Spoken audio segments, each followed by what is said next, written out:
Good evening. Good evening.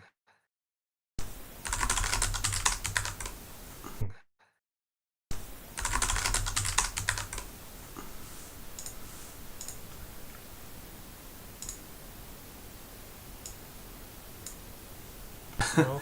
I'm good. Yeah, thank you. Bit sad that couldn't be playing today. Just kind of a bit too many things to do, but get to hang out on stream instead. So that's not a bad consolation prize. How about you? Well, myself been a pretty busy day. I kind of wanted to play today, but it started at like 5 p.m. local, and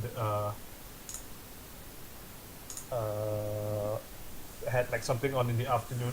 Yeah. So unfortunately, just got home maybe an hour ago. But as you did say, second best thing. First best thing. If like me, you have performance anxiety. Yeah, I'd say. It's always quite lovely to be here.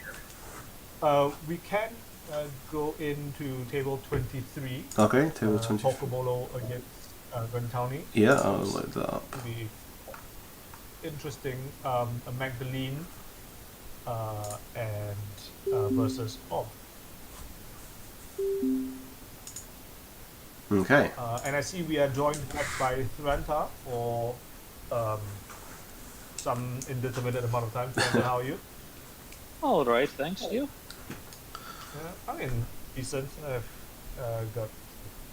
I've got my coffee in front of me. I'm good to go for the foreseeable future. Oh, nice. I just made a fresh cup of tea, so I'm sorted as well. So I feel like my first question with Ob is, do we think this is the Ladderwart asset style, or is it kind of the more traditional, kind of scoring out of a remote kind of Ob? Yeah, and honestly, I think like knowing Pokemolo and what is up to, it could really be any or perhaps even like none of the above. And we do see like this is a fairly unorthodox opening as far as modern decks go, right? We rarely see an upgrade. I was gonna say upgrade on server 1, and then immediately I said is it's pretty distinctive. I'm not entirely sure what it's distinctive of, but it's very distinctive. In Gantowny, I think with both of these humanoid. Okay, so and there we go, Mitra. So this looks like a lot like the version that Augustus pioneered at, I believe it was the online EMEA Mega City sometime back. Yeah. So yeah. Gantowny trying to pull up the text for Zato Certificate, which I think is the signature card for this defensive trick that Ob has, or this version of Ob has at the very least. Yeah, good to bear in mind the text on that one. How have a request from chat for you to zoom in a bit? Zoom in, yeah.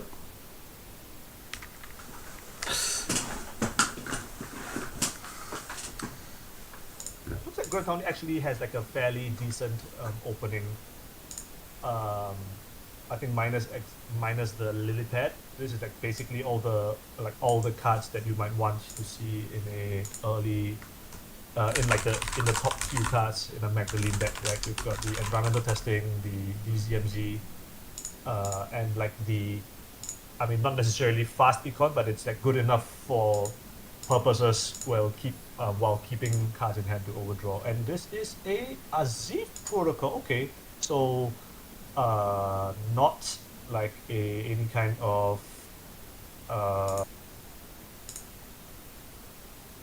eminent domain play, which we see sometimes in this kind of scoring ops. But now just absolutely chilling. I expect a telework contract hit here as a last click before. Seems very plausible. Yeah, exactly. There we go. And I think between this SMC and the M testing on two counters ready to go whenever, I think Grand County will be. It's like it's taken a couple of turns, but probably the max is like ready to go, and there we go, like a knick-knack. It's a very strong tempo, and continuous tempo play that Grand County will be happy for in the rest of the game. Sphere to go is the access. You trash this, right? Surely. With the environmental testing at 2 power counters and still telework counter credits left, I certainly and you still have so. a click to draw to get your max trigger at the end of this turn. Counting, all right. Doing some math. Always good to do math in the game of Netrunner, some would say. So the one thing I will say is, with nothing res, this Figator is like it's just 3 credits and not also the ob trigger. Oh, this is interesting. We see a remote challenge on last kick instead of, I think a lot of people would have expected last kick draw to get a max, but eventually choosing to take a more aggressive approach. This probably implies that there's some kind of SMC Muse play to get the double EMF testing trigger. Maybe there's other options that we can consider to get that. But Mitra will get popped. I mean, SMC into Muse is all 4 credits by itself, let alone the breaker and the. That is true. I mean, unless it's like SMC for Muse SMC, it's like inefficient, but it gets you your EMF testing credits, and then it leaves the Muse. And you use the SMC.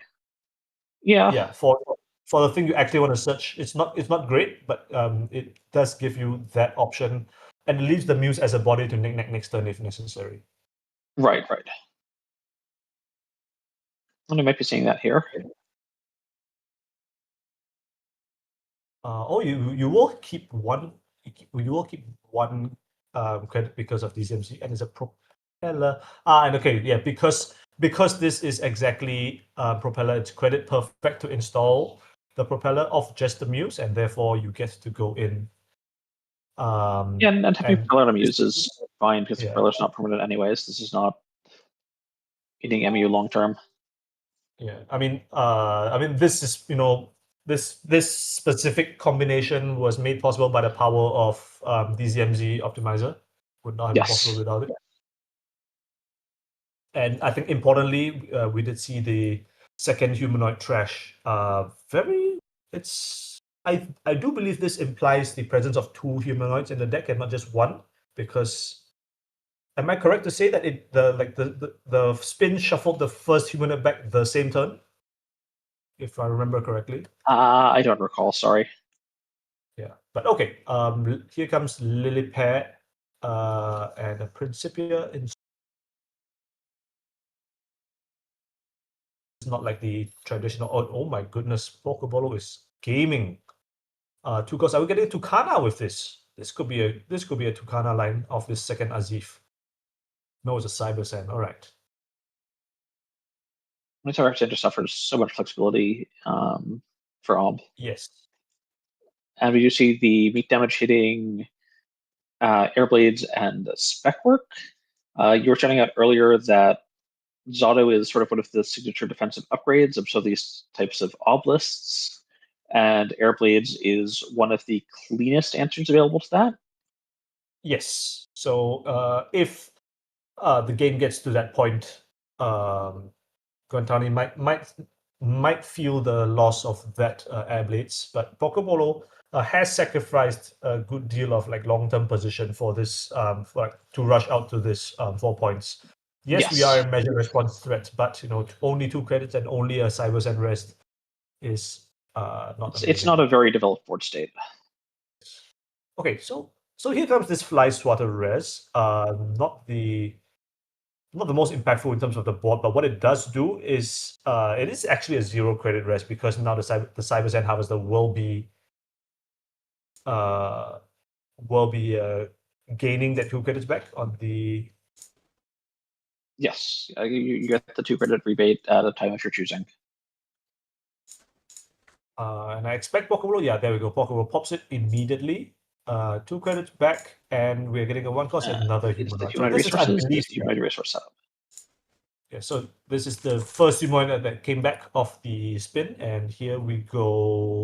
After mandatory draw, we'll just humanoid again. This is going to we're going to 6 credits off of this. Because we don't have another Mitra. And oh my goodness, that is a lot of cards that we're going to have to discard. Yeah, that's perhaps a few more cards than I really want to be holding in my hand. Yeah, especially with 0 clicks left in hand. I mean, we will install 2 of them and maybe play an operation, hopefully. So, but even so, that is a 3 card discard at minimum. Mm-hmm. We'll see what the angle is here for Pokeball.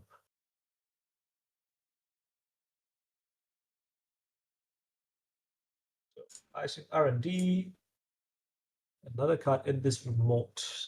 Surely it cannot be another humanoid, right? I don't believe this deck has space for 3 of those things. And we do get an extract. So we're extracting the spin.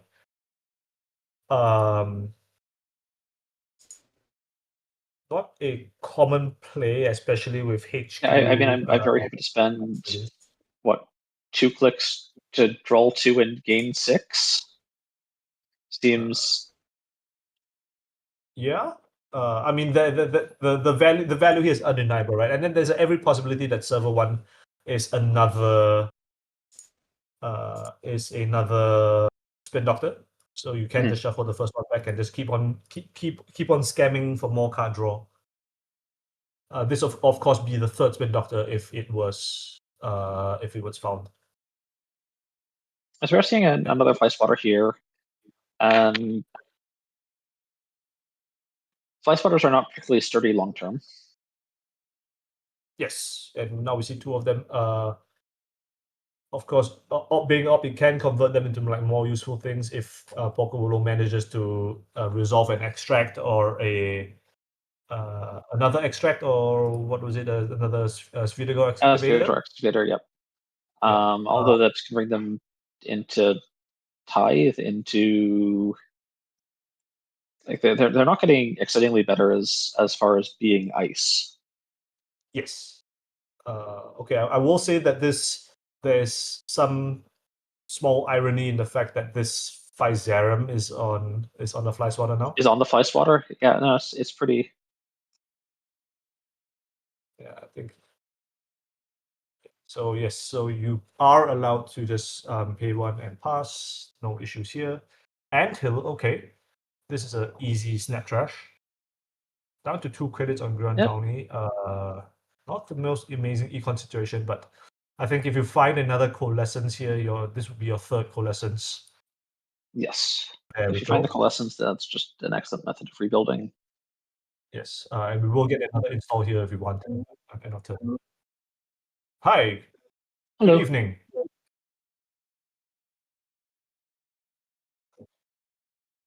Okay.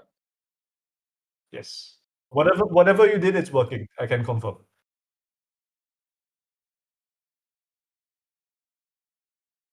Yeah, I always have this stream muted because otherwise I just get giant echo. Right, so we did install Cyber chip and a Hush. So second eyes on this remote now. I don't expect this to be another fly swatter. That would be, I think, a bridge too far. But I think Grand County will be able to punch through this regardless. We do need focus on JNet. If it's running in the background, it does not update the stream. If it is not the active window.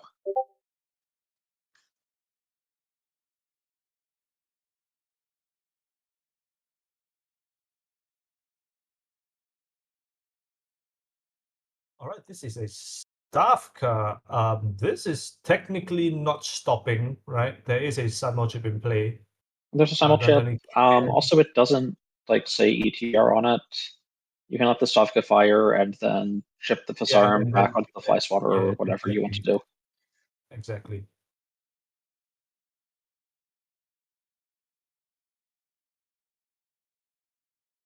I think I just say So- Firewall here. I do think Grantani is considering his options here. What was the trash? It was the R&D ice that had the hush on R&D it. ice. So yeah, a little bit of a 2-for-1 here. But I think Grantani, this won't be more than a minor noise. Oh, okay, we are chipping. Something is happening here. Revolver, okay. Sure, so this is 4 credits, and we will bypass. We are only ending this run or breaching with 2 credits. It's a Basalt. Okay. I think this still is nice, but I don't see what the upside of this play is over just. I guess you have the revolver for the future, but You do keep a revolver. It lets you like run through again like next turn, for example, if there's a re-jam. Spin Doctor is the and I think importantly, it well, depending on how long that Grand Townley expects this game to go, yeah, there we go. I think the consideration is they wanted more access to Muse Coalescence tricks. Mhm. It's technically also like just 2 turns. It's also 2 turns worth of knick-knack triggers, if that's worth anything. True. This guy's giving a lot of knick-knack. Okay, just Yep. triggering Coalescence. So bear in mind we are on threat, so Pokebolo has the option to go hedge fund or extract into measured response. Yep. That is, I believe, lethal. I don't unless Grantowny is sandbagging 2 Steel Skin Scarrings for some reason. But seems unlikely. There we go. Here comes the Spin Doctor. Just return to hand from the Basalt Steel. And this remote, yes, is very compromised, right? So Pokeball will have to find a another solution. Maybe that's a solution. Maybe Zato Grid can maybe do something. We are 2 Simul chips in already. True. Running Archives. Fire. So nothing in Archives. Lockjam. We do see an extract and the 3rd Fly Swatter. Okay, that's Sure, but it's also just a exciting. chance to use knick-knack. Yes, correct. I think as Grantowny, if I see anything there, like that's great. If I see nothing there, I spend a click to get 2 credits and draw a card, and that's better than Proco. I guess okay. So the question here, I think, is as Grantowny, are you how brave are you feeling to run this server 1 without a Simul chip installed? Because like Zato Grid can snipe the Muse. Zato might. Looks like they are. Yeah, that's a little annoying. They decided against it. Shuffle Humanoid and Mitra. Okay, Okay, so you yeah, still get it right. Like the Muse gets sniped, but Stavka does an ETR, and then you bypass. I'm like, okay, the Zato, the Stavka into the Entangler, and then this I'm going to point this out. This is interesting, right? Because they're now physically, the game rules will now physically prevent you from putting a Zato in this server because now there's a Tranquil in it. yes. So a lot of like potential like defensive lines just close themselves off for Pokeball. I think Grantowny is now like feeling a lot better that Right. they don't have like about not having access to that Air Blades from earlier. So there's potentially a Mitra here, and that can open up some interesting ice concerns. Yeah, there are some trick plays, especially again we've talked about the lack of Simul chip access. Mhm. 2 cards in this remote is deeply suspicious, I must say. So we also seeing this cataloger coming down. We're seeing some credits. You don't necessarily have to go to server 1 right now. Rising Tide. Okay, so Rising Tide was the classic install as opposed to the max install.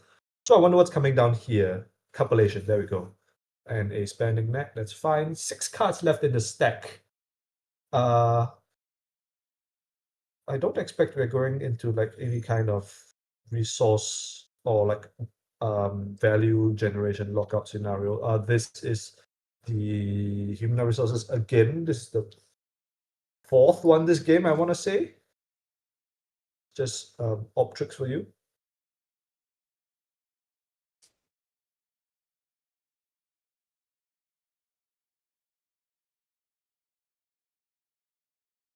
Okay, so this was also a credit. This was still a credit neutral Cybersand rest because of the Trangrid trigger, so that's pretty cool.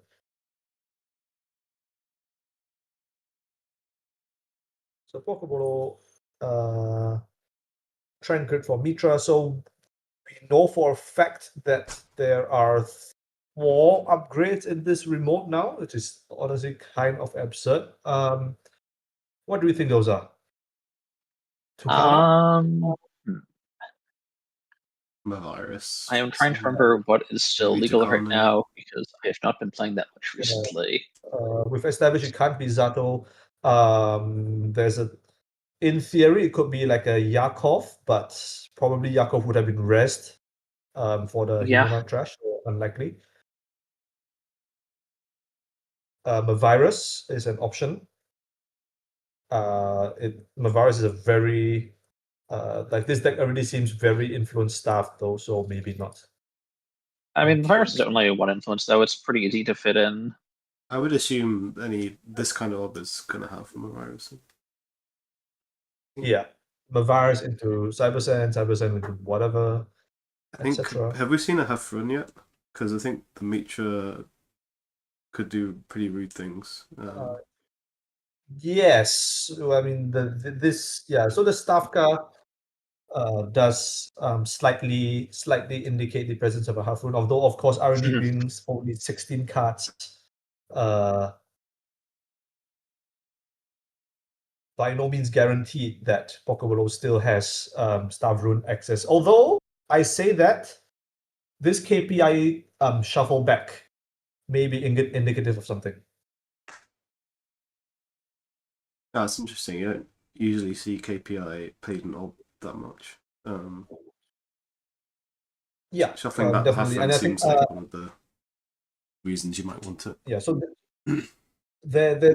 so there are lines. I mean, and this is like one of the things about Orb, right? The decision space is so big, especially in like closed deck lists where you can't exactly be sure what kind of sick nonsense your opponent is on.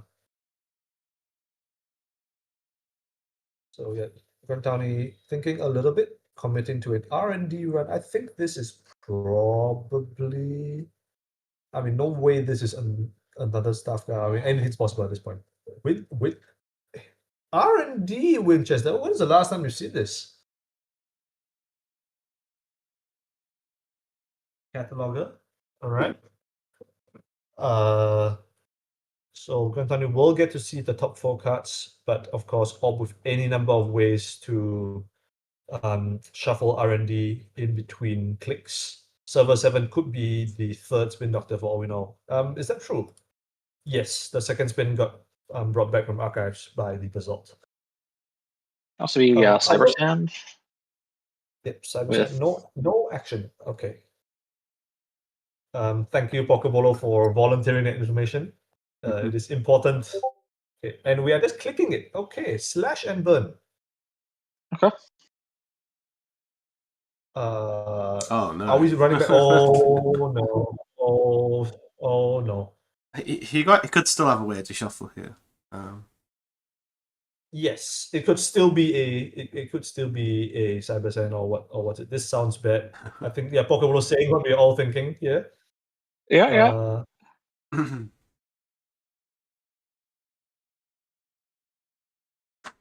No resist. Surely no resist. Okay. Just said, oh, Okay. Wow. That's a relief, honestly. This But run back what is here the is a play little here? strange to me. Yeah, you know what the card is. That's Philip. You know what the card is? The cup is only on feel- HQ.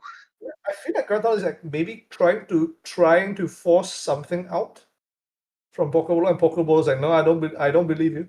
I don't believe you. Trash the hardware. We're going to strength trace force, trash a program. What's going on here? We threw the revolver at the one subroutine, and the other subroutine is firing. Wait, if this is the This game, seems. oh my god, it's actually the game. Oh, Okay. why did And we? Why is it okay. in third? Oh, for spin doctor. Yeah. Okay, yeah.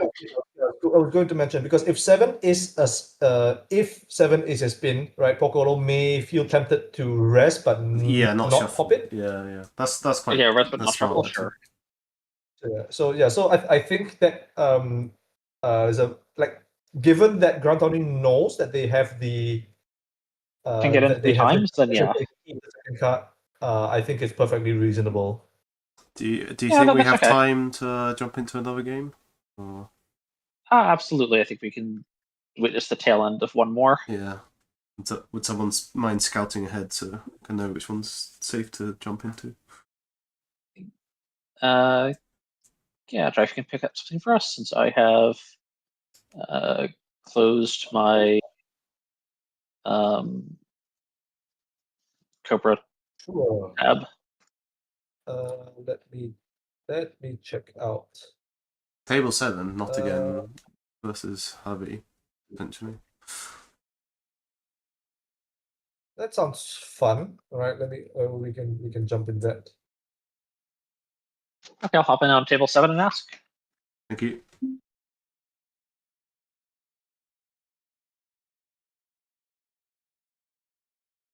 Well, it just ended.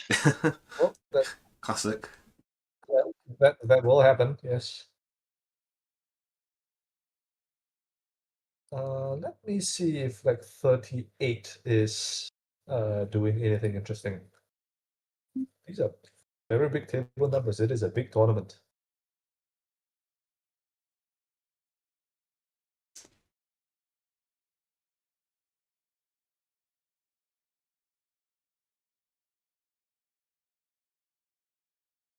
Good grief. This is not a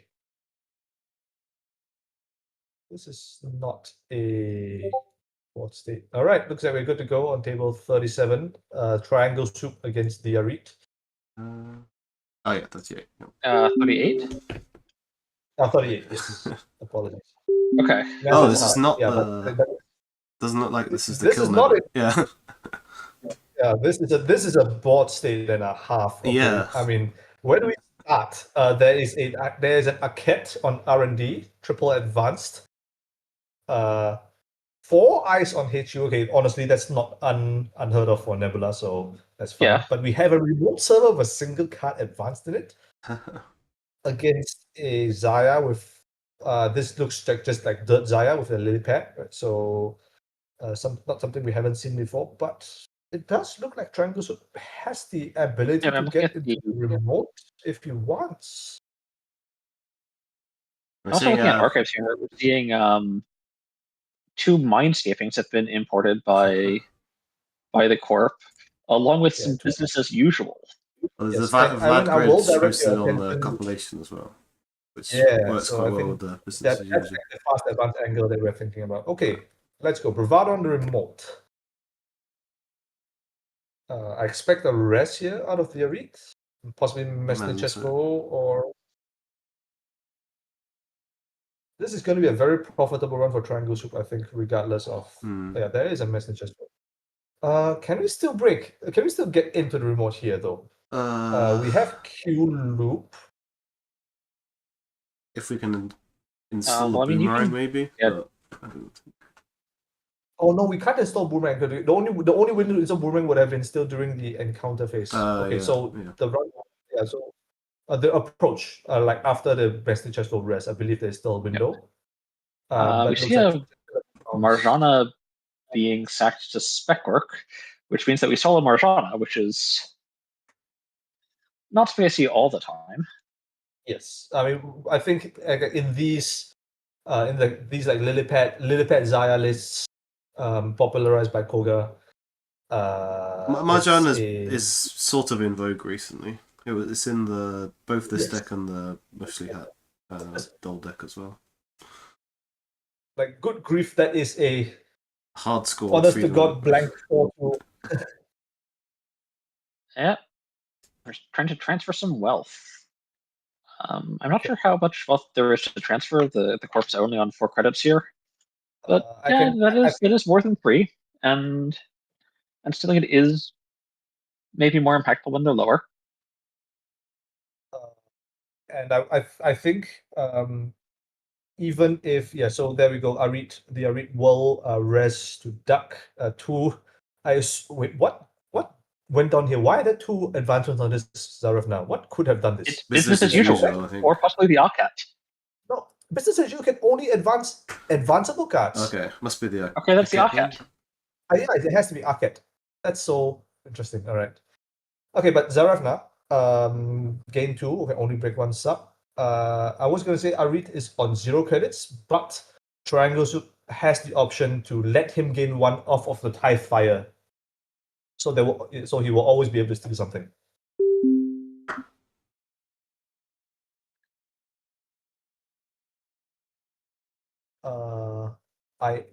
So the question is, are you just taking the 1 credit loss here on the VSA? You're already single tagged. You're going to be triple tagged by the time this run ends.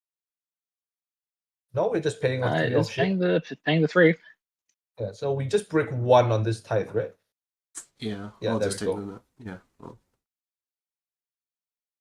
And yoink that. Documents pass 2 card access. Come on. I'm popping the card. Tithe. Oh, 4 card access. 4 card access Oh with my the God. completion track, Oh, nothing. clean. It is hard for the flip back. Okay. HQ is clean. That's crazy, actually.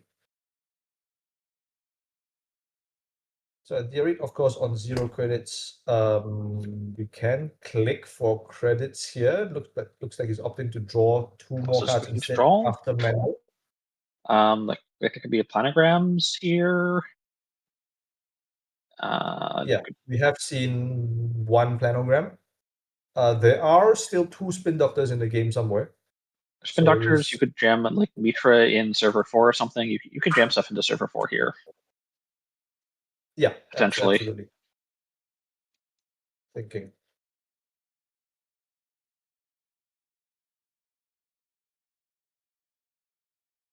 I honestly can't remember the last time I saw a Nebula game where both sides were on 6 points and there wasn't a false lead on either side of the table.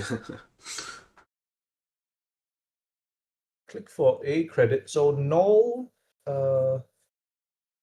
access to any spin doctor tricks. We still know at least 2 of these cards in hand. What was those? Tithe, Oppo, Zarevna, Aket. It's entirely possible like the Zarevna or whatsoever could have been trashed. We will be seeing this is probably a double access on R&D, and I feel like it's pretty likely that Triangle Soup finds something here. Yeah, given the state of HQ. 8 agenda points left in play. Seems reasonable. Yeah. Arit will be going up to 2 credits though off of this Arquette, pumping this mist. But let's see here. Maybe is with an advanced card starting to look substantially more annoying to run server 4. My God. How is the game not over? What sorcery has been conjured here? And it's a miss, and the game continues. Just a quick boomerang check. We are still so we still have boomerangs like in play between these 5 cards and the grip and that one on the stack. So we do have like long-term options to deal with this Mesnet Chessville or whatever other. So there goes planogram.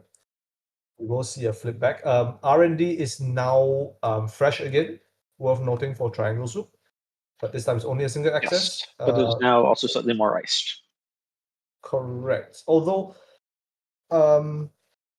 this arcade is technically, and you don't get to say this very often, right? But this arcade is only 2 credits to break for a Crim player, which is shocking to say. Like, normally crew Ps are extremely sad for multiple reasons to see a triple advance arcade, but in this case, with a 4-strength Rising Tide, And a the single Chespa, chest gets you in. but there is now a second card here to help stem the bleeding. Yes. Although 13 credits on Triangle Soup, I think he's not too concerned, at least in the short term, for his economy in terms of like breaking this R&D ice. Yeah, 11 and cards in especially R&D. possibly just wants to force the credits out on this res and then not even see the Yakat, just force the res and walk away. Yeah, it's entirely valid as well. And in terms of like fast advance potential for the Arid, Gemilang, we are on Gemilang side. Okay, here comes the second chess wave. What was I going to say? But yes, do note the 2 post-truth dividends in the runner score area. So unless there's a third one of those, which I personally find a little unlikely given the agenda composition. And that's another on Zarevna. But yeah, I do find it slightly unlikely given the agenda composition that there will be a third post-truth, which means that if the Arid, if Triangle Soup can keep Nebula on the unflip side, there might be just straight up no way for the Arid to fast advance the game out. It's possible that he's playing like a next big thing and then the 3-2 ones, maybe. And we are seeing this unsmiling Seraph no res. This was a game 2 angle, so This was a game 2 only angle. one. Yes. Do you see other revolver? The other revolver. Okay, so I think not the regular play would be to throw the empty revolver at this because you're only going to break one sub anyway. But I think the Triangle Soup is trying to keep the empty revolver as a as Simon chip fodder in case it becomes necessary, which I think is a fairly reasonable line to take. It goes so one chess wheel deals with Zarevna, another chess wheel deals with Arquette. We are getting in. I read back onto 2 credits.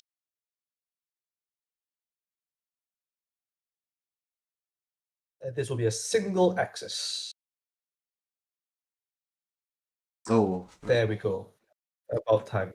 That's an awful office. Okay, I'm pretty sure the Arid would have rather seen that in the remote server earlier instead of that naked like freedom of information. Imagine if he had like 7 more credits. definitely. At this point, it's a big deal. Yeah. Only one in HQ. Yeah, R&D was completely loaded. It was, I think, inevitable at some point. Yeah, I mean, mentioning that in the chat as well. Got the agendas in the wrong order, and I think we are seeing like a little bit of like the vision in terms of what this deck is trying to do. This is definitely not a conventional Nebula deck, and I feel like this is like for those of you who are familiar with the Arid on JNet, very what you've come to expect in terms of like deck building spice that you see from this guy. All right. I think that should be it for this round. Yeah, probably. I imagine so. Let's jump and look at the pairings, I guess. Yeah. Cool. That was definitely. Those are definitely some interesting games to spectate. Yeah, it looks like the vast majority of these are done. So Okay. anyway, it is time for me to roll, but it was lovely joining you all on comms. Yeah, thank you for for round 5. Thank you for hanging around this round. Yeah. And I will possibly catch some of you tomorrow. We head up? Oh, we're back tomorrow. Excellent. Cool. Right, so it looks like both Davs and Rotom are 5-0. Excellent. and also Frederica as well. And was Chonky Seal?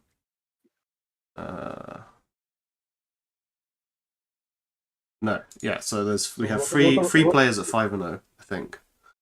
Yes.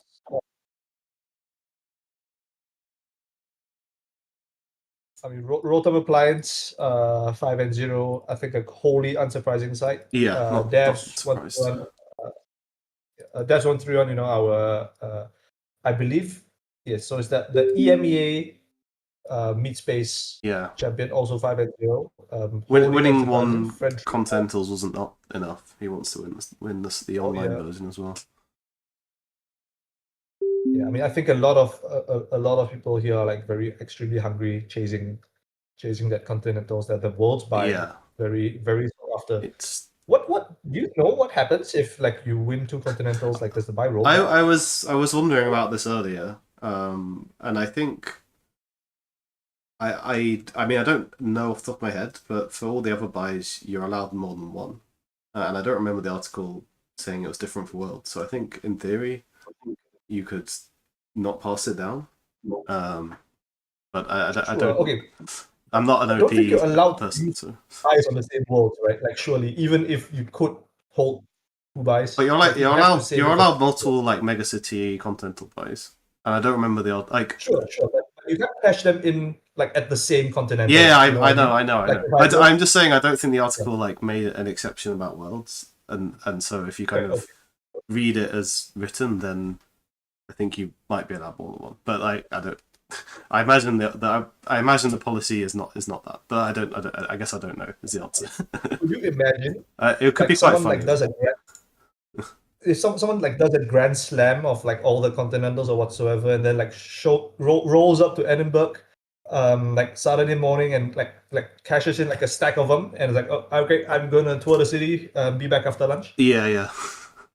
Well, no, you wouldn't be allowed to like cash in more than one, but it's more like. It means that the second place doesn't get one, I guess. Shame, really, but for the culture. Yeah, I think if you manage to win like more than one continental size event, then that seems fair enough in my mind. So we're just waiting on the last couple of tables. It does appear that table 23 is the first table that. The first table that we covered this round did not get reported. Yes. Someone needs to get on that. Yeah. And one more on table 15, which is also ended as well. So I think the judges should be getting on that reasonably soon if they haven't already. Looks like we're just missing 23, but we know. We know the result of that one. We have verification. We can confirm. Yeah. So I guess hopefully that gets sorted soon, and then we can have a look at the standings. It looks like all 46 players are in. Round 6 should be up. Let's see very soon. We've got round 5 standings. So 3 players on 5-0. Exciting. Yeah. Plenty of 12s. 16 12s. That's a lot of 12s. Good grief. How is it? 10 rounds today? Do you know? I imagine it's 10 rounds. I believe it is. Yeah. So you're looking at 7-3 make the cut. So definitely lots of people still in contention. Absolutely. Some very big names, right, in the 4-1 bracket right now. Augustus Caesar, not again. Prof. Echo, DS Sauce, Icon College, some Japanese letters that probably translate to Koga. Experimental, Sampernis, Chonky Seal, Sea Beast, Lifeline, Buckethead Ben, Torpedo Tyrus, and Yacht. And I note that from some of the side balances, that some people have cashed in their Mega City buys at this event. Some of these are balanced instead of Corporate Runner favored. Yeah, that suggests that they have. Definitely a very stacked field. Lots of players fighting it out for a spot in the top 16 cut. I think we might have. We do have pairings for round 6. Excellent. Okay, so I guess we have I'm going to pose you a question now. How excited are you to watch some Alco versus Crim, or you want to do something else before we're inevitably forced to do it at some point? I Because enjoy I do Alka. see. I mean, I was also thinking we've got table 1, Ob versus Sable. That could also be good. I do not mind that one bit. Just let me confirm that. Thank you. All right.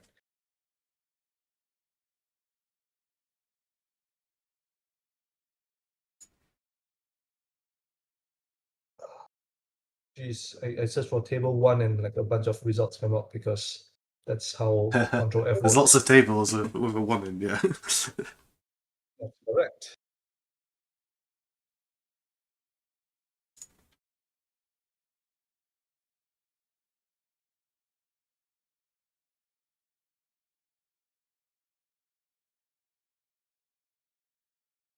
All right, we are good to go for table 1. Top table going into round 6. Cool. Very exciting. Let's jump in. I believe.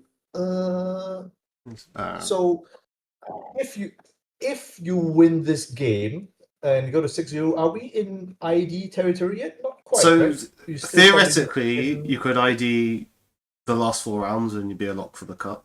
But the issue is you're not going to have people to ID with it. Yeah, people won't ID Yeah. with you, right? Yeah. It's like mathematically it works, but they're just no one else will probably want to. No one else will want to ID next round in theory. So you probably have to play at least one more round.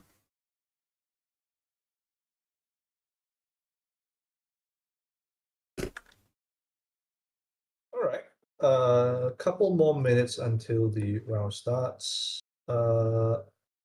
I take that back. The round I think should have started. All right, there we go.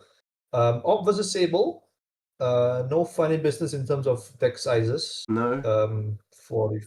Again, the 49, question 45. the question to always ask is what kind of orb are we playing against? Usually you find out pretty soon, pretty quickly. But Ice HQ. That tells us absolutely nothing.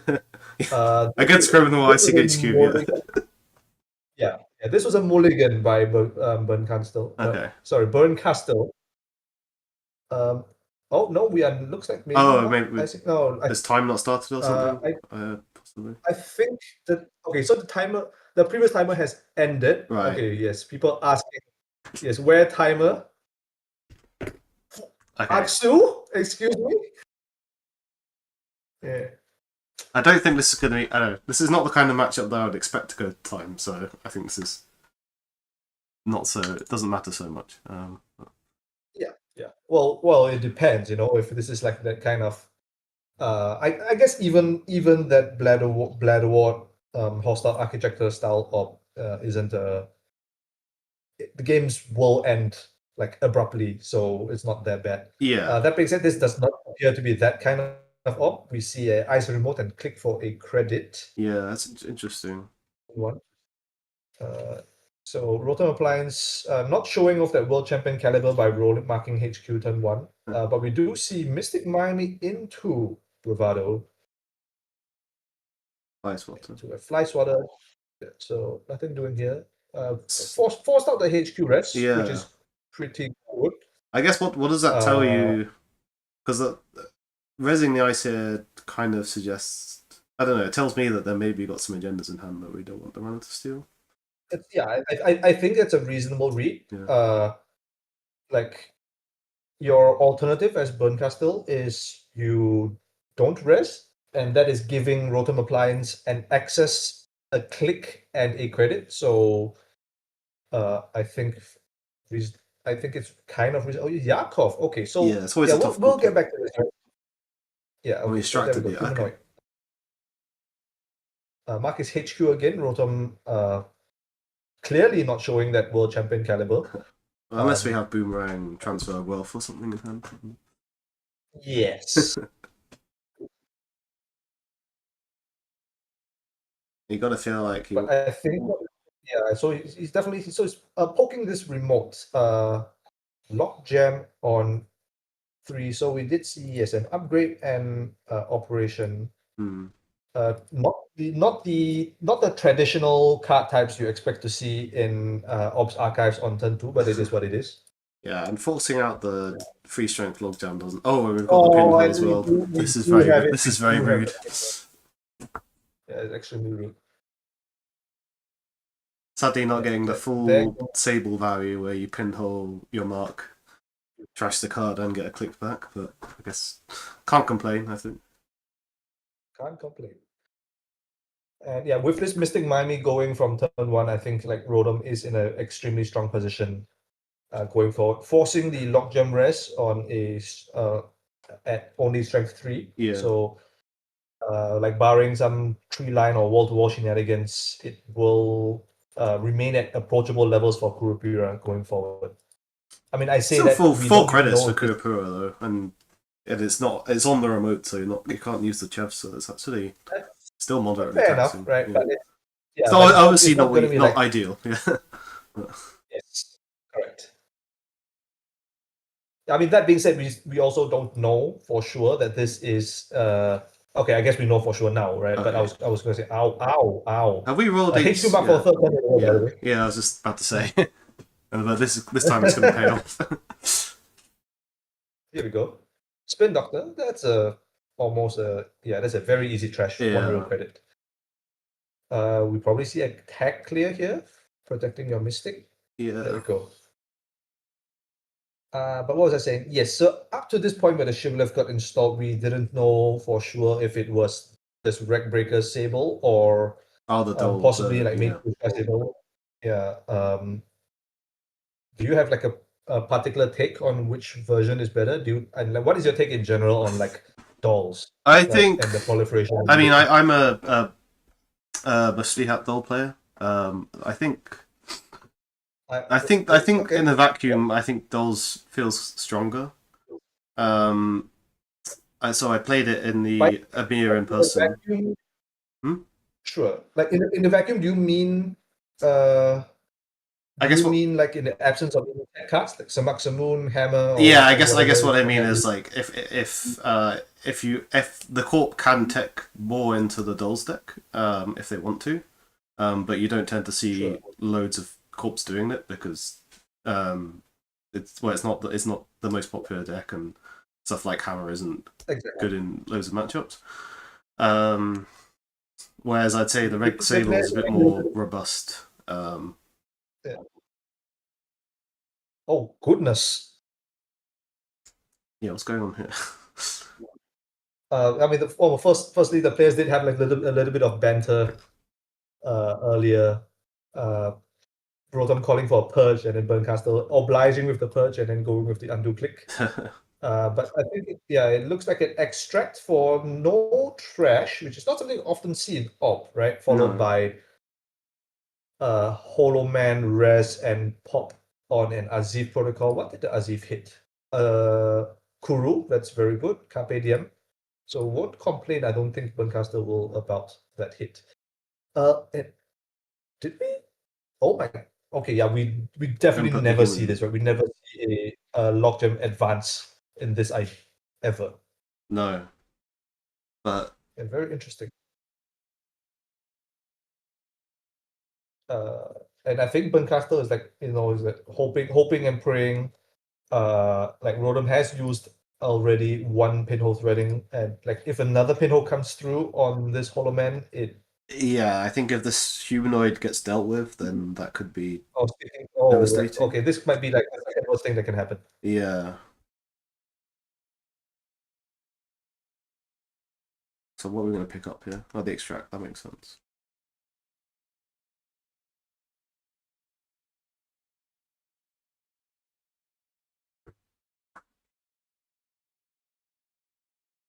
Right, so 2 clicks left. That was a draw, clickless run on R&D. Rodham will have to do something about this Mystic Miami. It would be extremely funny if the only run event or the only event in hand was Bravado. You'd be forced to give Pentathlon 2 credits Yeah, it's one of those if you want to spots where protect you it. actually don't. Not so you wanted to steal the agenda there, just because it's makes the Mystic a bit awkward. Drawing again. Drawing again. I hope that's a show gamble, but it looks like it isn't. Kurupira. Okay, are we trashing a card? We are trashing a card. Okay, so that was a wake implant. This one. Okay, and I think that kind of hurts a little bit, right? Yeah. Don't you think? Like on this board state, you definitely want like to be able to farm HQs. On the other hand, of course, like we have seen one Kurupira get hit by Azif already. Yeah, I think like you don't want to. I think definitely installing the Kurupira if you're gonna take the trash of Mystic, because you can't afford to lose the second one. So and then the irony is that the wake implant also had odds of hitting the Kurupira if it was installed. Yeah, it was even without Mystic entering the picture. But okay, we see another humanoid resources hitting. This one is going to fire. I'm gonna have so much money the in this extra time. So we will see an extract. We maybe extract like the decline. Okay, we see. This game is a game of first. I have never seen a manual advanced logjam in op.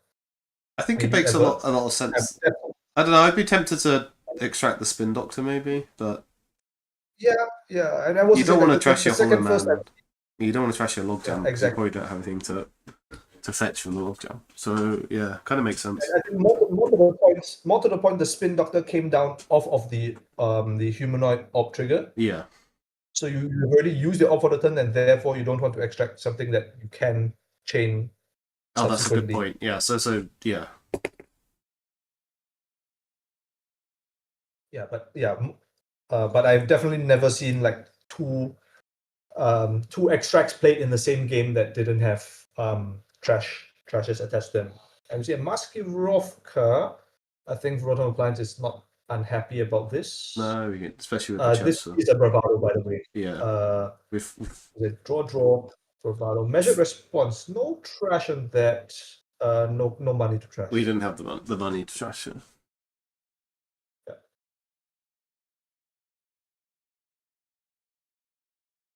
Probably happy to force out the res. Because now Burncastle doesn't really have the money to threaten anything with the Hollow Man here. Roller is reloading with the classic combo at this point: open market into class act. Yeah, it feels so good whenever you do it. Just play your class act for free. That hits different, that's for sure. Yeah. KPI. Draw shuffle.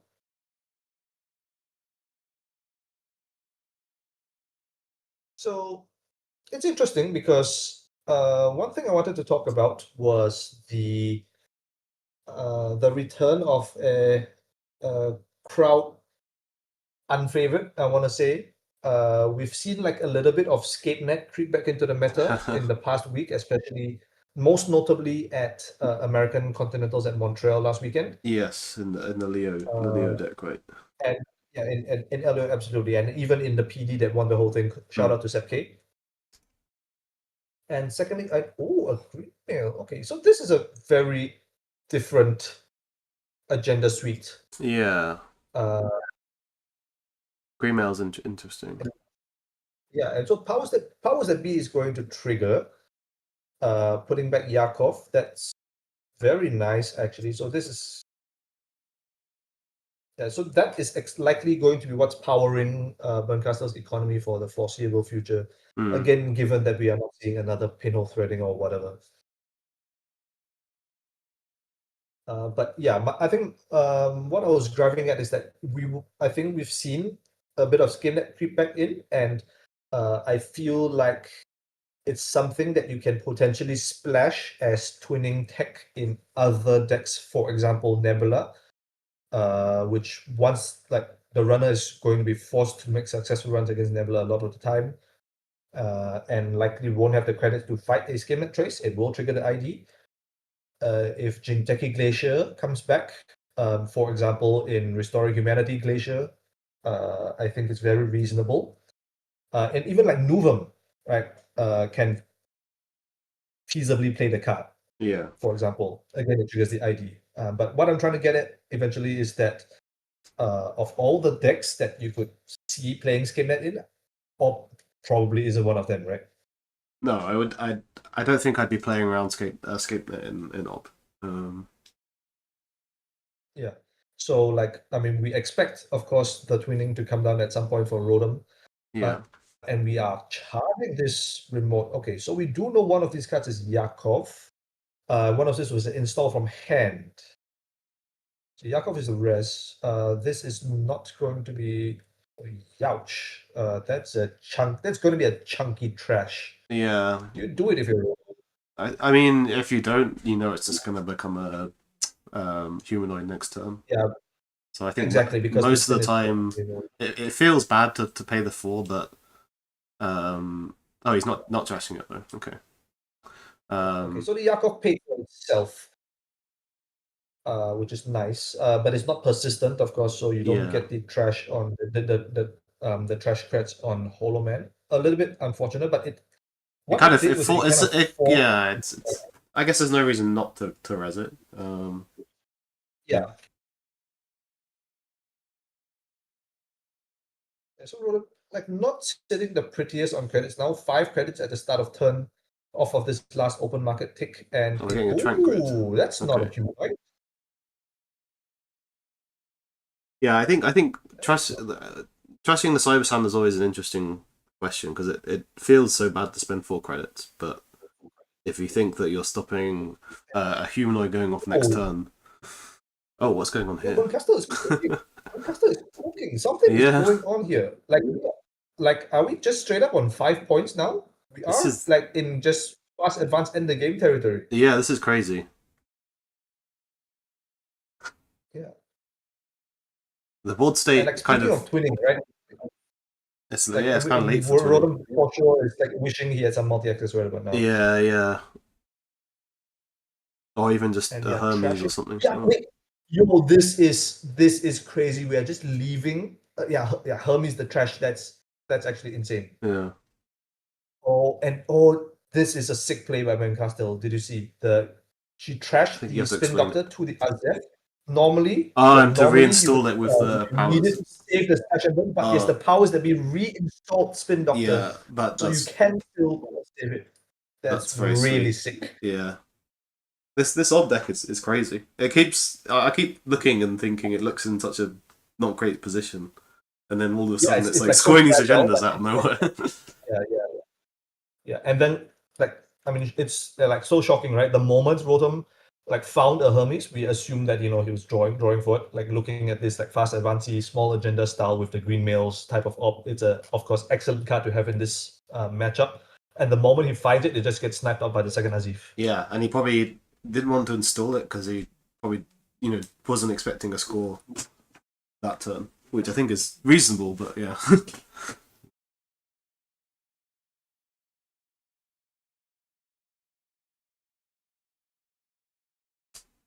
Okay, so Carpe Diem on HQ. We'll see if there are more agendas. Measured response. Do you have the time to go and get this? I don't think we're trashing the corpse on 2 credits, and realistically I feel like the corpse is going to score out at this point rather than set up a measured response kill. So I don't think you want to trash it. Okay, so we will get away. We're getting away R&D.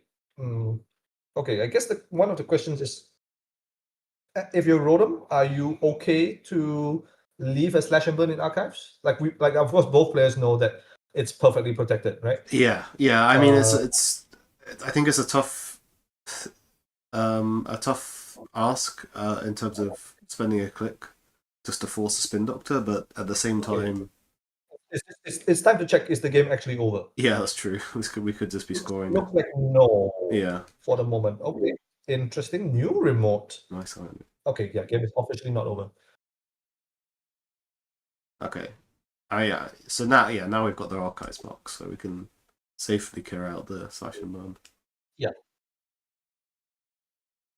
Yeah, it's worth questioning whether Rotom, of course, as we said, both players know the slash is perfectly safe, but it's possible that Rodham has evaluated that you don't need, or that he doesn't want Bernkastel, or he doesn't want to be forcing the shuffle of the slash and burn earlier than necessary, because it is a fast advance tool at the end of the day, and he'd rather Bernkastel wait for him to, or should I say, so he'd rather wait for Bernkastel to pop the Spin Doctor off her own accord, Yeah. rather than him spending a click to do it. No, I think yeah. In general, oh okay. Okay. Okay, do we? Okay, okay. Do you add the slash and burn to HQ now? Oh, you could do. I mean, then this is Could do. Right? yeah. I think Rodham has no multi access. There is Yeah. every possibility you could do that. it might be the. Hard decision. It's a very tough call.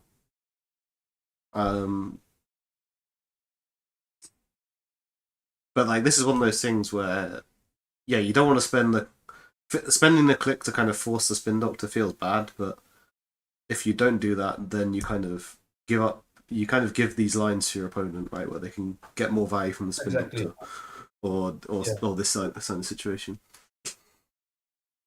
Okay, so the thing is, if Bernkastel takes basalts the slash and burn, I think Rodham is almost certainly going to run HQ. Yeah. And that's a 25% at least chance of instantly losing the game. I think it's okay. Yeah, it's also a bit awkward as well because like you need to have another agenda to score the slash and burn.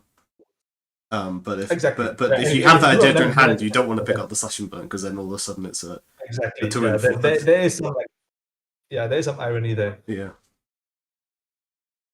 Okay, so do you check server 1 or 5? You can only pick one.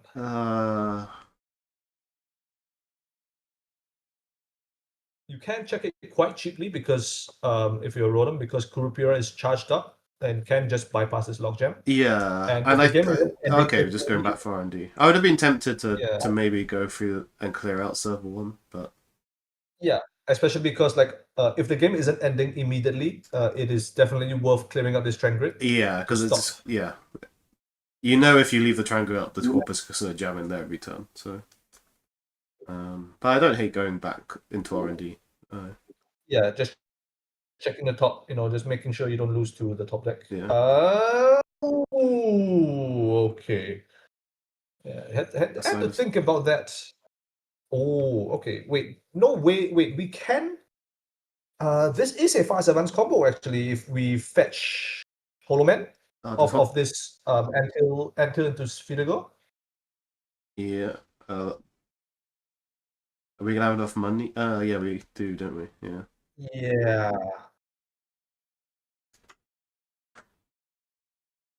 Yeah, I think. Yeah, I mean, if you've got the 3-2, we can just win the game. And now we have the burst credits because of Spherigo. Yeah. Damn. But it looks like it's not happening. You're safe. Okay, wow, this game is really so topsy turvy. Yeah. This is crazy. And now you're kind of you're giving so much information up in a way because basically saying all the agendas with R&D.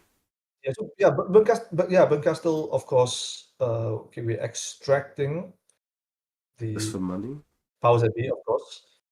We've already triggered right? So yes, but I mean, conversely, I don't think this Powers that be is getting any more. No, for sure. Yeah. Yeah, I mean, you're not outside of green mail. It's doing nothing, and you don't really be scoring a green mail anyway. Okay, so this Holoman, of course. So, but the read that Bernkastel is broadcasting is, of course, that she was trying to hit the top deck. Yeah. The top deck on the after the Holoman search.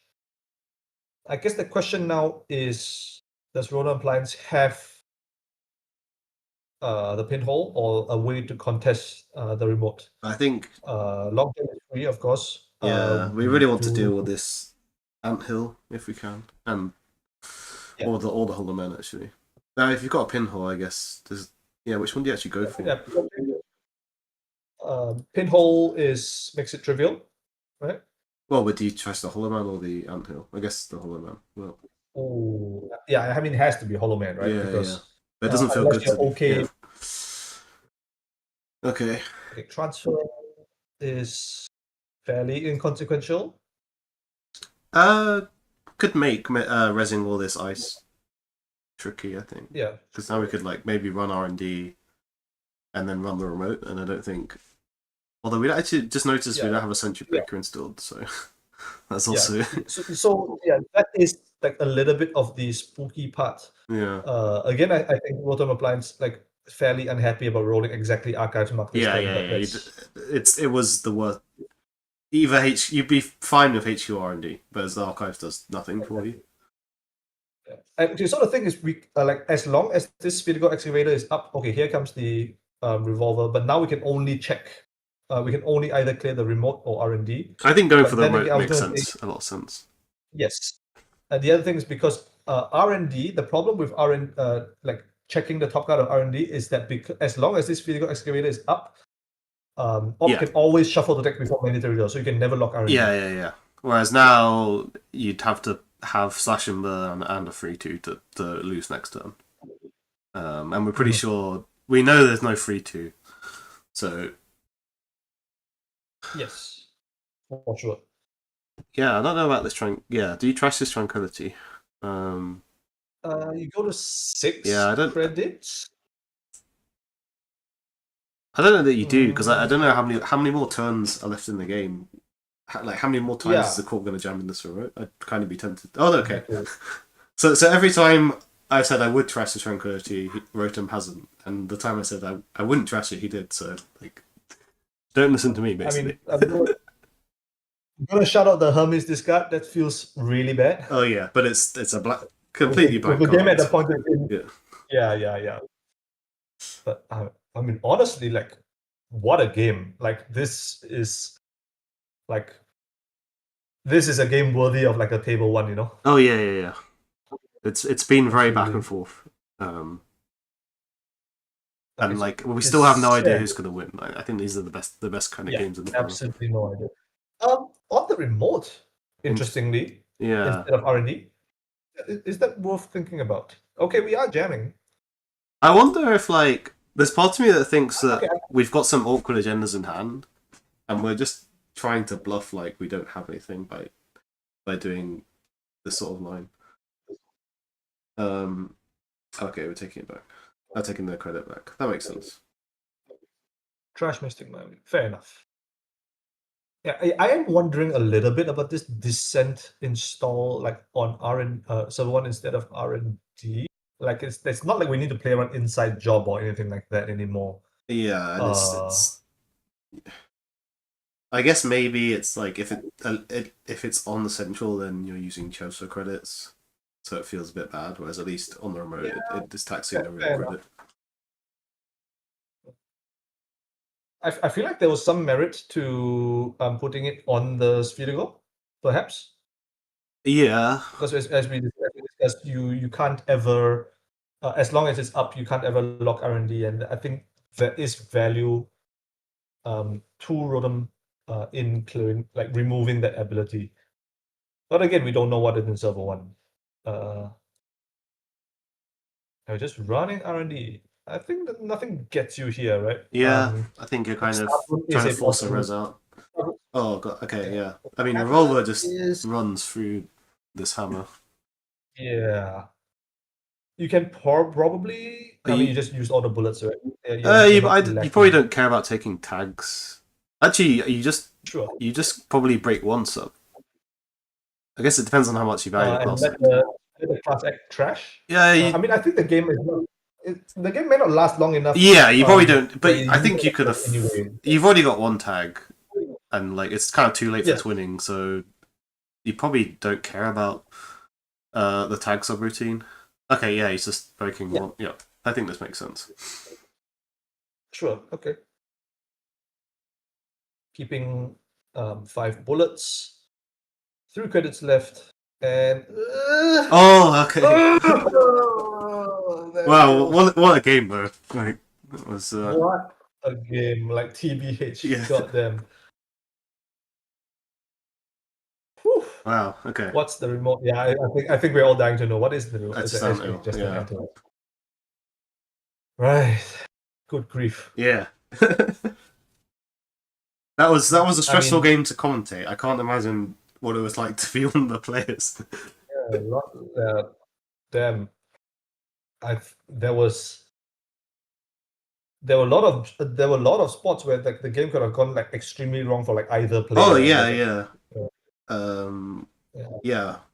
That was. I mean, but that's one of the hallmark of a good game. I think where kind of it's back and forth, and you really could either player could have won at that point. We just didn't know.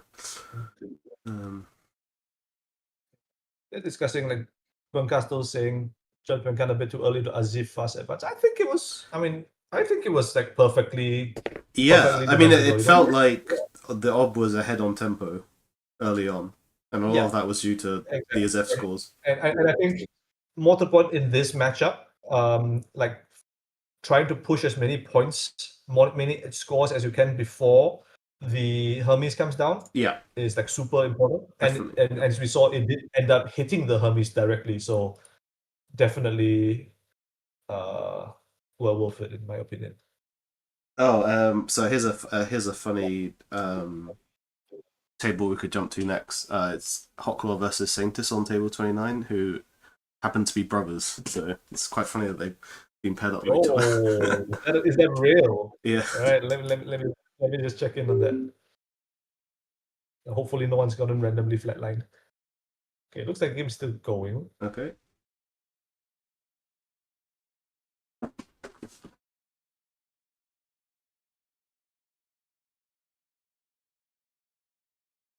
Folklore and Saints. I don't think I recognize these names. Are they from the UK meta? Are we good to join, by the way? Or... Almost. Okay. Almost. We've got to go ahead from one of the players. So they Are they playing from like the same room? That would be pretty funny. I don't think they're in the same room. Yeah, they both live in Sweden now, but they used to play in the UK. Sweden, all right, very good. Oh, so but are they like Swedish or? British? Yeah. Sorry, I think they were like studying in the UK, but now they're back in Sweden. Okay. Very good. And this would be like the third suite I think that we've covered in 2 rounds. The first being the Arit, I believe, from last round, who's also Swedish, but has I will say has spent much of the last few years living in Southeast Asia, which is how I know him. Okay. But okay, what's going on in this game? You're trying to pass the board. There is a regen Fuji is happening. Yeah. 12 cards left in R&D. I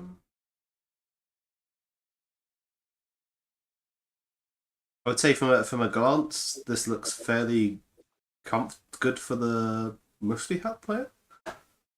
Yes, although there is every potential that the that Alco can cheese it fast. Yeah, especially when they're on 5 points. Yeah, possibly a little bit difficult on 3 credits. It will be even more difficult on 0. Yeah, this is a very rude transfer will. Absolutely. Yeah, just cleaning it up. And yeah, there goes the Mubu. That is an instant trash. Yeah. And yeah.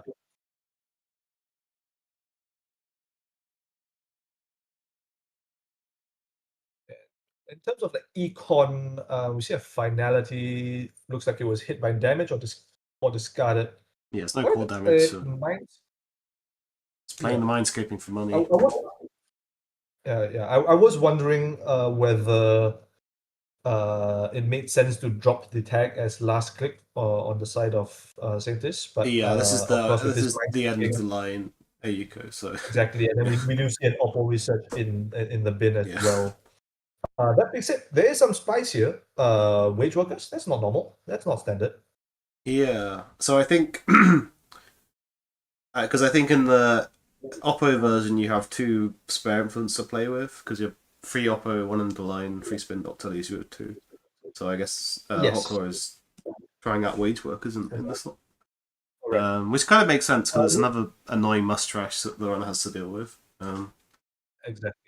Remind me, what is the canonical spend on the last influence? Is it predictive planogram, or am I remembering something So I think else? the original list had predictive parallels. The list that won EMEA was playing two public access plaza instead. Yes, yes, that was it. And I've seen some people play wage workers. Some people playing like gaslights as well. They can be quite good. You, yeah, I don't think Sure. there's really a canonical. Oh, Oh, okay. One of these cards is going to the bottom. One of these cards is going to the top. It is an exercise to the reader, which is which.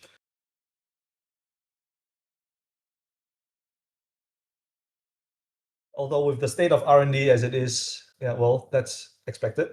With the state of R&D as it is, the bottom of the deck is. Oh, yeah, that's not R&D. We wanna. yeah, bad roll there. There we go. I mean, that would have been pretty sick, honestly. Okay, Hermes gets a bounce. This is not necessarily a good thing. Yeah, I don't think Kokla was was not doing anything with those servers anyway, and lets him reposition. it's one of those rare situations where you wish Hermes was an optional trigger. Yeah, yeah. I think Sentis is perfectly happy to leave those there if he had the opportunity to. Okay, petty cash. So Kokla back on like a respectable Oh, so we can credit total. potentially big Oppo this turn if we have a Hansei Yes. review. Yeah, and in terms of like fast advance potential, there is like one more moon pool in circulation. One got trashed and one is already used. Yeah, no spin doctors. Oh, and there's the Hans. Okay, so this is yeah. Okay, yep, that's a big apple. And looks like we can't quite clear all those tags, although we know exactly where the end of the line is. So Yeah, that's true. Mindscaping's not really gonna get there if we clear down. yes. Could potentially And clear all four with Bahir bands as well. oh, that's true. Yeah, we do have Mystic Crits. And but yet buyer bands, we've seen one use, so there's probably at least one more, correct? Yeah, I These are think two or usually, I think the deck normally has two Bahir bands. Um,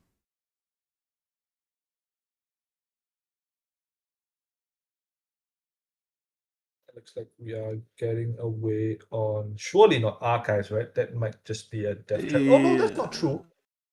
We do know where we do know where the last thing is. The last thing is in HQ. So this is probably a safe archives, right? Yeah, we know there's already one Mindscaping in archives, so really we just have to play around a single Okay, Mindscaping. just a Fuji. I say just. Yeah. Uh, Okay, so we there's the. oh, second burner, Jesus. This is risky Uh, if we miss the Mindscaping in hand. never Okay. mind. Yeah, Wait, hold on. Where did the thing go? Hmm? Hello? Hello? Wait, am I tripping? What happened to the sting? Didn't we see a sting on the last burner? I think the Sting got left in HQ, right?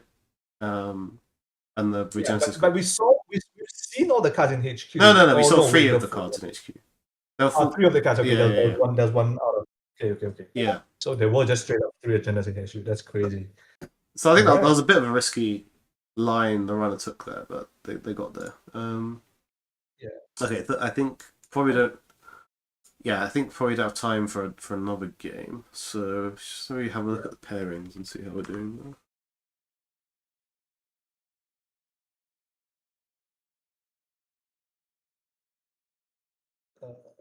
So Devs, worth noting, won his pair down round against Experimental Data Core. So Davs and Roto are so now the only undefeated players on 6-0.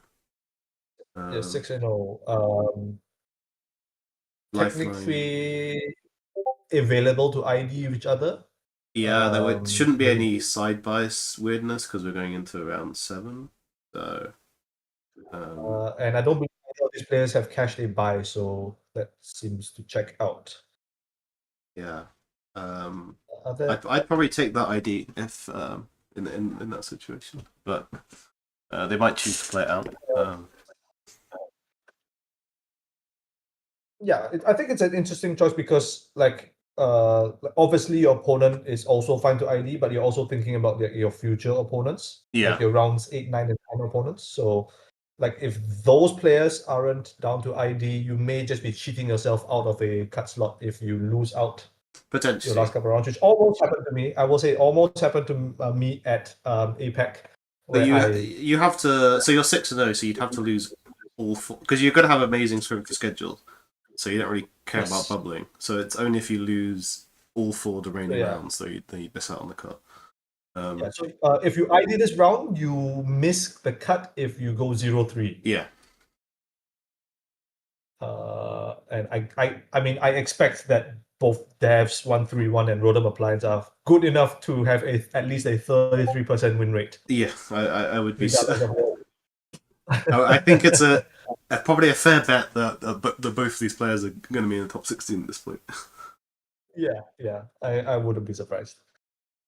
Some big games still going on. Table 11, not yet against Augustus. Again, probably don't have time to check those out. But worth. It looked like, unless there's an extension, we could jump. I'm not seeing not yet Augustus. I think that must have finished, but probably the pairing hasn't been reported yet. Yeah.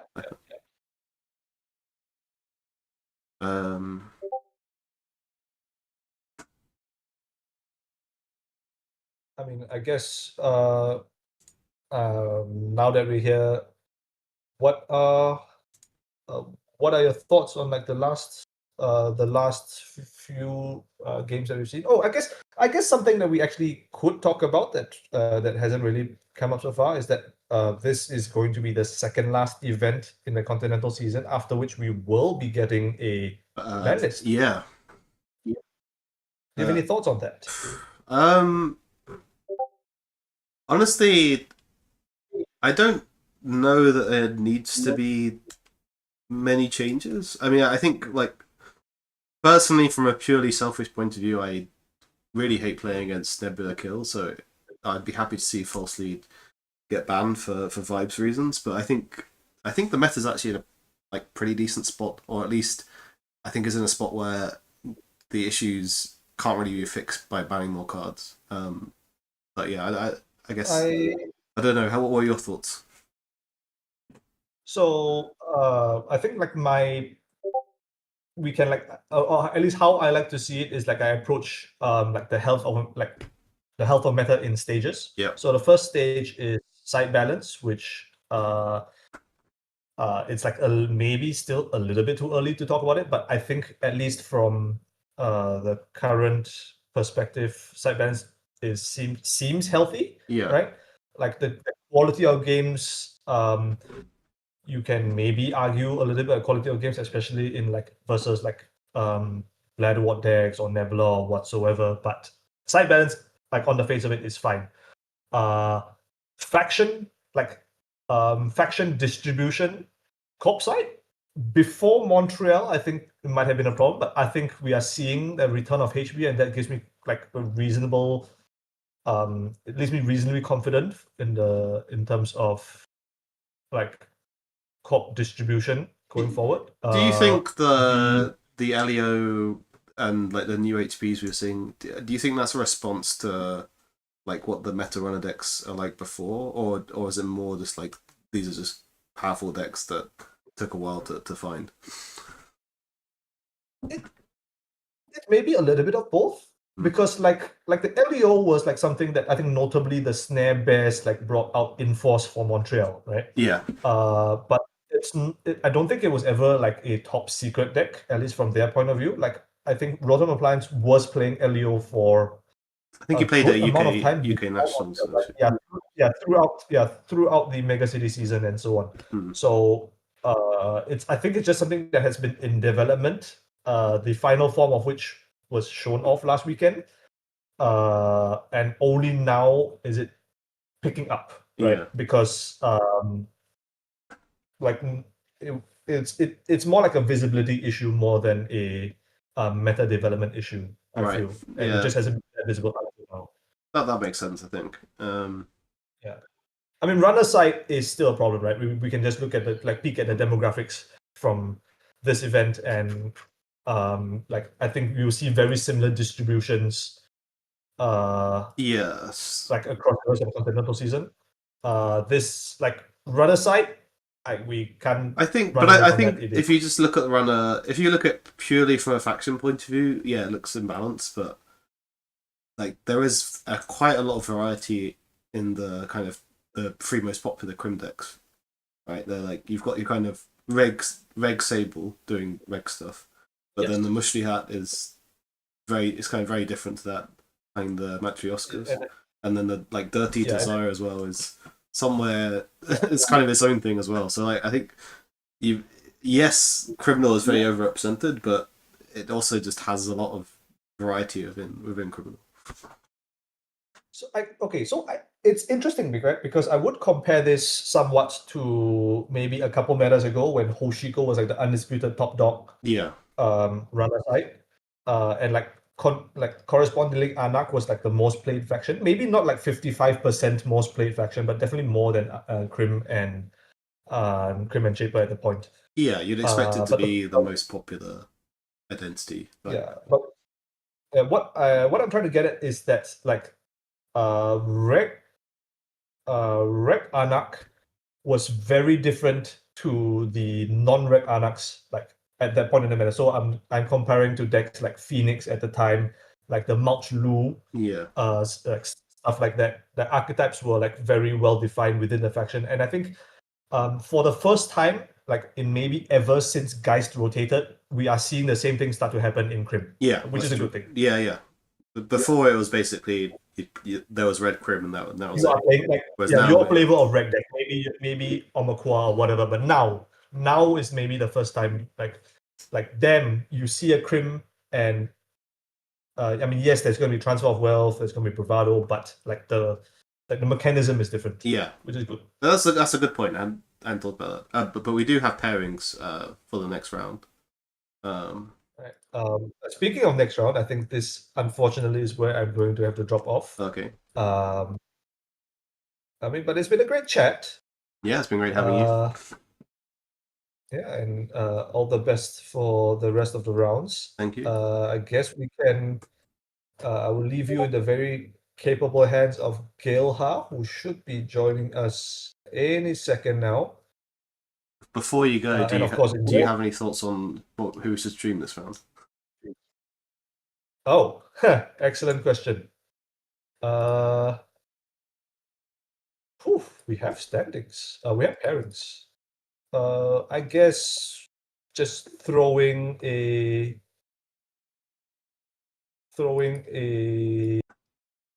dart at the board. Table 8. Solomon against Deer. Yeah, it looks good. Would you mind jumping in and checking if they're okay to stream? Sure. I'll do that, and then I'll do. Yeah. I appreciate that. Cheers. Yeah, sorry, chat. We're losing Joy.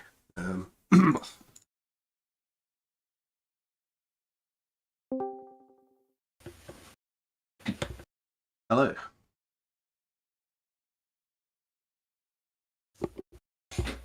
Hey, can you hear me? Yeah, I can hear you. What up?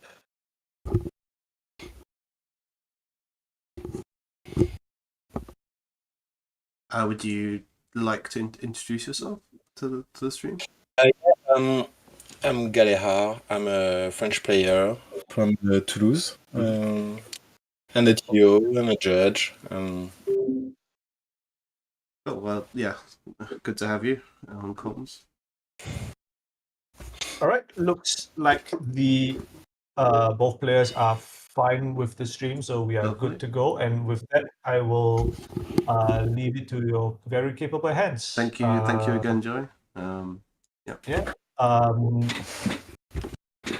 I guess if we're doing like sign off shout outs, I will be at Worlds this year thanks to some very generous contributions from the community. But if you would like to donate, you can always reach out to me on Discord. I do replay reviews on my on my YouTube channel if that's a service that you might be interested in.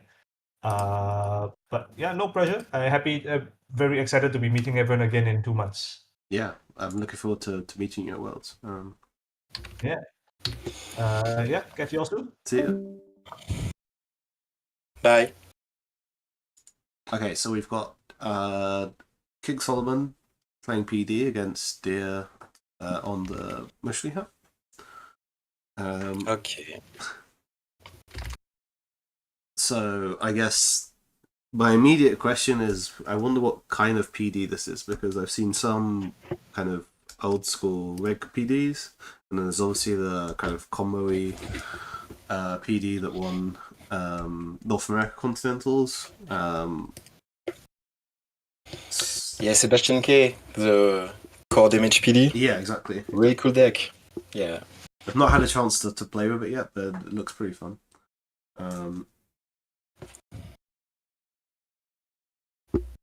Guess we're just waiting for the round to start.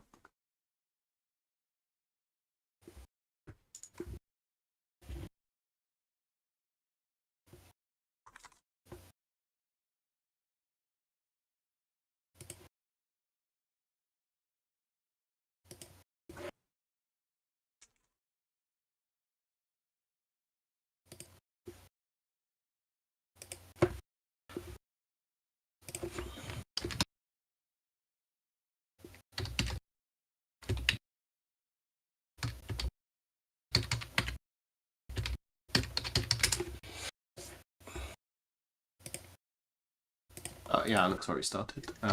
So YDL, draw YDL SHQ. Believe the core damage PD does play YDL, so. Oh, it does, yeah. Yeah. But at the same time, I think YDL is quite popular in lots of PD, so I'm not sure if this tells us a huge amount at the moment. Is the stream frozen? It shouldn't be. Oh no, okay. It's okay, that way. Wage workers, okay. So, what's the table number? Sorry. Table number is 8. Okay, cool.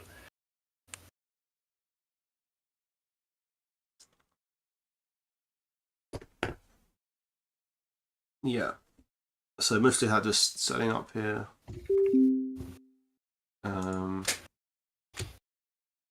If I had to guess, I would suspect this is the Matryoshka deck. We've not shown any Matryoshkas yet. Really want to deal with this wage work. Yes.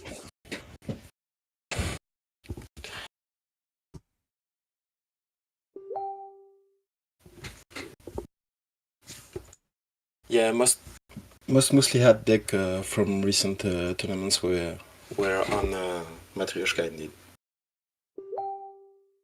And already Thinky Turn from Deer. Yeah.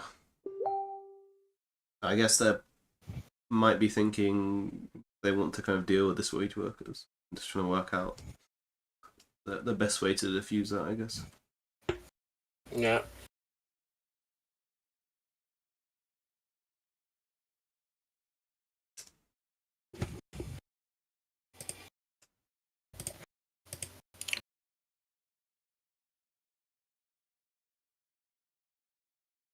Already twinning. Twinning is very nice. And running archive. Been shuffling back an unseen. Just one card. Cleaning can get away on spin. And no pop. No. Oh no. No, it was just a normal run. Yeah. Yeah, I think if it was a clean getaway, he'd be tempted to pop there. Yeah, it was on archives. A clean Yeah. But yeah, as you say, only shuffling the face down, not the your initial life, which to me suggests that we're very much playing a combo deck, and we just want to draw our pieces as quickly as possible. RLC for the humanoid resource. That's pretty cool. Yeah. Yeah. Humanoid Resource wasn't played by Sebastian K last week. Yeah, so And Wedge Walker neither, by the way. So I think there is like another variety of combo PD that I think this might be what this deck is. I'm not super familiar with it, but that does seem to be what we're getting. I'm curious what all this ice is, but I guess Deer is trying to find some Matryoshkas before base checking. I think they're probably on big deal. Two YDL. Big deal. Yeah, definitely could be big deal. That would make a lot of sense.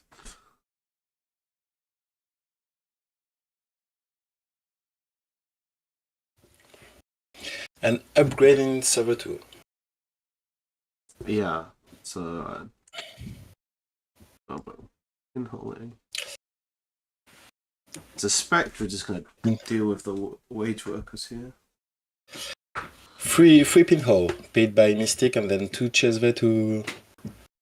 That always feels nice when you can use the chest for credits for the trash. Yeah.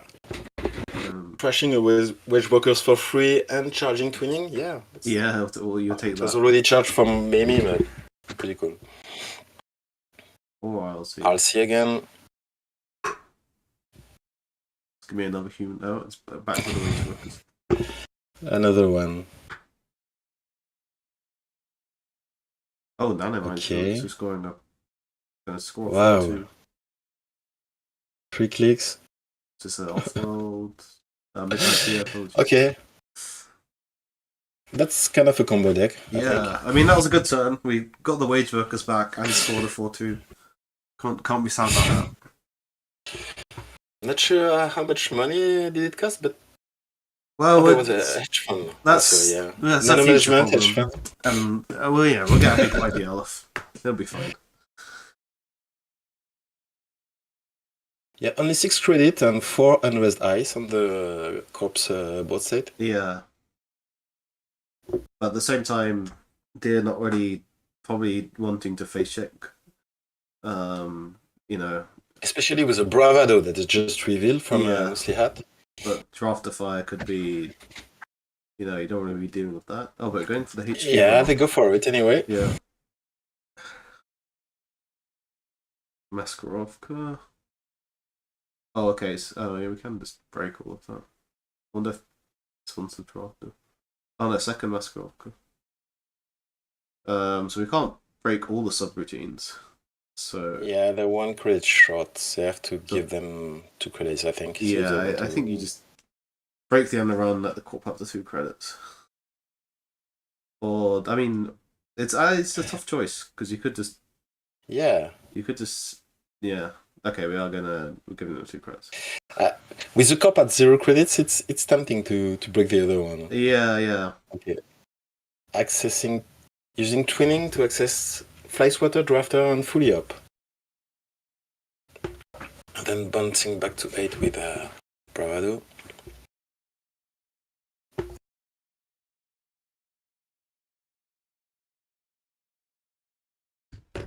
So do you get rid of this Wedge Walker last click?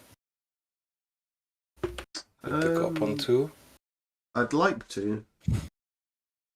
I think that's what they consider. Yeah.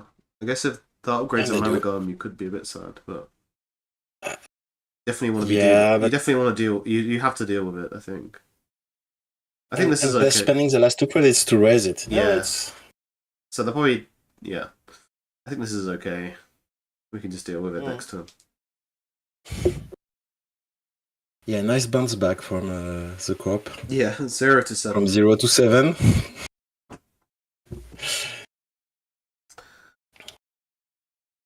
So, click for 3, gain a click with Wedge Walker and play YDL. Yeah, nice. And then have the criminal runner take all of it with transfer of wealth.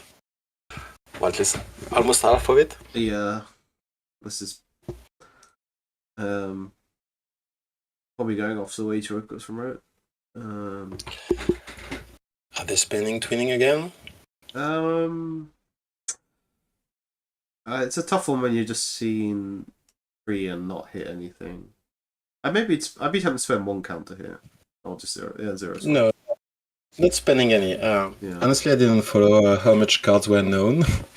I guess they knew. They saw 3 last turn, and I don't think the YDL was one of those cards. So you know half of HQ. Okay, so that makes sense. Yeah. That was more for the credit swing. Gambling with Mimi. 13 credits to 3 for the corpse. Another red double clearance. Into humanoid. Humanoid resource again. Nice. Yeah. It's a really cool combo. Yeah, it's the Speedy's done a good job of kind of looking like it doesn't have much money, and then And fully up. wow. That's really good turn for the corp. Yeah. Wow. Out to 11 credits with this new remote server. One thing I've only just noticing, but there is a Kuripur installed, which suggests that this is more of a reg crim deck that's just being played out of Mystery Hat. Yeah, indeed. No dolls here. And already loaded with 3 power counters. Yeah. So Yes. In case of a brand, that's pretty cool. yeah, but even on the Maskarov, saving 4 credits is still pretty good.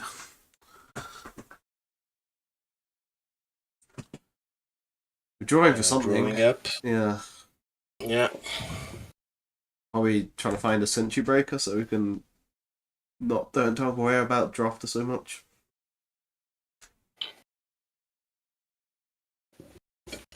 Class Upco will help to find what they're looking for. Maybe the console too. Yeah, you think hopefully with 9 cards in hand, some of those cards are what Deer's looking for. Yeah, and with 13 credits, you can play it. Yeah, so potentially. See again. Yeah, I wonder if we'll see a score here. Because I guess once King Solomon gets to 4 points, then he can just threaten to big deal to win the game. I'll see for YDL. Yeah, hedge funds. For hedge fund. Wage workers. Wage worker click.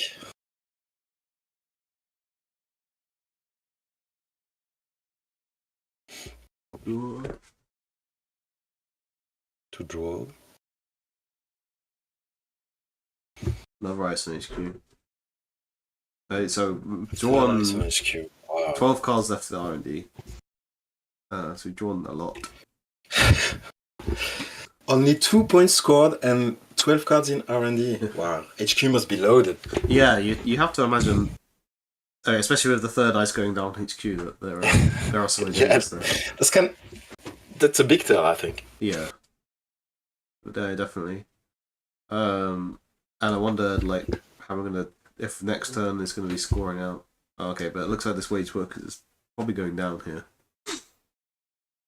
And Jill revealed a sunken seal with a mostly a trigger, so if that third ice is a cut gate, they can deal with it. Yeah.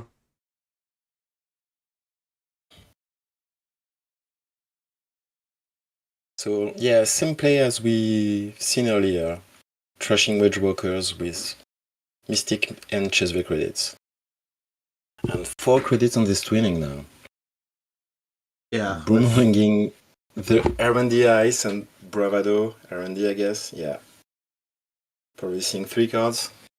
Yeah, you have to imagine we're gonna use our twinning here, especially with, between HQ and R&D there are 20 cards, and we've only seen one. And 3 points. Well, we're getting the draft. 3 points. Yeah, so not the greatest target. Only 3 credits for a send a message. So probably there's no brand, or maybe that's what they need. Yeah. Although maybe it's just don't really want to res on the remote because Reprise. Nice. Oh, well, that's really. And they're playing it. I do like reprise. And we could easily see 2 more. And they burn the drafter. Nice. Yeah. This is. Managam fully up Okay. in Gatan. Okay, that's 5 points to 2. Yeah. Caught really on the back foot off this turn. Yeah. Really aggressive play from there. Mm-hmm.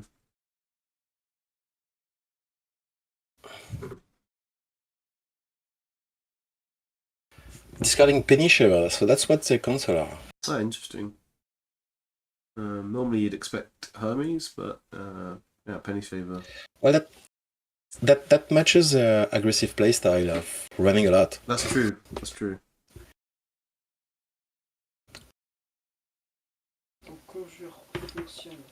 And the core pricing up at 17 credits. Yeah.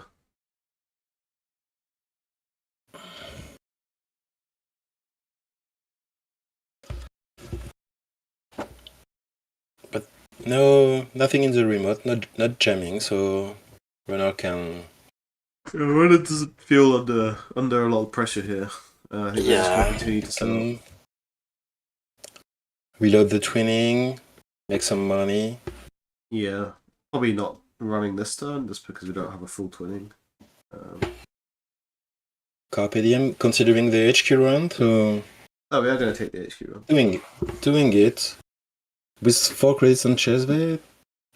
It's Yeah, I guess basically the Carpe Diem pays for the run, so. oh no, just To charge that makes sense. Yeah, basically just getting a free Kuroko account. just for one Kurupila counter. Yeah, that makes sense. I like it.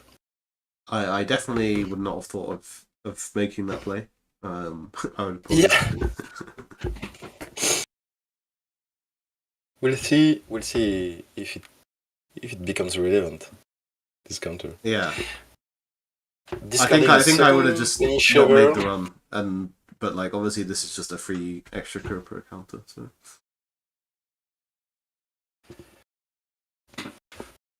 And Deer discarded a second Penny Shiver and Hannah. Interesting. Okay, Cop's jamming in the remote and icing up HQ again. Is it the drafter back? Yeah, you think so, especially we've not seen a Century Breaker yet, so drafter would make the most sense. Are you lacking sleep? Sorry, yeah.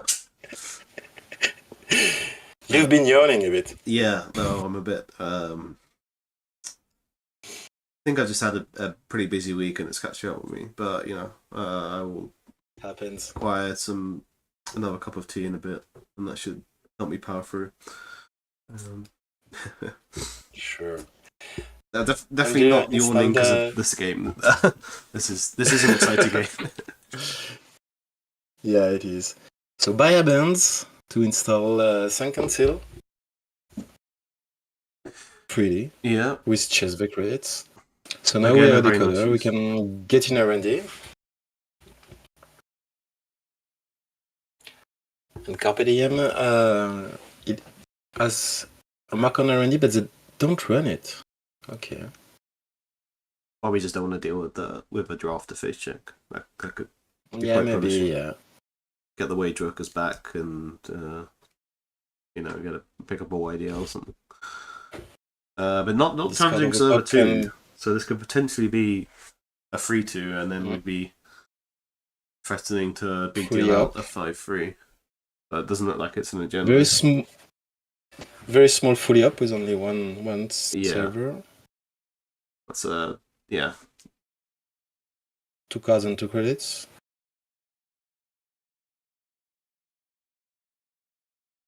Another one. So really digging for something here. Is this a bridge workers in the remote? It could be, yeah. Are there any wage workers? And then they raise it and play a third there is- operation? There is a third wage workers left, so potentially. But we're clearly digging for something. No, just clicking for credit. Yeah. Okay, it's a bit disappointing, Cake. Yeah. Well, Corp's gonna have to do something soon with 5 cards left in R&D. Buy events again. And there's twinning on 3 counters. 5 again. Yeah. I mean, at a certain point, you probably don't care about 5 cards in R&D. Yeah, the drafter could fire. If I'm still gonna get currency 5 cards in R&D. Misclick from the... Oh, we put the 4 credits. Oh, yeah. Okay. Yeah. That seems like I can't imagine that was the option Dia wanted to choose there. So that seems reasonable. Draw 2. Install 1 with Cheswick credits. And the revolver. Okay. Finally the killer, so we can run R&D. Yeah, and with this revealed bravado, I'm expecting a bravado either HQ or R&D. I think R&D. Well, I am. I mean, we could probably get into both servers this turn, so yeah. Start with R&D and see what happens. There are definitely agenda in both. The remote. Why not? Hagen. Only on 3 strength. So still 4 credits to break. Break for 4. Yeah. Scatterfield. Only 2 credits. It was the wage book. It was. So probably whiffed on the drawing and a third operation last turn. Yeah, that must have been it. So if there's no operation in HQ, what are they holding? Yeah, I think agendas must be somewhere. We're leaving up the wage workers.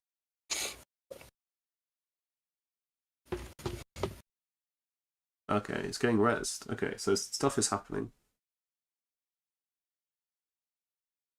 Nano?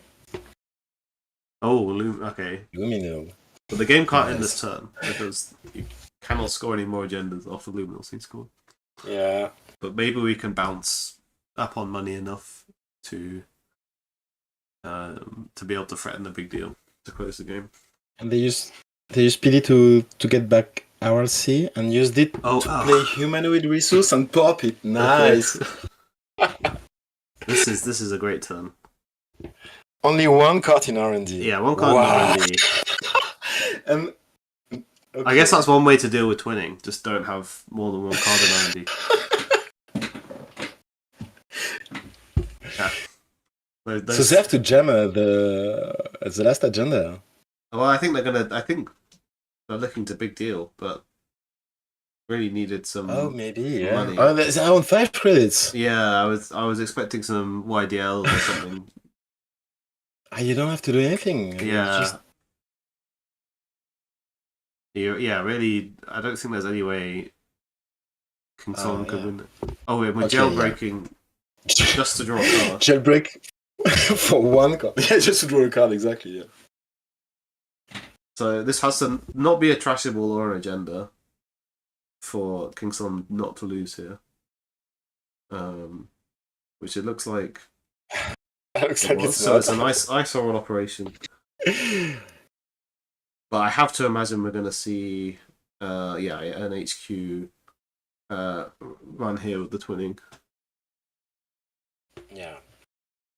Especially with the overclock, we're not hardly spending any real money to get through as well.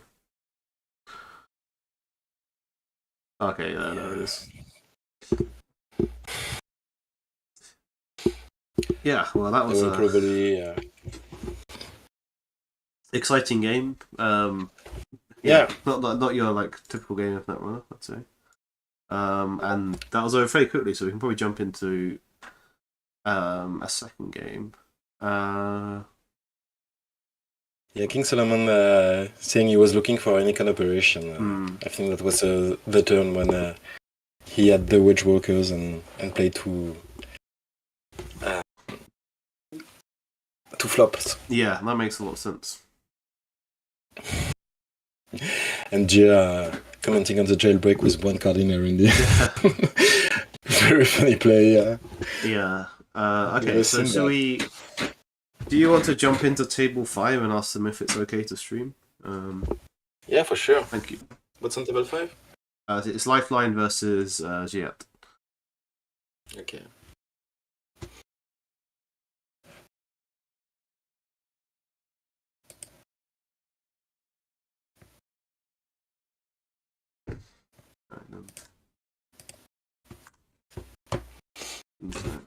Bearings. Okay, I mean, Sable, Ob. Oh, only 3 points to 1. But both players have huge board state. Have you asked if it's okay to stream?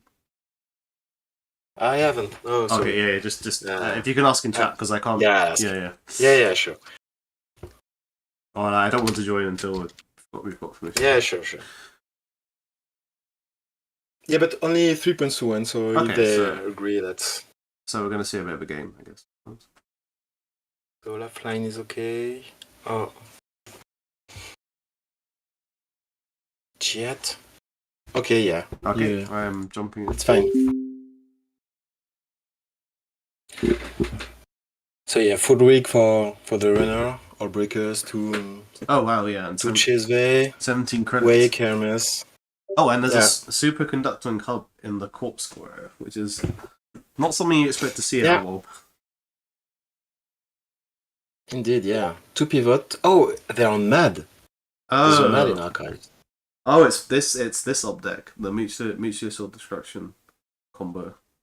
And 2 pivot suggests a MAD combo kill probably on the end of the line.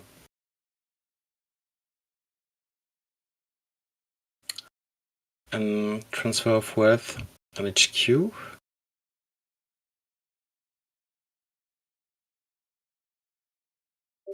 So yeah, with 17 credits and 2 chairs there, the runner can run pretty confidently. Only 2 credits to break this. At least the Winchester. It's going to cost some money with the Winchester, but then with transfer of wealth, you don't. Yeah. 3 real credits that are paid back with the transfer, of course. And they're charging the Waking Plants. Not choosing twinning. They had a counter, and they saw an end of the line. Called it. Yeah, I mean, I think once you see the mutual sword destruction, you have to imagine this free end of the lines of the deck as well. Yeah. Are doing back in as well. The question is how they're getting clicks back to play them after MAD. Is it Bass or Witch Walkers or Nano Management? Yeah.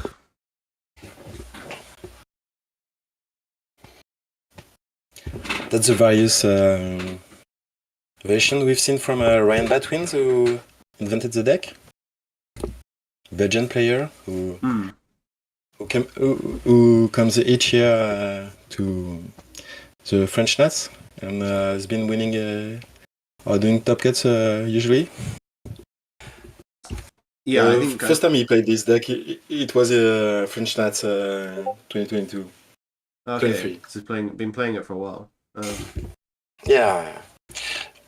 But I think he stopped playing it because runner have too much kill tech. Yeah.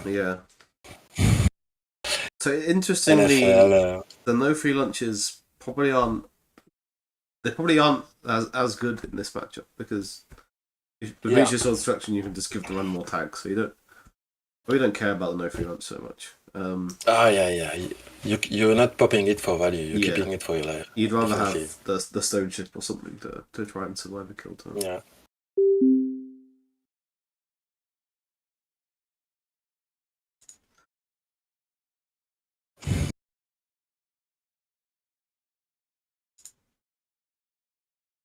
Because with 5 rest card and 18 credits, if the corp has the cards in hand, they can probably do the combo. So runner has to be very careful. I suspect they're just looking for pieces at this point.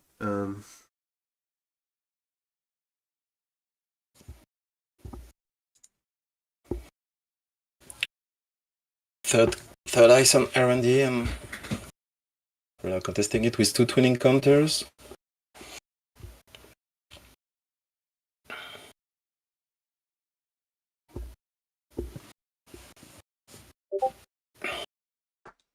They let the corp get 1 credit, access to additional cards with twinning, and Wake.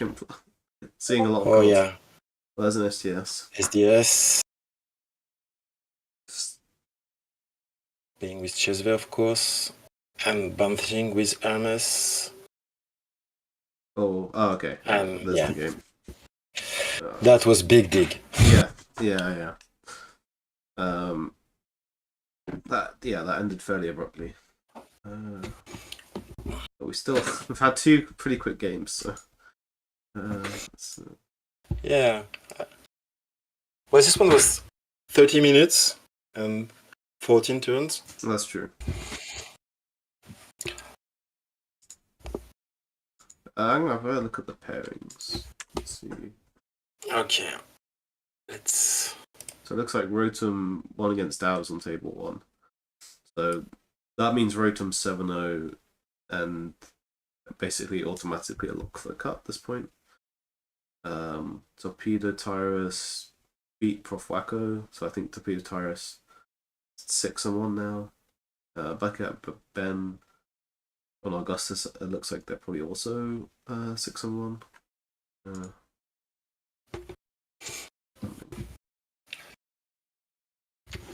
Yeah.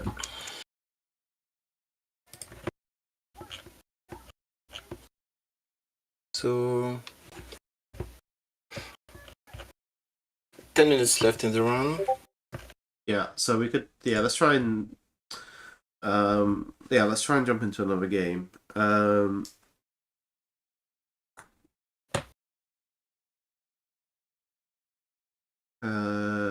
Let's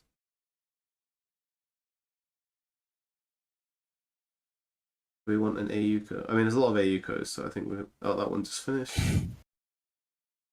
Oh, let's have a look at table 22. Do you want mind jumping in there and? Yeah. Thank you. Let's see, it's Wayland. Okay, 6-5 already. Okay. So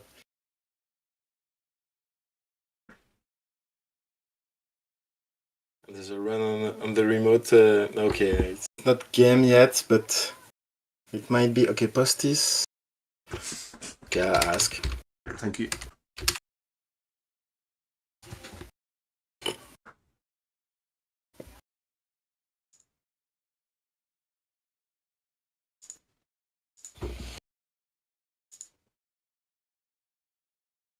Yeah, you can come. So we have Musliat with the dolls this time and 2 Chesve, Hermes, and 6 points. And Alright, Copside. Dolls versus Bladderwort. It's Bladderwort, Ob. 2 envelopments on R&D. That's not something you see every day. Oh wow, yeah. Oh, we're about to get double Bladderwort triggers by the looks of things. Yeah. Only 1 credits. We're taking a core damage as well. The cop are the basal counter and a measured response in archive, so okay. One has to respect that. Well, it looks like I mean, unless we didn't make a successful one last turn, we might just be dead to the measured response this turn. Yeah, indeed, yeah. But maybe they run, possible they're probably dead, yeah. Oh, they did run, yeah, they run the remote. I think, yeah. That's it. Yeah. Okay. Yeah, I think at this point it's probably not worth going into another game. Yeah. Like, so we take a break. Yeah, I'm gonna look through the standings.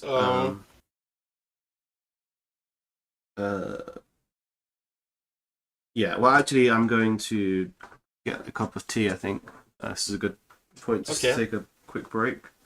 I'll leave the standings up on screen. But yeah, I'll be back in 5 minutes, I think. With a fresh cup of tea. Fine.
Okay, I'm back.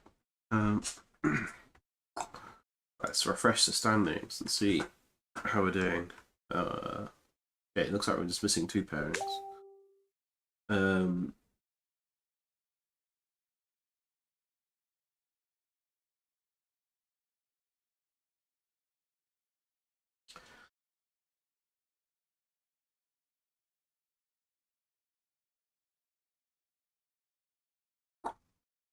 Just down to 1 missing pairing now. Looks like we have a healthy number of players on 6 and 1. But we've still got 3 more rounds to go. Again, 7-3 is what you need to make the cut, or at least that's what the bubble is going to be. So there's definitely still a lot of players in. Oh, welcome back. Still a lot of players in contention to make top 16 here. Looks like Davs took his first loss. Yeah. Unfortunately, one player player had to lose. It looks like Rotom beat Douse. So Rotom is safe for the cut. 6 and 1 is technically not safe. He still needs to win 1 more game in that spot. But I'd say it's very, I'd put good money on, I think, most of these 6 and 1 players, being in the cut later as well. Probably, yeah. It's top 16? Yeah, definitely. It's a top 16. What are we doing? We've got round 8 already. Oh, so next round starting. I don't think we've had Augustus on stream yet, so I think table 2 looks tempting to stream. Augustus versus Bucket Ben.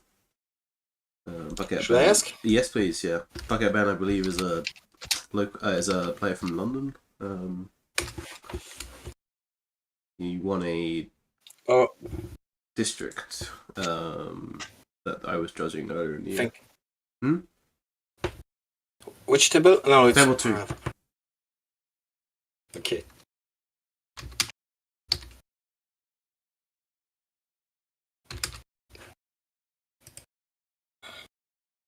Yeah, chat pointing out that it's a stacked tournament. Definitely is stacked. I dare say maybe the most stacked Continentals we've had so far. This year, I mean. 100 players? Yeah. 101, I think.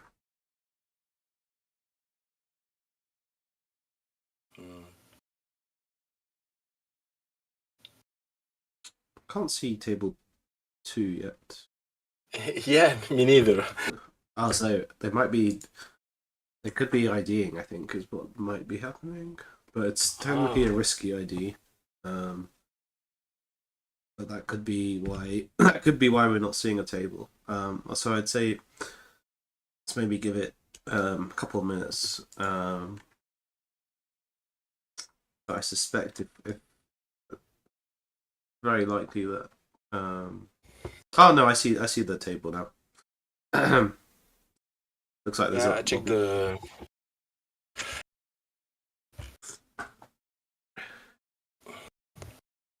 Okay. Bucket. Oh. Okay.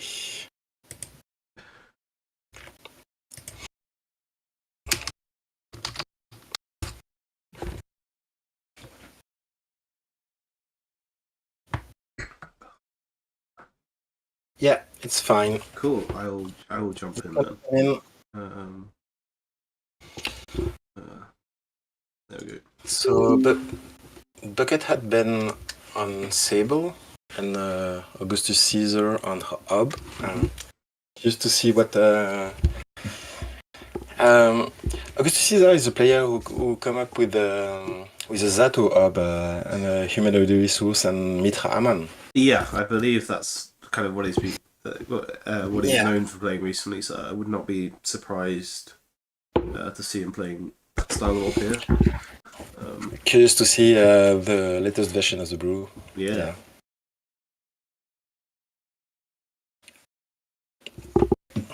Like it's rushy and rig shooting playstyle. Yeah, I think Ob versus Crim is always kind of an interesting matchup. I think because the Crim is good at applying lots of pressure, but equally there's lots of powerful things the Ob can do that the Crim doesn't necessarily have tech to deal with.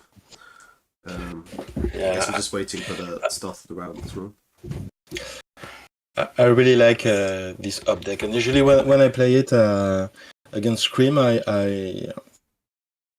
underevaluate the central pressure and lose to it. But if you respect it and don't rush as much and play more slowly and defend the centrals, the rig shooting can be very good against Creams. Yeah, definitely. Yeah, it's always a kind of difficult balancing act in terms of a bit rushing versus, as you say, kind of respecting the multi-axis as well. So both players kept their hand, and a good opening for the cop with a remote and HQ defense. Yeah, this is looking to me like we're going to see a Cyber Sand into Humanoid pop off next turn if that's the deck we're playing. Oh, there's a pinhole coming down. Last click. So if it's a Cyber Sand, can they no? Well, you can't pop the Cyber Sand because then you just yeah. But I think you still kind of have to smash. Especially when the runners was on 12 credits before playing the pinhole. Yeah. It just slows down the call. It does. This is just gem another card and protected R&D. Yeah. Which is a new mark.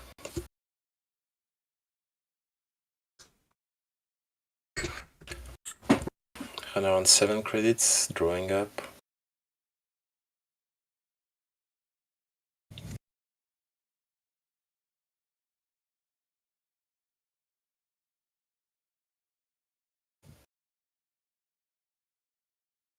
No run this turn, just install no free lunch. Wall-to-wall in the remote. Yeah.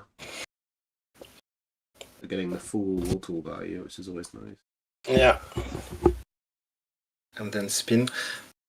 So wall-to-wall suggests Hudson Mines. So you can use this advancement counter to... Yeah. You can move it and do some fast advance channeling.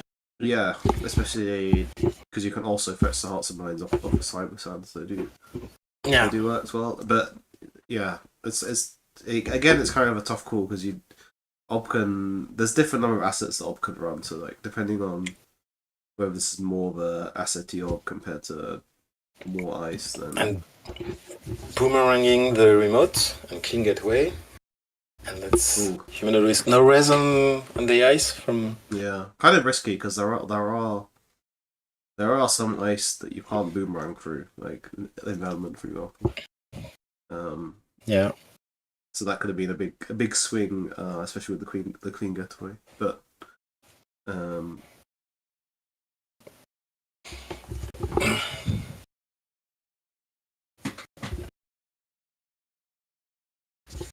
Well, just for credits, they could have popped the spin to a full value, full wall-to-wall value, but they didn't. Yeah, it's just valuing having the spin doctor more than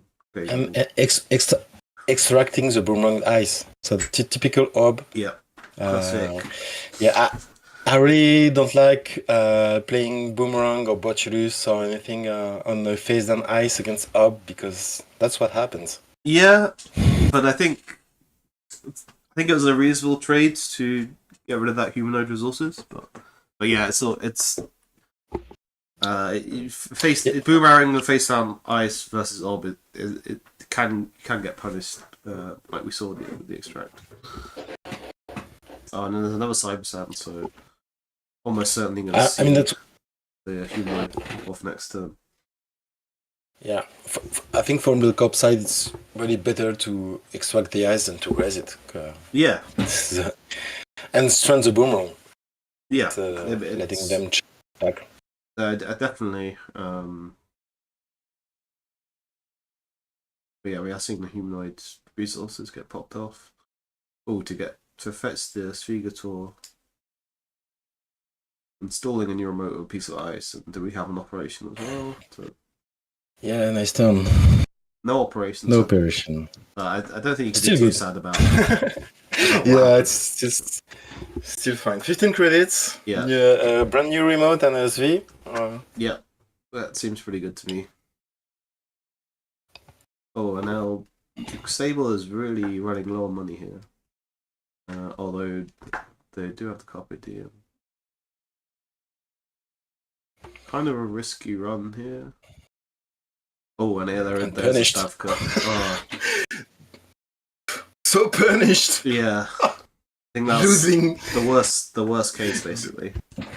We're gonna lose. Wow. Yeah. They can't do anything. So yeah. I mean, you have to usually these We're Sables shooting playing multiple copies of their breakers, so I don't imagine we're like knocked out yet or something. But we got the slash and burn, so that's got something for our trouble there. Yeah. Sure, they probably have more copies, but huge tempo swing. Oh yeah. Even if it's not a lockout, the tempo swing. Now you have to go and find these other breakers, spend money to install them. That by itself is a big deal. Yeah, well, the corp is using SV to trash Stavka to get an until. Yeah. So I would imagine the corp has a pretty decent scoring window, and that looks like what they're doing, given overwriting the anthill. I have to imagine we're setting up Until was already there. They used the anthill for the offshore.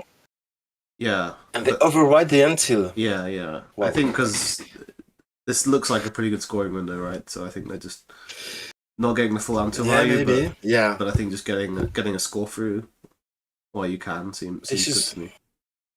Yeah, this is rushy. Yeah, that's. Oh, they're also playing fast. Yeah.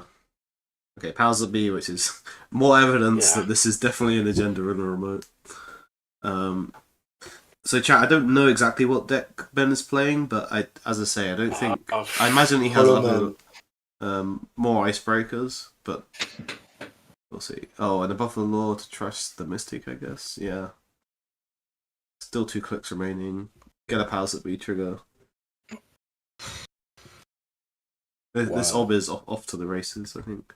Yeah, Augustus is really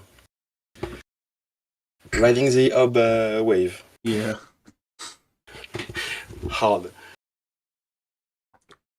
I'm always impressed when I see good players play ob, because it looks like the deck always looks so strong, and then I go and try it myself, and I'm just like, oh, this deck sucks. Why am I not winning games tonight?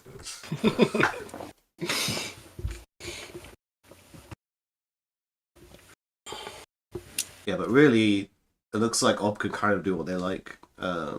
Sable really has to find their breakers so they can challenge this remote somehow. Otherwise, we're just going to keep getting Hollow Man value. Potentially going to close the game very quickly. And the Hermes trigger didn't even hurt her. They just had to click left to reinstall stuff.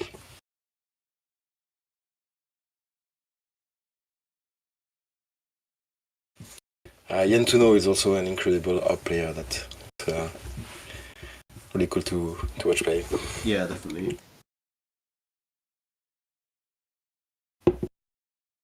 Looks like we're getting another score for SF. Not using Zv.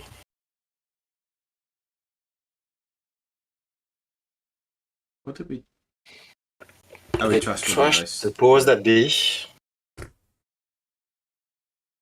I know. Oh, we just hit a boomerang out of hand with meat damage as well. Yeah. That's potentially both boomerang. Like all the boomerangs could just potentially be used up. So really, I'm jamming again. Yeah. This could just be game next turn potentially. Yeah, on 9 credits. Really, this is all off the back of the Stavkarez earlier as well. Right? Yeah. Amazing play by Augustus. Yeah.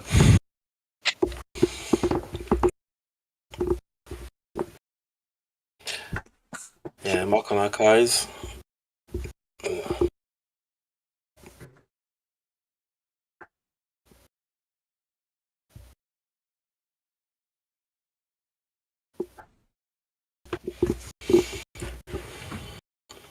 So you're thinking it's a 5-3 in server 7? If it's a 5-3, then yeah, that could just be game next turn. That probably is, yeah.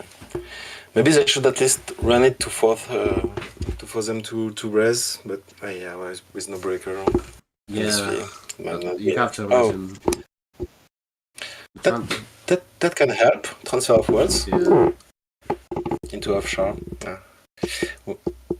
Oh, on 6 you can score 5-3. Have we got the so Holloman is already red, so yeah. And this is a 3, so yeah. Yeah, actually, you just need just 6 credits is enough, right? So don't actually need any. You need 6. And Sphere is bringing 3, so.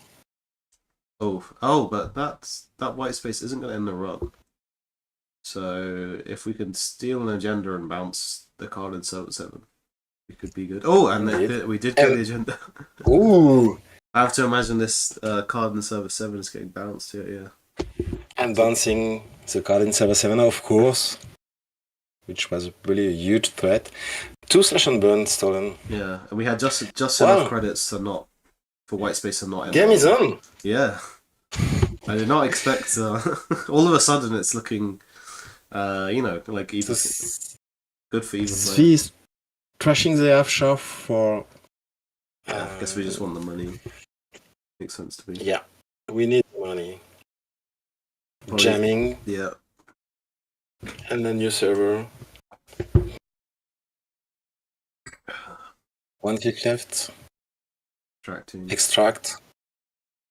Ob has already been used. Just trashing the card that was just installed for more money. 14 credits. So you can raise most ice. Yeah, I think and still score with a runner on 0 icebreaker. That seems like a pretty good position again. Yeah, I mean, I think this remote is. I don't see a way disabled to get into remote, but they can get into R&D and potentially steal another agenda. Okay, pinholing probably the Holloman. I imagine it's the Holloman. It's gonna buy them some time. And R&D is still porous. When I can get in, and that's often how Ob loses. Yeah, I have to imagine if we didn't have the pinhole there, then I could have seen an R&D run to try and get a Hermes bounce. Yeah. So it's fit to trash one of the ice. Advancing 3 times. The card in server 7. What is it? It looks like it's Azef. Azef. Okay. So 2 more points. Tuning and revolver trashed. And pause that bit to reinstall Holloman. Yeah. So we have one of each breaker in the bin. Yeah. None on the board. Steel skin. Oh, that's kind of spicy. I think a steel skin. Decked for Arco. I imagine so, yeah. Oh, okay. So there's I've got the Kuripura now. Oh, now I can land the transfer of wealth. Nice. A nice bounce back, measured response. I think you have. Yeah. Do you trash it? You probably should trash it. That would. I think you'd rather pay 3 to trash it than pay 8 if they play it. Yeah, exactly. I think I agree with. Yeah. Although the issue now is, we've got the no free lunch though, so we can bounce back up on credits.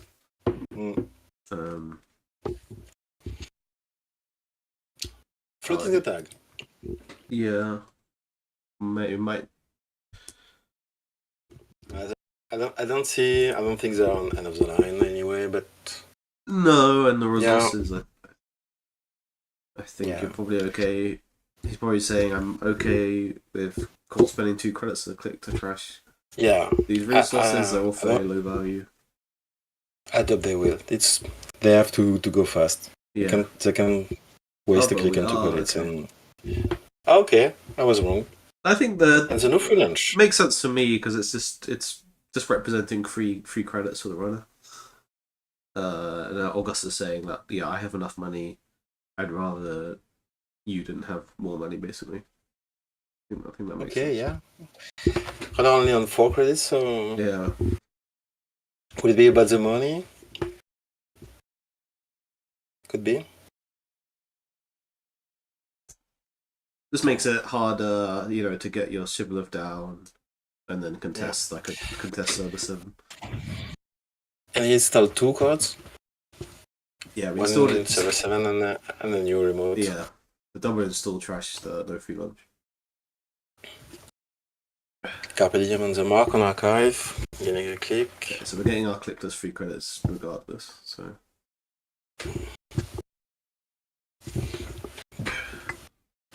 No card to draw up. Only 8 cards in the stack. yeah, And still 8 in the grip too. still looking for the. I imagine the second Shibboleth. It's gonna bravado into its queue. Money's coming back. Yeah, we've got money, but we're just and that's Another measure measure, of but we didn't response. have not enough money to trash it. Yeah, but we're safe. We're Yeah, quite safe. 9 credits and 7 cards. Can tank 2. And 1 is already in the bin, so pretty safe. Cops clearly more threatening to score out than to kill. Yeah, exactly.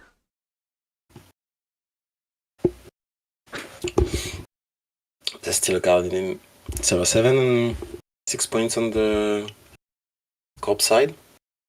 Yeah, so that could be another 3-2 just to close the game next turn. Which I think makes sense to me because the agenda's definitely going to be safer in the remote than in HQ. Yeah, I'm not contesting. So when I'm saying that it's not an agenda, click for credits. Spin, rest. Okay, so presumably not going to win this turn. No, yeah. Measured response stawka shuffled back. Oh. Oh, and Yeah. we're just spinning to. Looks like we're just. Oh, yeah. The 3-2, yeah. Nice. The game. Okay. That's all 3 Azef scored by the corp there. I don't think I've. Not sure I've seen that in a game before. Well, that was relatively quick, so let's try and jump into. Another 18 game. minutes. Yeah. So. Rush up.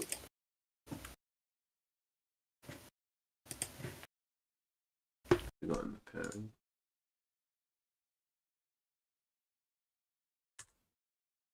That's interesting. The Rotom ID'd on table 1. Table 1. Table 1 was an ID. I'm just looking at the pairings. Oh. Okay. I've had a lot of obs. There's a lot of obs towards the top and a lot of eco. It's not surprising. I'm trying to stream something a bit different.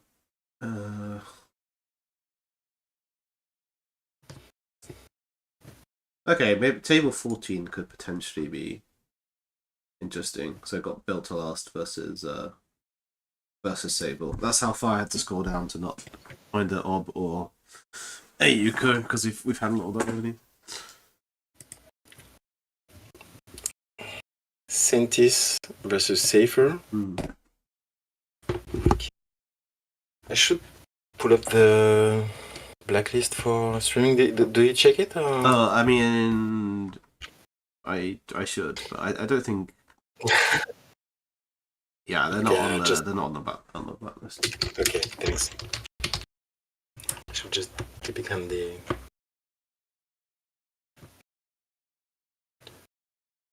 Yeah, it's fine. You can come in. Cool. So we have Santis on BTL and 0 points against Safer on Sable, 3 points, and Sable Matryoshka. This is quite the board state we have going on. Safer, if you want to see how he looks like, just check out the vote from last week, Continental in Montreal. He was commentating quite often. Okay. And SG staff, he is part of the dev team. Oh, that's cool. So playing Doll Sable looks like. And this is quite the disgusting boardscape for the Corp. Got what's that? 7 res pieces of ice, including a triple advanced Pharos, triple master kit. Yeah, It's a lot of ice res, but and no credits. Yeah. Okay, from 3 to 5 with petty cash, but still, I think BTL wants to have more credits. Yeah, probably thinking the remote isn't safe enough yet to push in. But I imagine he really wants to score an SDS to trash this Matryoshka.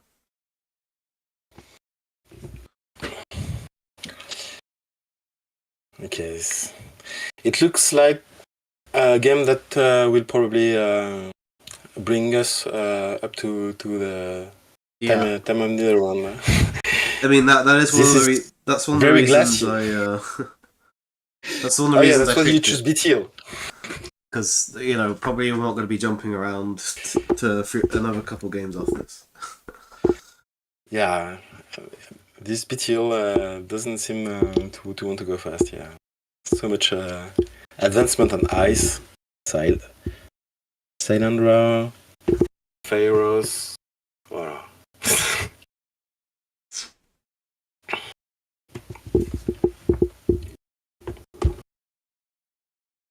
More ice and R&D. Yeah.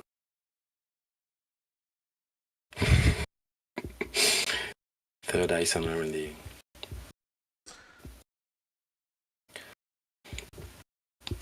Yeah, I think Safer would be happy to find a second Chesver at this point. Yeah, definitely. They have still one enemy left. That's a card that can help in this matchup. I would not only help, I'd say it's probably necessary to be able to run any of these centrals. Yeah. At least they already have a twinning and they're charging it, so that's yeah. really good we've got the compilation, so we can, in theory, see all of HQ. Yeah. There are still a lot of agendas left in play, so you have to imagine the pressure is on the corp somewhat to force the issue. Otherwise, we're just going to keep drawing agendas. I mean, that looks like exactly what's happening now. Corp probably recognizing I've got to do something because otherwise this compilation, this twinning is just going to see my whole hand, and that could easily be game. Yeah, Corp drew like 12 cards. Yeah. And there's only one agenda out. Yeah. And one in the remote, but I think HQ is probably loaded. I'd say at least 2 or 3 agendas in HQ probably. Only one spin out. Yeah, mathematically that seems reasonable. And it's there's runner already on 3 points. It's kind of scary staring down that twinning and compilation. Yeah, that compilation can really pay off. Yeah. But they're probably considering the remote because Corp and Salan double advance. They're on Charlotte. There's one in our archive, so that could be a Charlotte. So we're gonna go in HQ with the transfer of wealth. Interesting. I like this play. The and a revolver. Is that Hammer Respect? This revolver in addition to I think it's to break the Winchester. Matryoshka? I think it's just for the Winchester. Yeah, that's the install, but Why did they put in the deck? Oh yeah, I think it's for Hammer and then also Stavka Hafrun. Oh yeah. Yeah. Oh yeah. I think it's I would say it's mostly for the Stavka Hafrun and like Hammer is because you can always break the program test on Hammer, so you don't really care about it as much. But you do need an answer to Stavka Hafrun. Yeah, if you don't install any hardware or resource. Well, you just but I don't know. You can win the game without twinning or her. But it's not like South Africa where you just lose your massive dot and that's the game right there. I guess that's what I'm trying to say. But also anyway, for the Winchester, it's pretty nice because you're breaking for 2 credits as opposed to like 2 to boost, as opposed to like 5 credits, right? What about timing triggers? And in the meantime, Safer is accessing has finished running this server and breaking HK, but had a timing issue. They want to unpop the NFL. Okay, yeah. They popped the NFL to have money for competition, but they realized after that they do not need to do that because they have money from transfer of wealth. Can't we just undo click, shall we? Or okay, we're going to call judge. And judge call. Yeah. Okay. If in doubt, call a judge. That's. I think. Yeah. I think the take back is fine. Yeah, I don't think the issue is that. I think the issue is more like how do we resolve this cleanly on judge. Or you just fix it after the run. Yeah. Don't try to fix it during the run. Yeah. But I think in whenever the board state gets messy like this, then it's always safe just to call a judge and they'll sort it basically. That's what I like to do. He can also undo. Yeah, that's. Yeah, I think that I don't see the issue of just undoing the click. Yeah. Alright, it's a lot of clicking, but Axo is coming, but.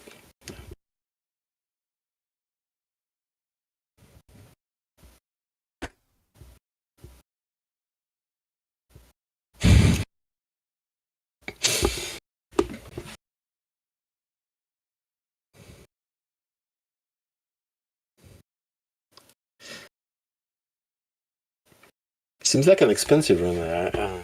Yeah, definitely. Yeah, they finished on 0. Yeah.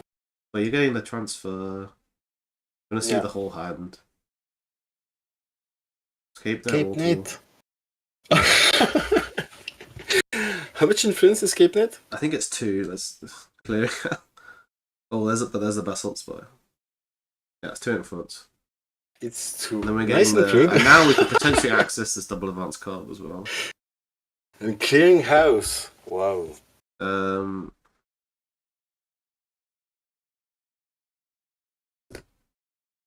Although if the BTL is on measured response, I think we're in trouble as the runner. I'm not sure how. If they have a line to not be to measure response.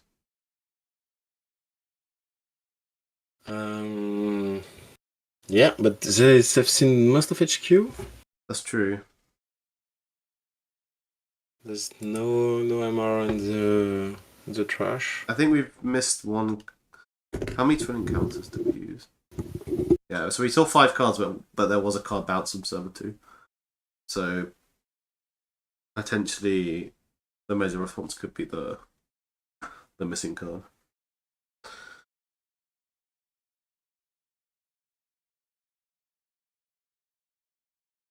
Alternatively, I think, assuming that was an SDS or something, you can just probably reinstall it next turn as BTL and feel comfortably safe that the runner. Well, they do, but they do have some money though.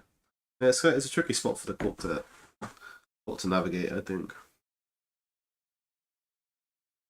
Oh, and we're playing the steel. Ah, okay, nice. So we don't die to measure response. We have cleared the tag.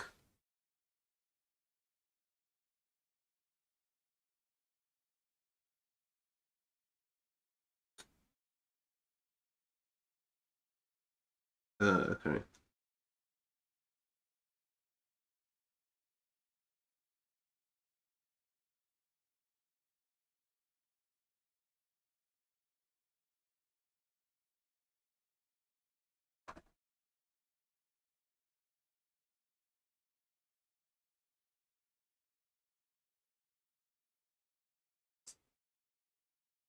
No second measure response, but also no money to play a second measure response. So the runner's got to win this game off single accesses. Yeah, Kogo, I kind of agree. If you're talking about the no free lunch, I think, especially when you've seen the escape net, I don't think the tag matters that much. I guess you don't know if there's Ender lives floating about. Is the thing. But yeah, I think now that the runner's almost run out of cards and has no multi access, this is going to be a grind. Yeah, I agree. I agree with what you're saying. I think.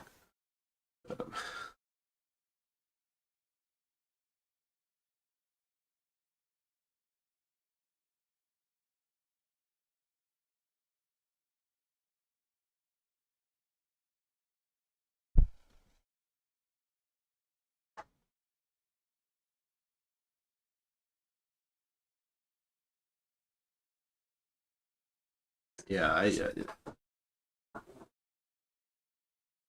so the runner can just click for credits here. The Corp has to find some way to beta run. And we can't beta run the run agenda because that would just be game. So I think it's a tricky, even though it looks really good for the Corp here, I think navigating these turns is going to be tricky. Because any steal for the runner wins the game.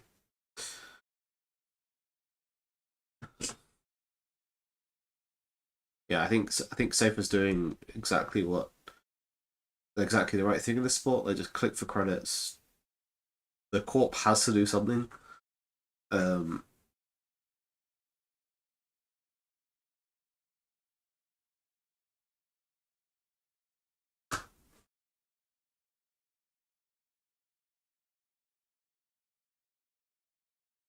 But I guess I think we've already seen clearinghouses, so that's probably one way for the runner to force interaction here would be free through clearinghouse.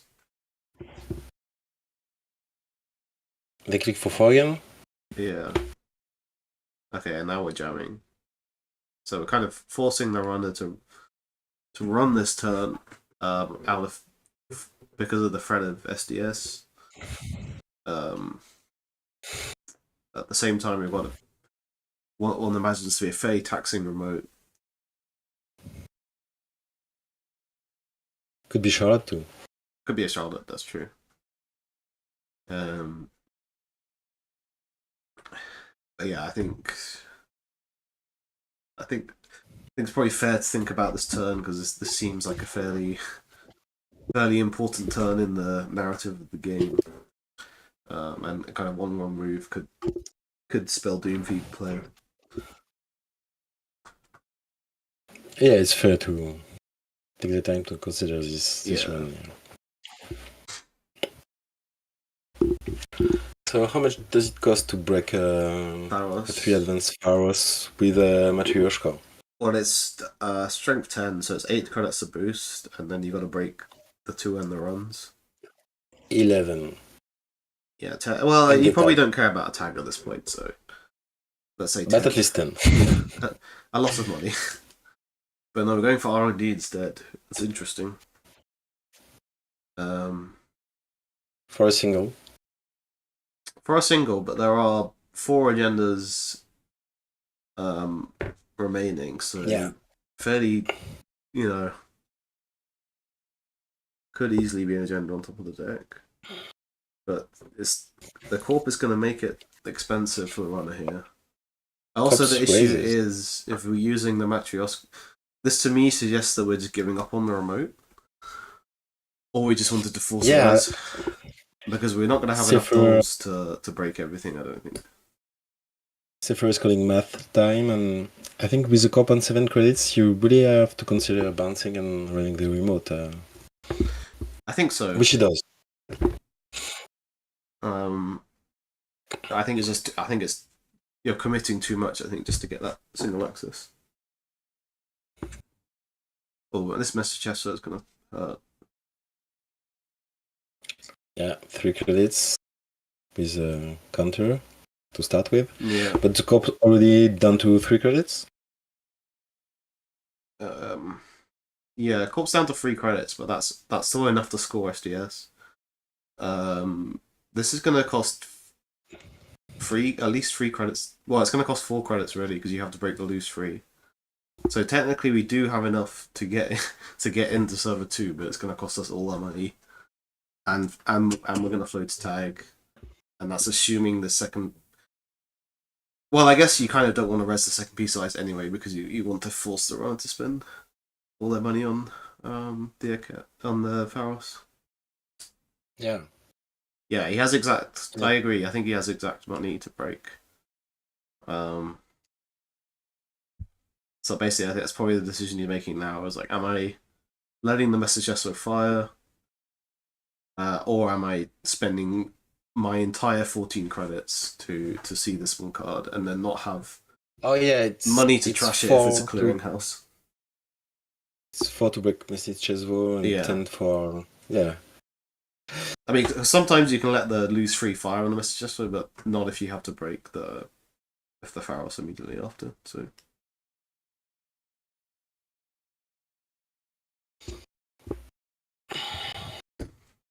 Have to math every server. How much time is left? I think that's. I would consider. Time is kind of an issue here. I think. 3 minutes. Yeah, if it's clearinghouse, it is GG.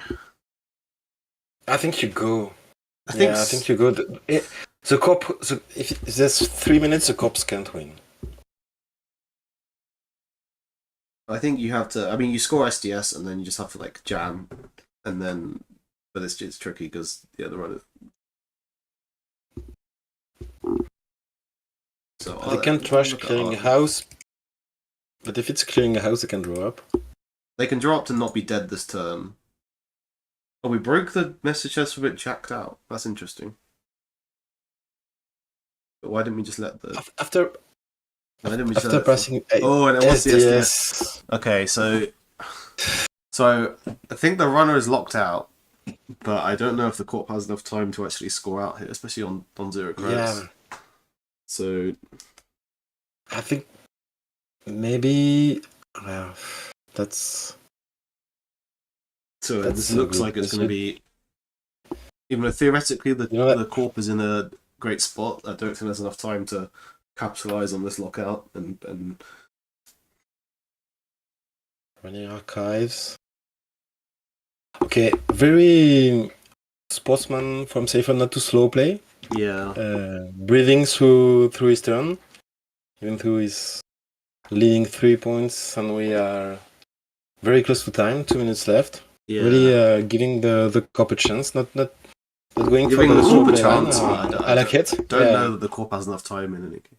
It's possible they may get an extension because they did have that judge call earlier, but yeah. Although we just need one more turn to even it out to 6 or. This time I think he's not going for it. Oh, it's clearing. Okay, that's just clearing. Oh my god. That was it. I wonder why didn't he run? He couldn't break anything. No barriers on all 20 credits. But he had no way to break. Oh barriers. Yeah. Could have got into the. Oh yeah, he means the turn. Yeah. Yes. Yeah. But he lost the also, of course.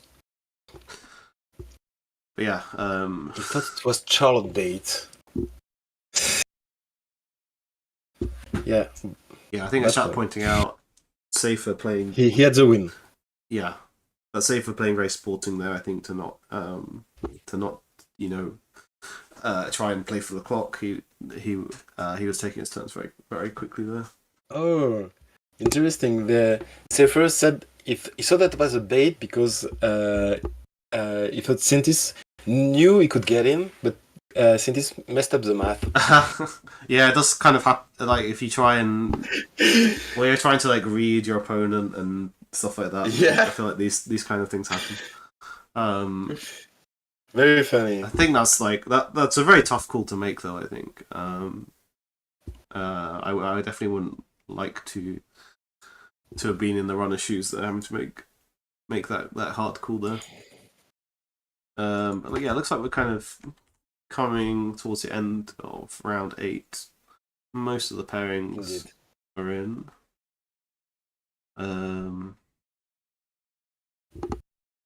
So where does that leave Saintus then?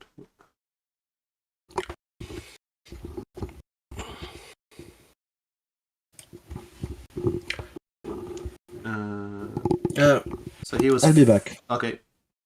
So Saintus, I believe, is now 5-3, so it's technically still in cup contention.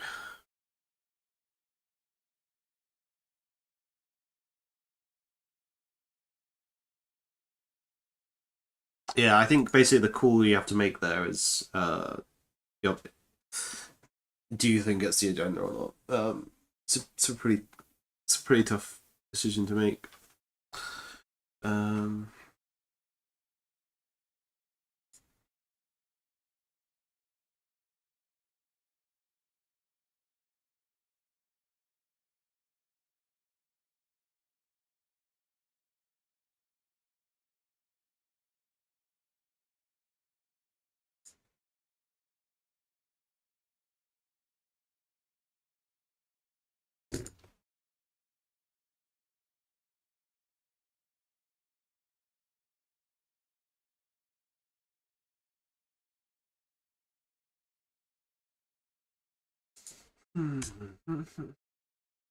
So just waiting for these last few pairings to come in.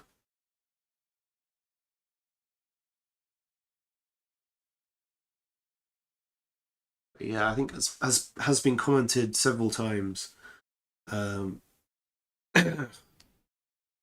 lots of strong players gravitating towards the top tables here. Not surprised to see many of these names floating around the top. Looking forward to seeing what the standings are looking like after round 8. I believe there'll be 2 more rounds after this. Probably some players will be able to ID. Well, Rotom has ID'd this round, but I imagine we'll be seeing more IDs. And yeah, indeed, Dav's 1-3-1 won his game against Ziet, so I know at least he is 7-1 now. I believe Augustus is as well. There's no reason for players with 7 wins to not ID at this point, so I imagine we'll be seeing IDs coming out from them.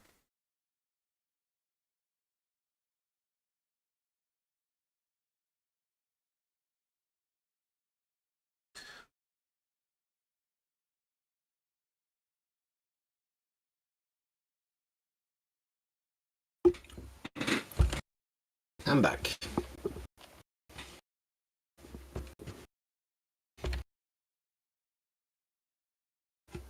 So welcome back.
You still here? Yeah, I'm still here. Sorry, just Okay. running out of things to say while we wait for the pairings to come in.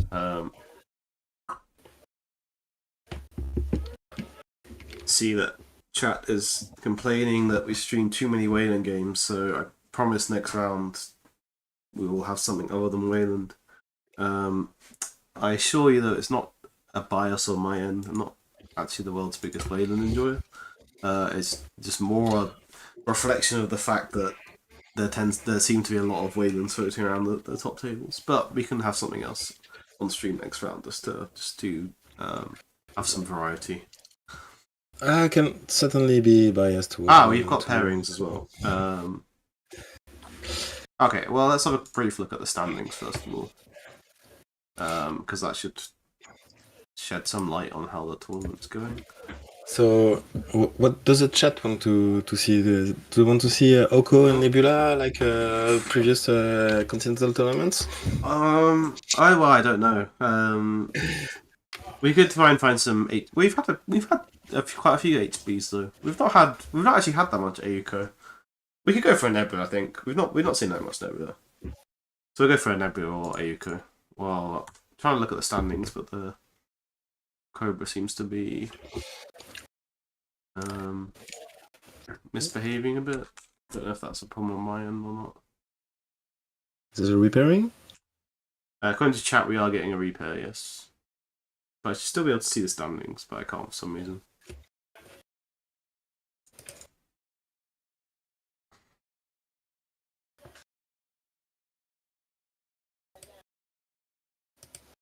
Come on, Cobra, don't die on us now.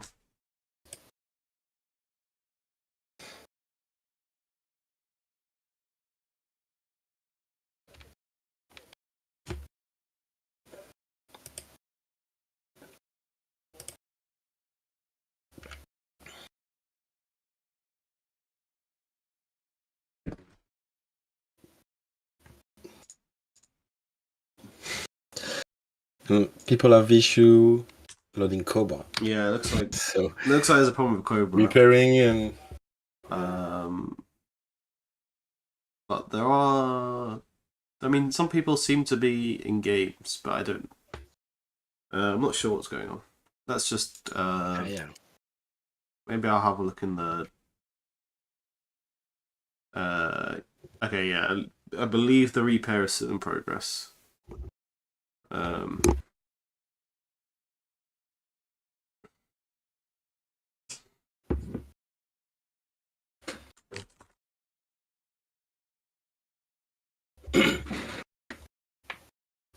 So I'm gonna just look in the event Discord and try and see if we can get. We're running the tournament on XDG server. Yeah. He put out a genetic instance that he already did that for Man in the Moon. Yeah, tournament a while ago, and that's pretty cool. But we need maybe someone to put out a cover instance too. Do we? Yeah, potentially. Yeah.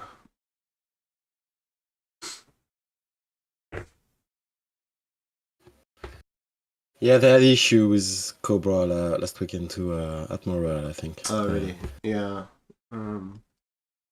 Hopefully that. At some point they had trouble putting out the standings.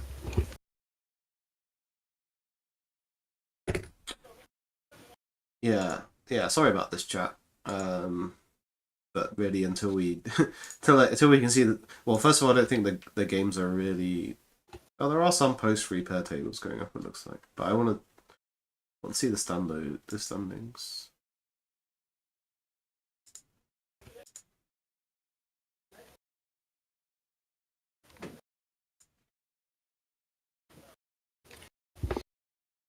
Someone posted the revised pairing in. Yeah, I can see the revised pairings. The problem is I don't know. I assume a lot of the top tables are going to be IDing, but I can't. Without seeing the standings, I can't see who's going to be IDing or not. Which is a bit annoying. Oh right, yeah. Oh no, pairings have just come back for me. Standings are still not loading. But it looks like we're only seeing one ID, unless it's possible that people are still thinking about an ID. But at least we can look at the matchups. Okay. Well, there's a Epiphany on table 4, so I think Stream would like Epiphany. So. Okay.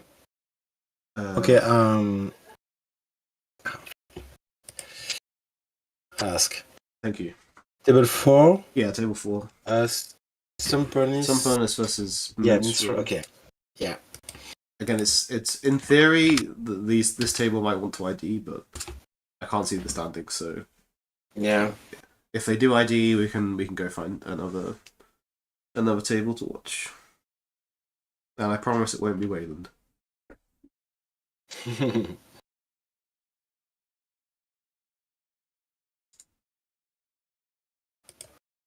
Oh. Yeah, I joined okay.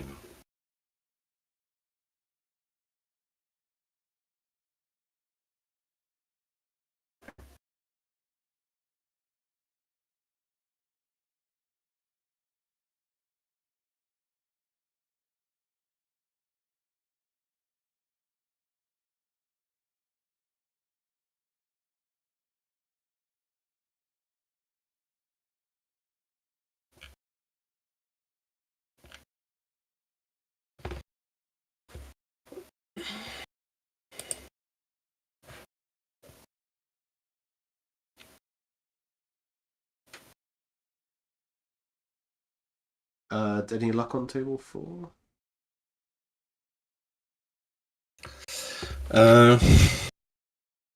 Not yet. You're still waiting. Some policies, yeah, they're still waiting for their opponents to join the table.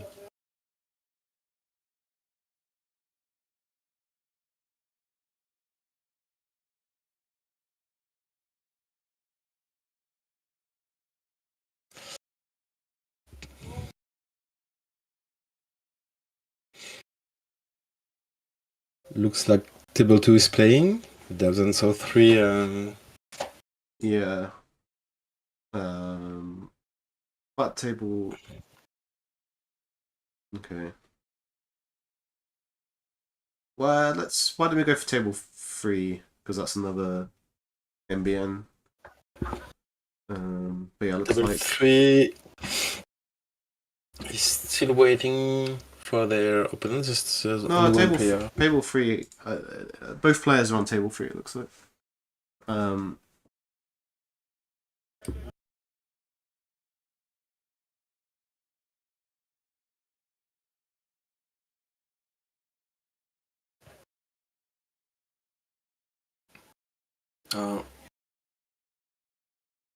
Repairing again? No, surely not. No, I think the round started, so I think we should try and stream table 3. If you don't mind asking. But this Minstrel as corp? No, table 3 is Deer versus Torpedo Types. Okay. I got it. Yeah, there was another one. Okay. Because it looks like... Yeah, they started. Yeah. Deer versus... Yeah. I mean... Yeah, you can come in. Cool. Right, so let's have Nebula versus... yeah. Deer is on Nebula and open with predictive planogram into I-single centrals. Yeah. Torpedo-Tirus, Moosely Hat, Shogun and Hermes. 2 Shogun and Diamonds. Okay. Also, we're flipped and we just clicking for credits. Oh, but we did play predictive. Okay. So mostly, I'm imagining this is the dolls version, which is pretty good for flipping down Nebula. But at the moment, we haven't drawn any dolls, so potentially giving up a false lead score, assuming this is kill. And they revealed Transfer of Wealth Yeah. with the ID ability and played Bravado and R&D. Into a Into message. Message as well. So the bravado basically cancels out the face check there. Yeah. It's not the end of the world. Create natural one. Yeah. And that was a corp.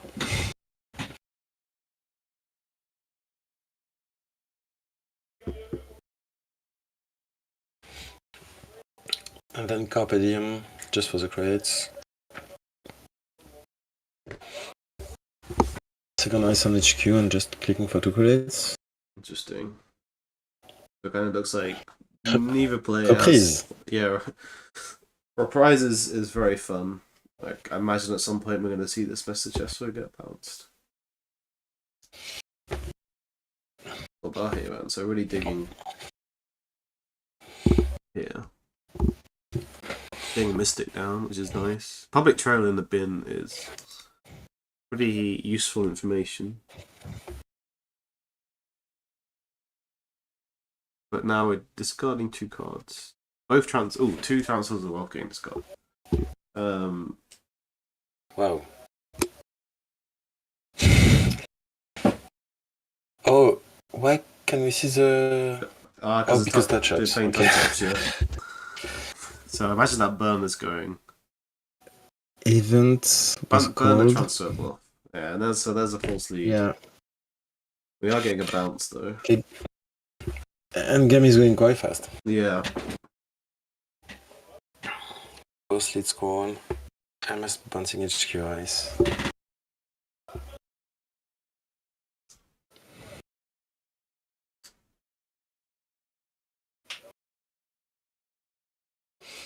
And the first duel.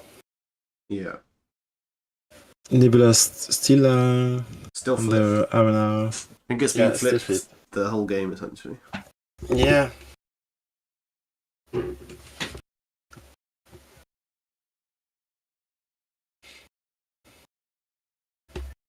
But Chess installed.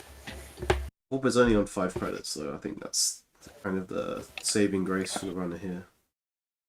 And they're really looking for something here. Or they're just drawing up to play Your Digital Life. A false lead scored is really half of the game plan of Yeah. Nebula. That is step 1, but you still need to have enough money to threaten big oppos and still be able to play all your kill operations. So gonna have to build up our money a bit, and also importantly, we're not threat free yet, so the runner's kind of safe to seal agendas and not die immediately at least. And reinstalling that second ice on HQ on only 4 credits. Second reprise. Can they raid the 2 ices? Another reprise, yeah, nice. Yeah, 4 credits is interesting because you know Message SO can't get res, and like these nebulas tend to play like their main ice tends to be Message SO. Like quite often you see maybe like a ping or unspiling, so but that's the ping though. Yeah. But getting that res out of the way isn't the worst. Not breaking? We can't break it. We don't have don't have any dolls hosted. We just have the big doll. Yeah, no hosted doll. Yeah, but we need that's a good point. But this was pretty good bravado run, putting the cops on 2 credits. Yeah, I think so. Discard pinhole, yeah, not very useful against Nebula usually. Yeah, it's a pretty dead card in this matchup. I'm just drawing up and found the order. Well, yeah, here is Econ credits.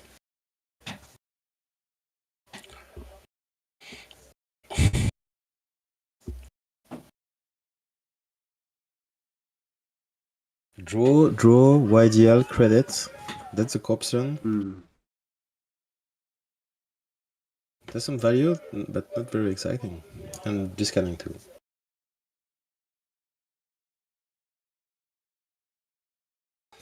Mostly had reveal spin hole. Not useful in itself, but drawing a free card is, you can't complain about that.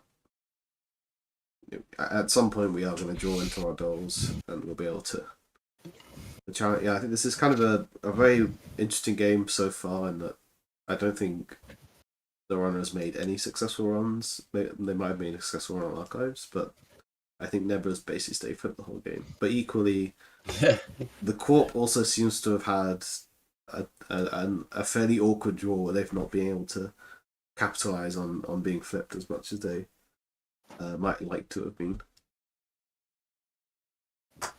Yeah, that's true. So they haven't drawn Econ Operation. Oh, well, that's... up. Yeah. There's Next big thing in Archives. Oh, but we've got a reprise, so we could just... And Behold? Yeah. Oh, yeah. I we think can reprise this message as well. Yeah, I think so. I'd be disappointed if they don't do it. And they have got Mystic Credits. Yeah, of course. Yeah. It's pretty nice. Really cool. Yeah. Oh, we're not making a run though. Oh, why not? Yeah, I'm not sure. Oh no, they're not running it R&D? Yeah, I don't know why we're not seeing the run on R&D.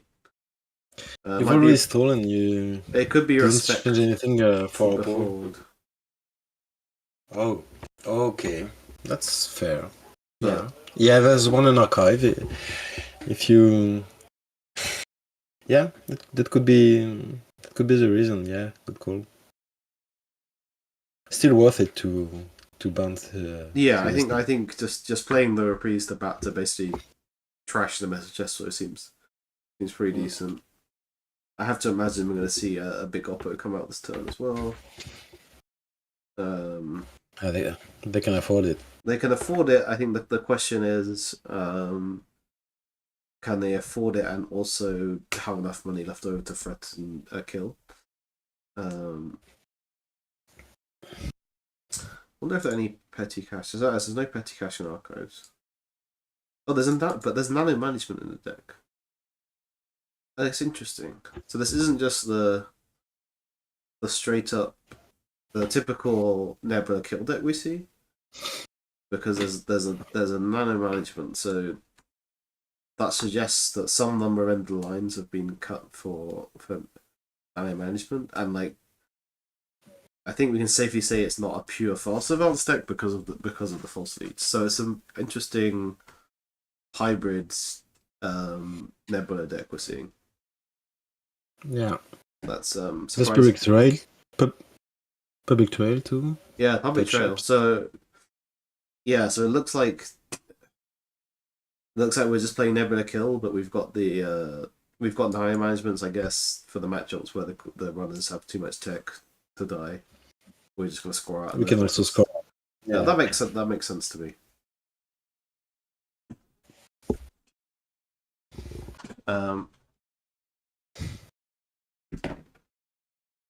Nano management is 4 influence. Yeah, it's 4 influence. As much as another line. So. Yeah. So we can't be playing 3 underlines and a management. This is the main point, I guess. But for now, that's the only influence we've seen. Yeah. Management. All right, there's the big Oppo. Yeah, big Oppo. Yeah. And Ice on R&D. So with the Corp on 5 credits, we do potentially die to touch-ups in the line.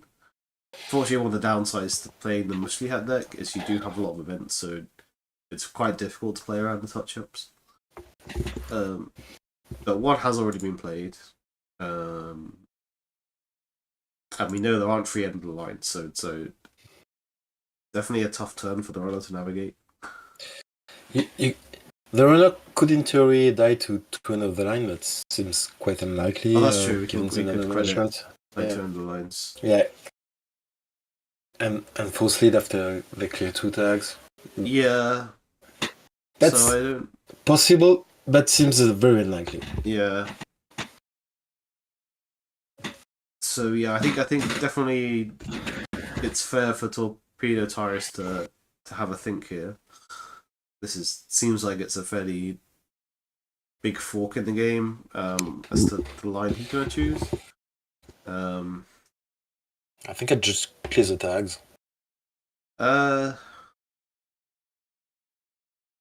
Okay. Yeah, I mean this works too, I guess.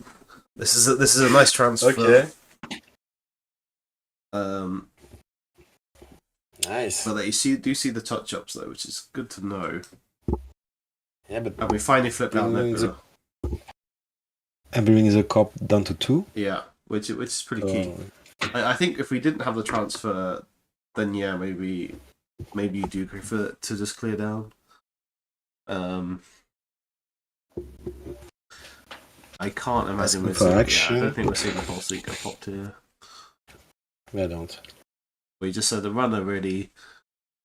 The runner's kind of on a clock now to just find 4 more agenda points. Although there's still this next big thing counter, which does mean that next turn the Corp can draw a lot of cards if they wish to. Two YDL in archive, so yeah. It's a classic Nebula play of click next big thing and draw YDL seems a bit unlikely. True. And 2 planograms as well. Yeah. So actually, in theory, the Nebula's in a bit of an awkward economic position.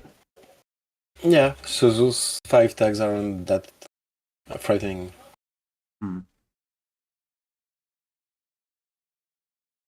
Still clearing 1. We can afford it. It kind of makes sense to me because you've bought yourself a lot of time by playing the transfer. So and you have a lot of money, so in theory you can just like start clearing down, and the Corp has to have the right pieces this turn, otherwise you could just clear tags and then all of a sudden you've diffused this oppo. I think that's a fairly heads up play to clear the tags there. And also kind of to some extent your money as the runner in this matchup is pretty irrelevant once you have the Chesters, because the Chesters is going to pay for breaking ice, so you don't really need loads of money for anything else because Nebula does not make remotes for you to run through really.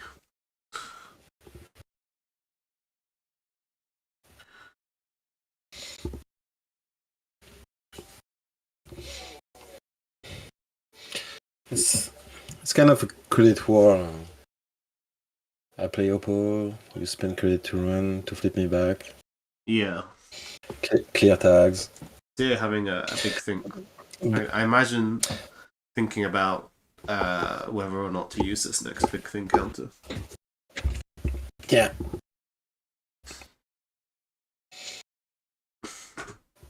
Just clicking for free. Okay.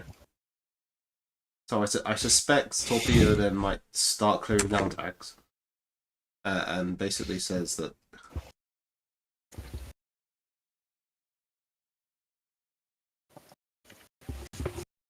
Matryoshka revealed from Wusliat Trigger. Yeah.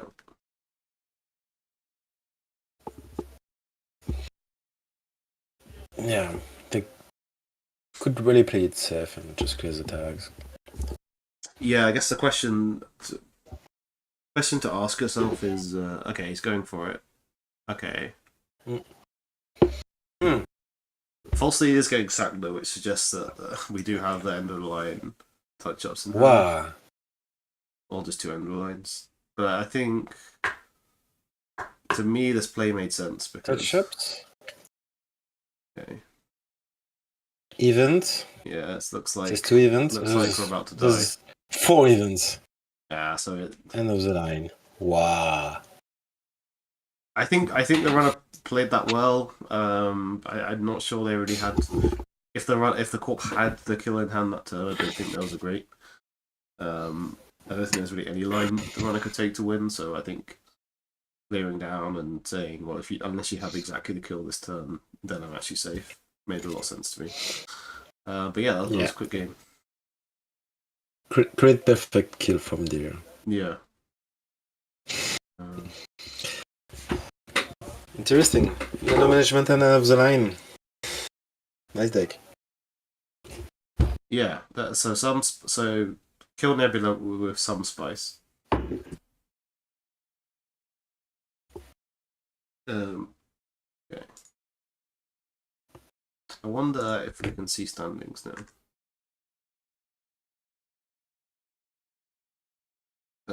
Oh yeah, we do.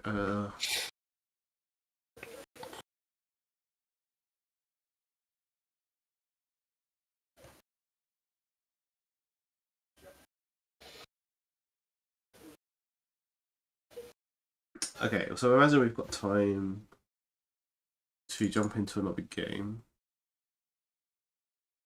So I wonder what happened with table 4 in the end. It looks like table 4 was an ID. Interesting. Yeah, they did. Oh,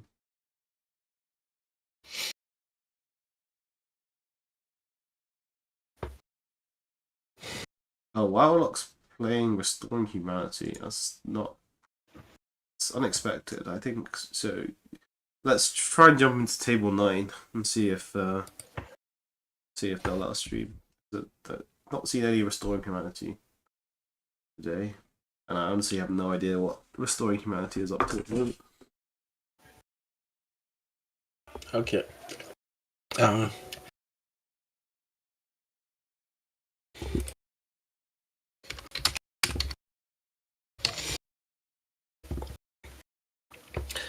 It's another Musliat doll deck. Okay, I think there's a lot. There seems to be a lot of those. Are we good to stream? I ask. Thanks. Yeah, Cool. we're good to go. So that's 5 for the corp and 3 Oh, points this for is the runner. this is quite the board state.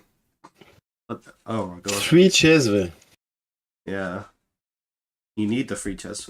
Oh, it's okay. Runner's saying they have finality, so they could just. Oh, and it looks like all of us card in the remote as well. But this is a crazy board state. There's 2 Vampire Asses Resident Archives. Finality in hand. Let's go. Okay. We did hit the jailbreak with this finality though. Only on 3 credits, but with 3 Chesve. Yeah, there's a boomerang on the Cloud Eater as well. Oh yeah, Cloud Eater. This is crazy. I mean, well, it's definitely possible for the runner. This is the last turn. It might be a pretty good one. Yeah, you have to imagine. Oh, but they're on Penny Shaver, not Hermes, so no way to bounce this double bounce card outside of Reprise. Breaking Empiricist cost all Chesve. Yeah. So just take the tax from Cloud Eater. Oh, but we've got twinning, so we're gonna see almost half of R&D, and Warlock says there's 3 agendas in the deck, so in theory we're accessing 1.5 agendas here. It's just which way is the coin flip going to land? But nothing so far. Oh, is that a Oh no, okay, 1. Oh. Well, I thought we are gonna see it's a 6 send the points. message for nothing res as well, which is pretty crazy. But it looks like this game is over almost as quickly as we joined it. Wow. Okay. I saw Restoring Humanity. Was not expecting a 24-minute game, so I thought that was a fairly safe one to jump into. Right, well, back to looking for another one then. We jumped in a pretty dramatic ending. Yeah.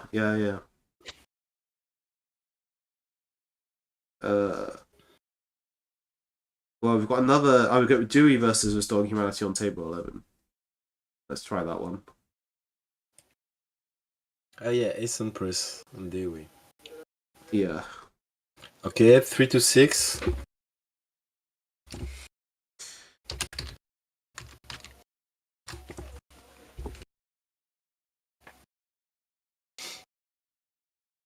Okay, we're good. Cool.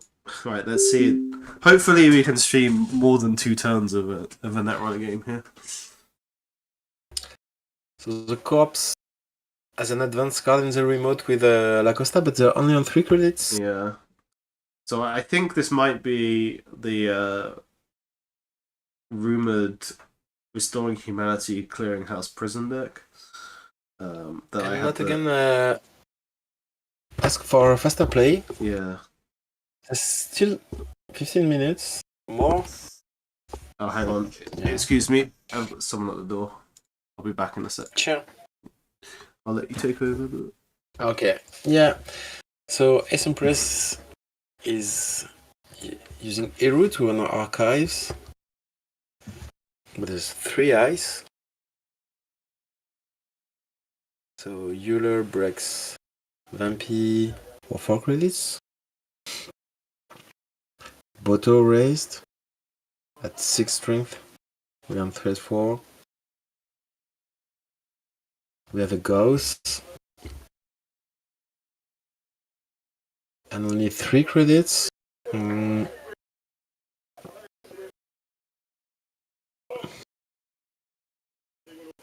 2 credits to raise.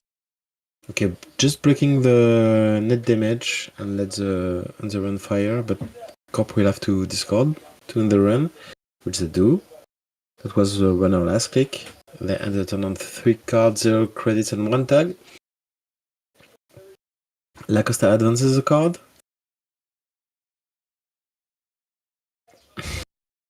Corp clicks for 2 and hedge fund. And they turn on 10 credits.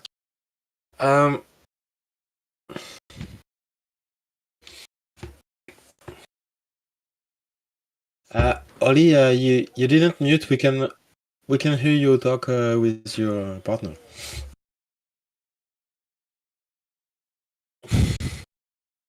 Okay. Anyway, running the remote, knickknacking to trash goes.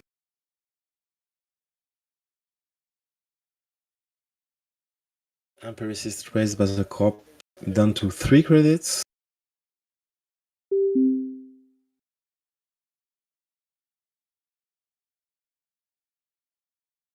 Empiricist subroutine fired.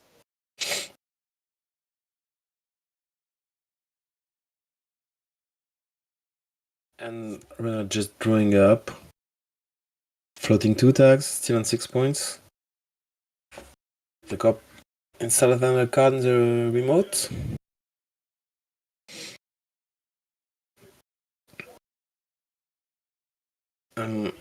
Trash Eru and then click for credits. Yeah, Eru, even with 3 rest cards on the archive, not again still spends click and 2 credits to trash Eru.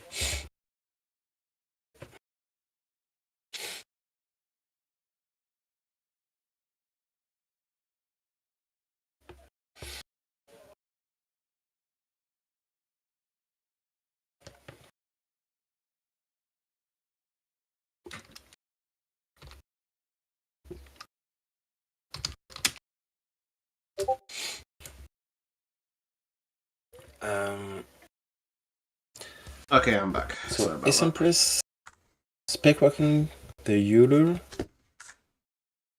Now on 5 credits. And then plays rejig. What they're rejigging?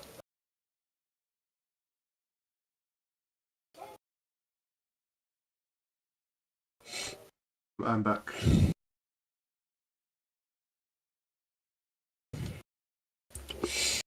I'm not sure what was bounced by rejig, but they installed proper.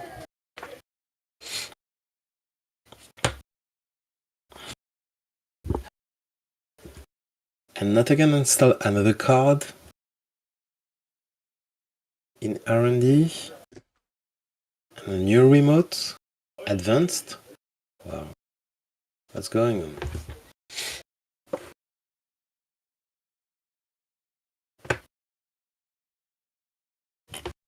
Hey, I'm back. Sorry about that. What's been happening? Sure. What's been happening here? The cop just installed server 4 and advanced it. Oh, interesting. Wonder if that's Yeah. must be a Charlotte or something. Probably, yeah. They also installed an upgrade in R&D.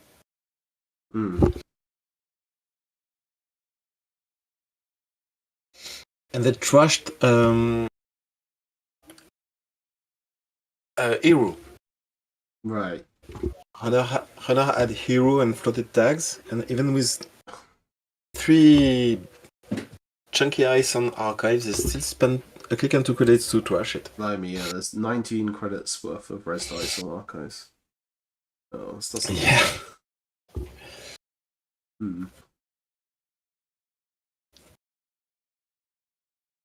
Definitely seems like a tricky one for the runner to navigate here.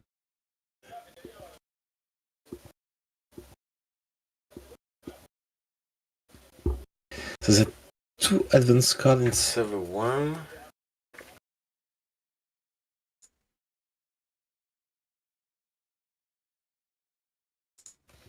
Yeah, probably the one with 3 advancements must be an upgrade that's been sitting there for a while.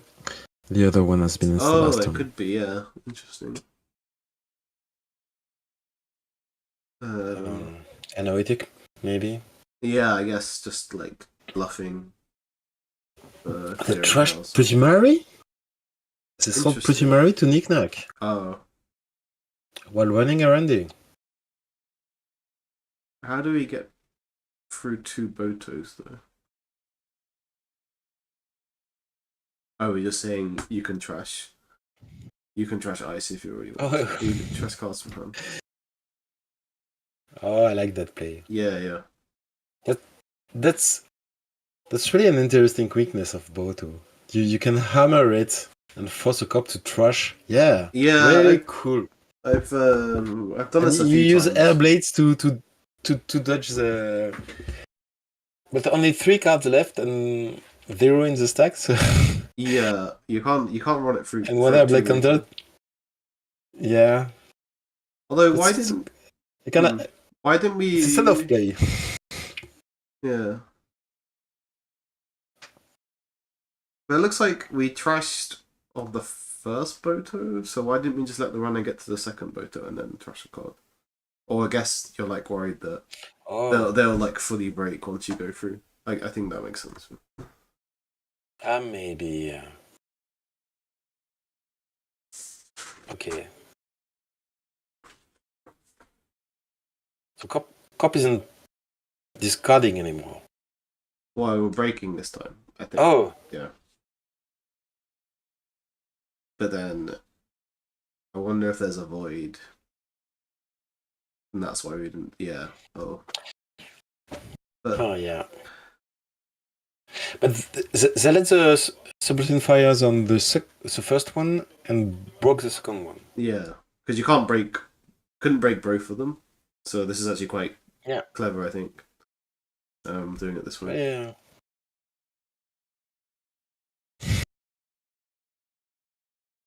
This must be a Charlotte, right? It is.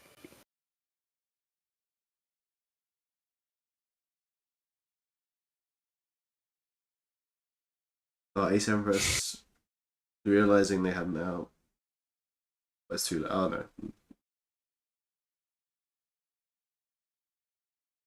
She thought she had another out, but maybe not. Oh yeah, Clearinghouse. We're not dead yet though, but yeah. Not a great Not spot yet. to be in. No cards left. New server installed. What is it? I mean, I'm just gonna say, but chat was asking for something that wasn't Wayland or Ayuko, and this is what, and then this is what you get. It's this horrible RH deck. Doing tags. You're still leading 6-3 with 0 cards. I mean, 2 credits. I guess at this point, the one thing we can do is run. We can pay through the Satini and get a single access on HQ. Just looking for credits. Yeah, I think, but now he just died to a Fuji. Yeah, I think we had to like take a single access on Yeah. That was on Fuji. HQ. I mean, yeah.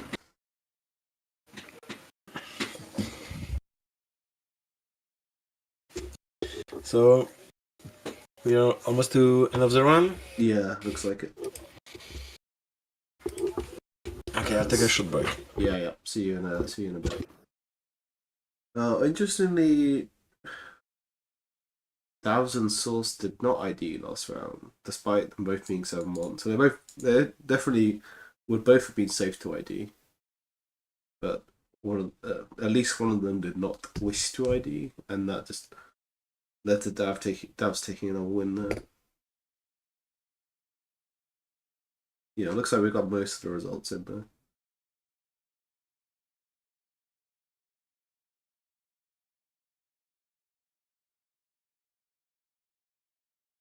Oh, yeah, you can't pay for a teeny. Yeah, I thank you for pointing that out.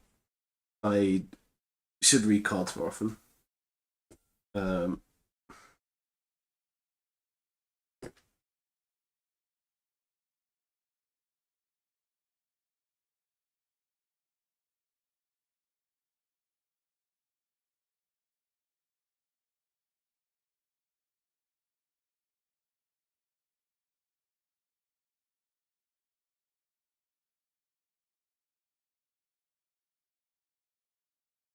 So this is round 8. So there's still 2 more rounds to go.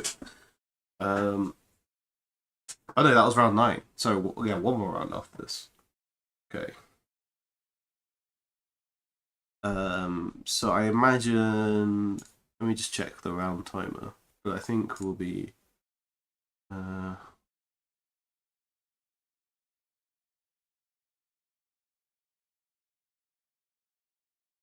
Okay. So it looks like there's still about 10 more minutes left on the round due to extensions. So I'm gonna step away for a couple minutes just to get a drink to stop my voice disappearing. But yeah, we'll be hopefully when I come back we'll have some more pairings in. We can kind of we'll probably have a lot more clarity about who's a lock for the cut, who needs to, whereas who still needs one more win to get in. But yeah, back in a few minutes with a drink.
Okay, I'm back.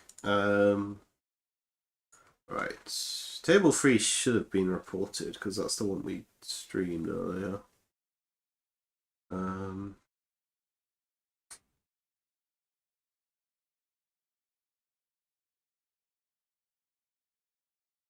Let's have a look at the standings. So looks like we have 4 players who are kind of mathematically locked to the cut at this point. That's Roto Appliance, Source, Augustus Caesar, and Dash 1v1. The players that between 19 and 18 need to get one more win out of this round than the next one to make it. And then the 15s are going to have to win both of their games. But there's a lot of 15s. So once we have I'm definitely interested to see what the round standings after round 9 are, and because then we'll be able to basically see which players are in a situation where they need a win to make the cut, and we'll probably stream one of those games because that tends to be, the stakes are fairly high. Win the game, make the cut. Always exciting times. But it looks like we're just waiting on a few more games to finish off.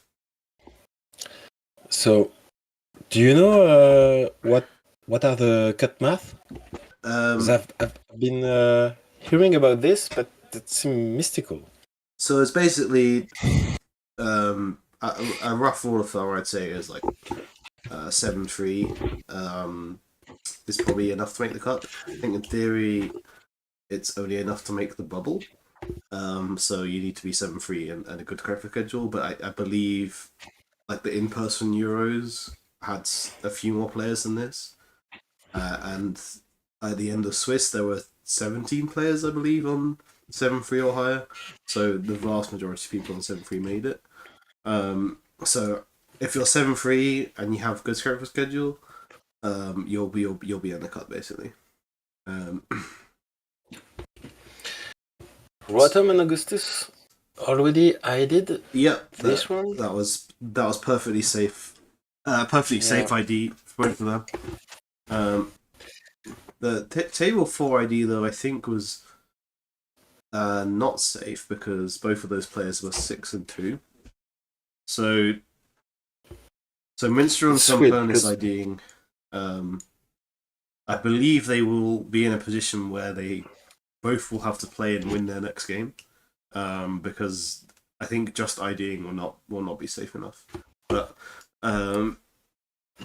also once we have the standings after round 9, you can kind of do the maths a lot easier because it's a lot easier to basically work it out and see what the possibilities are basically. And I imagine I imagine these players are going to want like a few minutes to work through the maths for themselves and try and work out if they want to be IDing. Okay, so the round 9 has finished apparently. Still waiting for a couple of pairings to come through so we can see what the standings are. I'd really love it if if Cobra had some way of seeing the standings before you have all the pairings, because like right now we basically have all the pairings from the top tables, so we kind of know what the standings on the top tables are, but we can't see them until every single pairings we reported. Oh yeah, if the last result is on the bottom tables, exactly. That's not going to affect. Yeah. That would not affect like the ID mass or the cut mass and stuff. But I mean, in theory, you can work it out, but like you don't really want to be like looking at the standings and then like adding on the results of this round. It'd be nice if you could, if there was some. That's a good idea. Someone should submit a feature request on GitHub.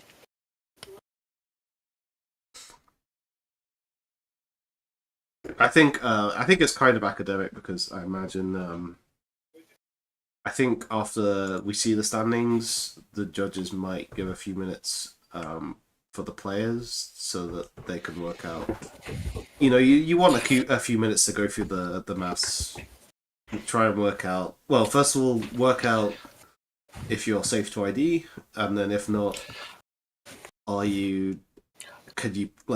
could you ID and like have a chance of going in, or do you like definitely need to play it out? And that's the calculation that these players are going to have to go and do.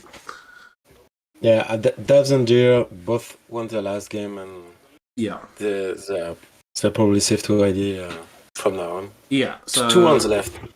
So basically, I was saying, so we've got Rotom, Augustus, Stavs, Source. Those 4 are all perfectly safe. because they were 7-1 going into this round or better.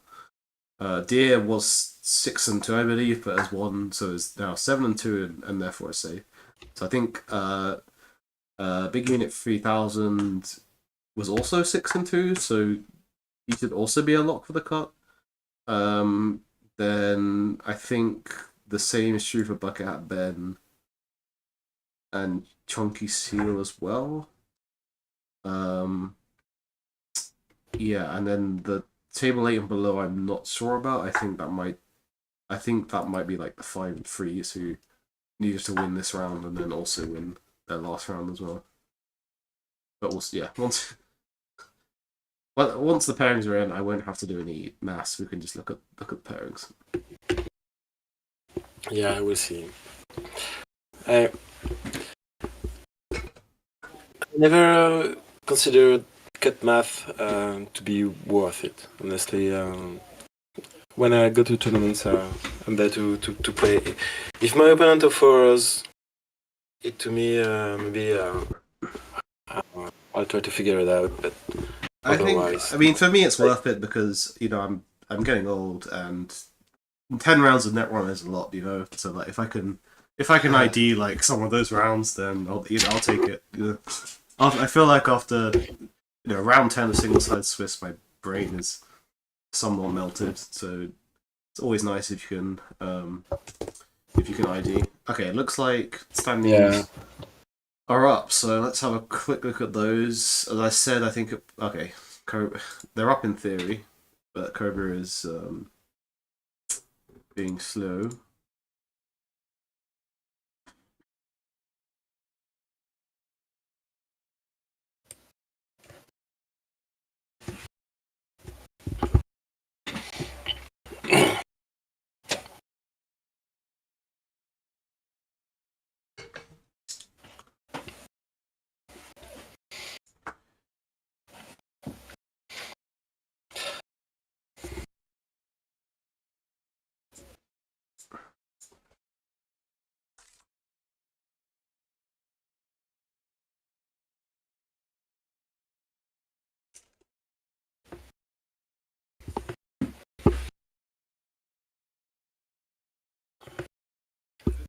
So, are you going to Worlds this year? Yeah, definitely. It's in the UK. So I've not been to an in-person Worlds before, but I've said that like if they ever did it in the UK, then I'll definitely go because don't have to get a flight or anything. Can just get the train up to Edinburgh and it should be good. Well, how about you? I am coming to. Nice, yeah. So we'll meet there. Nice. Yeah. I'm hoping to meet a lot of people that tested online but not met in person yet. Okay, Cobra, it's not behaving for me. I don't know if it's any better for you. But still waiting on those standings after round 9. Yeah.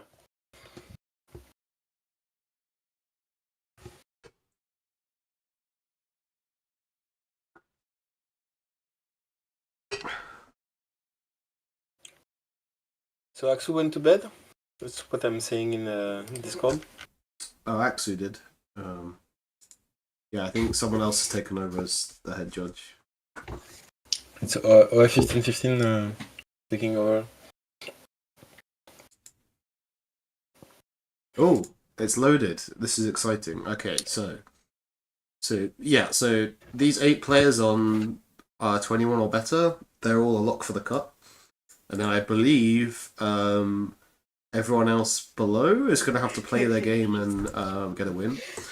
In theory, some of these players on 19 could ID and make the cut, but it's risky. We'll have to see how they think about it. But yeah, I think this is a fairly clean split in terms of the top 8 players are all safe. They can ID. They could even play and lose a game and make the cut. Whereas everyone else, we've got basically from 9th until 24th, which is that's 16 players exactly fighting out for the last 8 spots. So in theory, they're all gonna have to play, and a winner's in basically. So it looks like this should be a fairly clean cut, and I think that back of the envelope calculation means that these players on 19 can't really afford to ID. So I suspect the only IDs we're going to see are on the top tables. Let's see what the pairings look like. Yeah, OF1515 is posting in Discord that please don't refresh. Okay. We'll post standings. But you're showing them. And so Davs is top of Swiss. If he wins a second Continental, he'll have to keep his buy for next year because well, there's he'll only just have one Worlds per year. 2 Worlds buys, yeah. Just in case you lose one. You cannot use both at the same event. No, you can't. You sadly cannot double dip on buys, but I feel like you ought to be able to, because if you can win 2 Continentals, then fair enough, well played. Like that's sending a message. But well, we'll see. He will make the top 10. All we can say so far is that he's there's 15 other players that have things to say about it.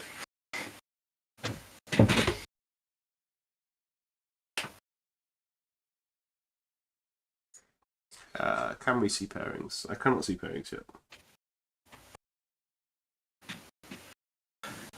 They're on Discord. Oh, okay. Oh, did they get posted in there? Ah. Kevin's posted them, yeah. I can just see standings, not pairings. Oh yeah, that's standings, yeah. Okay. Yeah, so we've got so we have the standings.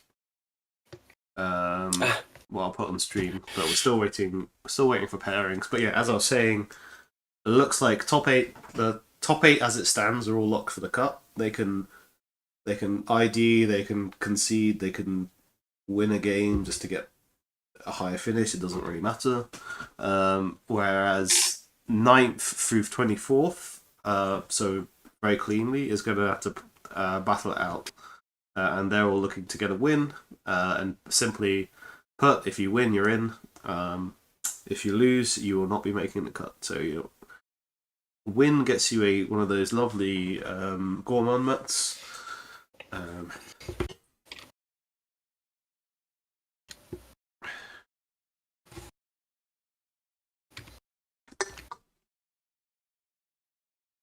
So we've got a lot of OB in the top 8 at the moment. So we've got 4 OBs, 2 AUs, a Leo, and a Nebula. So yeah, OBS seems to be very popular this event. And Nebula is maybe not as popular as I would have expected. Still waiting for pairings though. Yeah. Still no tables on GTK.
So while we're waiting for pairings, About the standings, Davs at the top of the ranking is already won one Continental, one French Nats last year.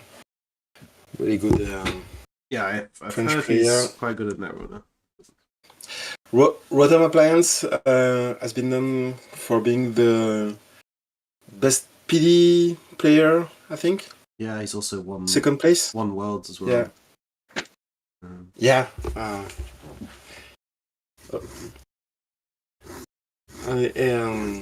He's on Leo now.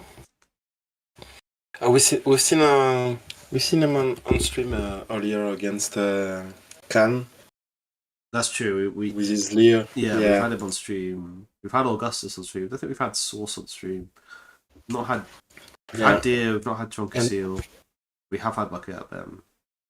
We have Yeah. had Beginning of 3000. Yeah, I'm just excited to get these pairings so we can so just to see what we get. Kind of hard to speculate until we can see those. This is very dramatic. I imagine all the players who need the win to get into the cut are probably feeling pretty nervous at the moment. I think they'd rather just have the standings.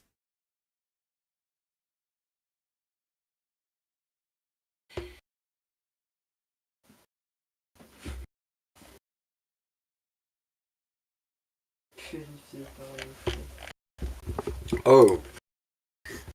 1515 just posted the pairings. Yeah, I can see them in Discord.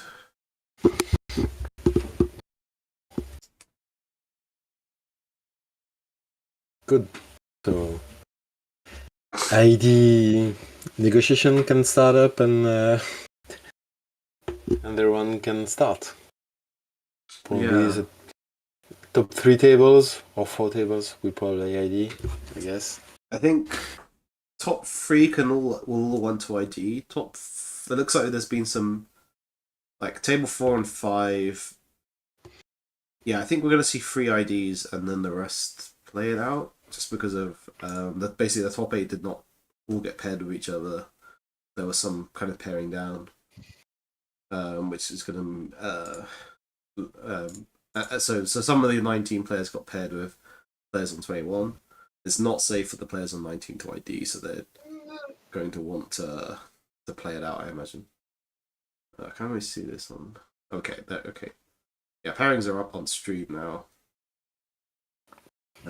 Yeah, Torpedo Tyrus on 19 points on table 4. Yeah, Probably needs to play the game. yeah, I think So basically top yeah. 3 tables we probably ID, I think. top 3 tables are all perfectly safe to ID. They're also safe to play a game and lose. But if I was in their shoes, I would be IDing and having a break because they've already played 9 rounds of Netrunner, so imagine you're quite tired by this point. There's no real reason to play another game, especially if you ID. You'll almost certainly be in the top half of Swiss anyway. Right, so I guess we can start looking at trying to pick a game for the stream. So I think basically these tables, so like table 4 to table 12 are all the table. Sorry, table 4 to table 12 are the players who need a win to make the cut, essentially. I wonder if any. Yeah, okay, yeah. So as predicted, top 3 of all ID'd. I imagine there won't be any more IDs. I would suggest table 8, but it's Wayland. We are over quota. Well, that could be. Yeah. Yeah, we could go for table 8. Novum versus Sebastian. Yeah, I'm happy to jump into that one. We haven't seen any Seb. I think there was a Seb on like this morning before I took over, but yeah, I've not had loads. Oh yeah, I think there was a set game this morning. But yeah, this looks like a fun matchup. New Room is always an interesting one, I feel like.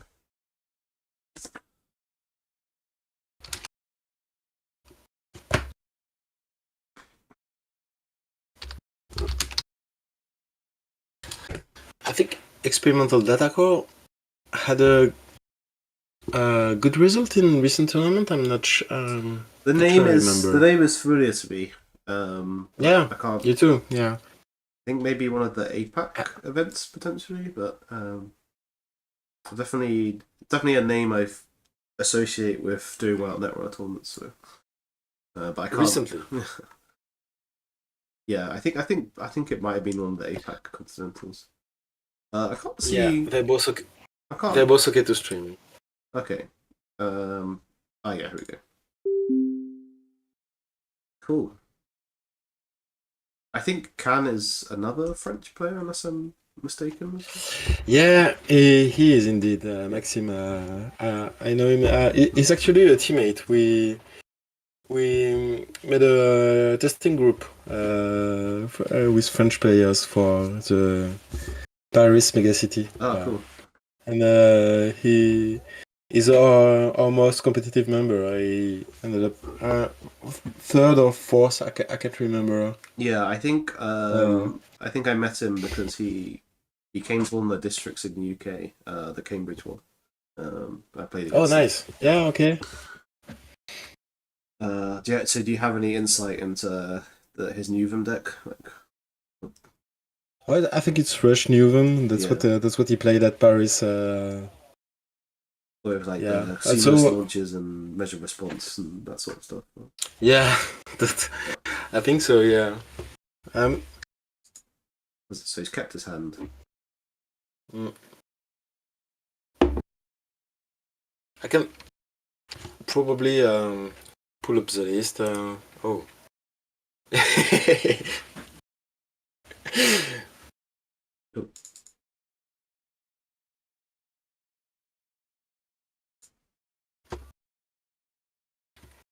I think this is kind of so interesting matchup as well because Newham just makes so much money, and I'm assuming that Seb wants to transfer of wealth. But sometimes I've played against this as the Seb a few times, and like sometimes it feels like you can transfer them a bunch, and they somehow always have 20 credits. So I'm interested to see how this goes. When I play Wayland, usually Seb is a matchup I fear. Yeah. Tough one. Let's see. It's probably not on end of the line too. That could be. I think it's just measure response. Yeah, I think I would not play around the end of the line on Newham, but like I definitely expect measure response. Second last on HQ, really respecting transfer of wealth, 16 credits. Yeah, it makes sense to me. I played a lot of Seb at the start of Elevation, but I've not really played Seb since the Banhar ban. And I feel like with Banhar, that felt like one of the best cards against Wayland. So you can like kind of safely face check all their ice, but I don't know how it plays out without the Banhar, so definitely interested to see how this goes. Or double icing. It's still a very good deck, I think. I think so. Yeah. It's just that I've not. Yeah, I've moved on to other things, but not because I think double icing a spin doctor. That's really interesting play. Yeah, I think we're just respecting the crew charm quite a lot, and like also Seb not really having a lot of multi-access, so we're saying it's okay to leave R&D. We don't really care about icing R&D at the moment. Crack friend of a friend to install a second crew, and then Audrey. Having two crews this early is definitely very scary though. But still, Can's on 15 credits. Overwriting the spin doctor? Yeah, makes sense.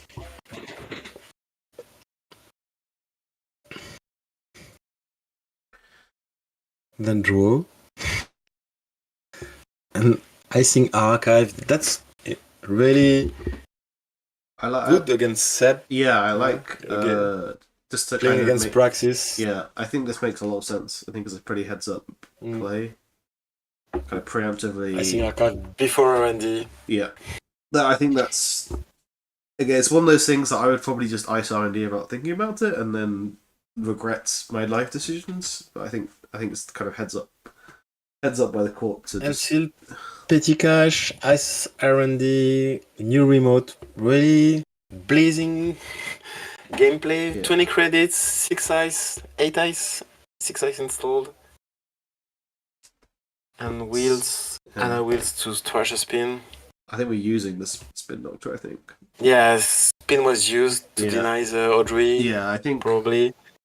Normally, if the runner's on free credits, back you're okay with them trashing, but turning on the Audrey is just trying to make it as hard as possible to get Audrey counters, I think, which seems reasonable.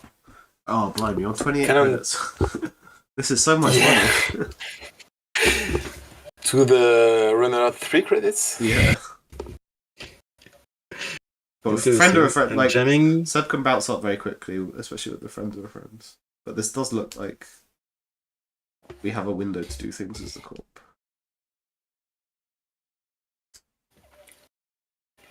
Jam a new card in server 1. Oh, tree. Oh, okay. Interesting. Play tree line. Okay. So that's a logjam. Yeah, I have to imagine that's a logjam. That has to be. Yeah. Or maybe a tree line, but probably. No, I have to imagine it's a logjam. But with 2 crews, if Experimental finds a Devil Charm, you can still get through a strength 10 logjam in theory. With 2 crew, if you have the 3rd in hand, you can trash a 6 strength logjam, and you've got a Lich with 1 counter too. Yeah. But I think probably the corp is just trying to make the runner use as many resources as they can if they want to trust the ice. But the corp is rushing and scoring 2 points already. Yeah, that seems good. Just kind of Seb is very poor. Wait, just clicking for credits, I think. Yeah.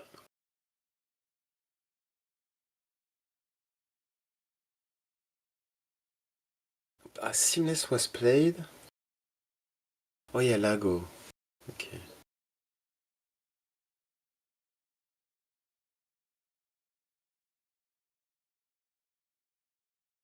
When did we play the Seamless?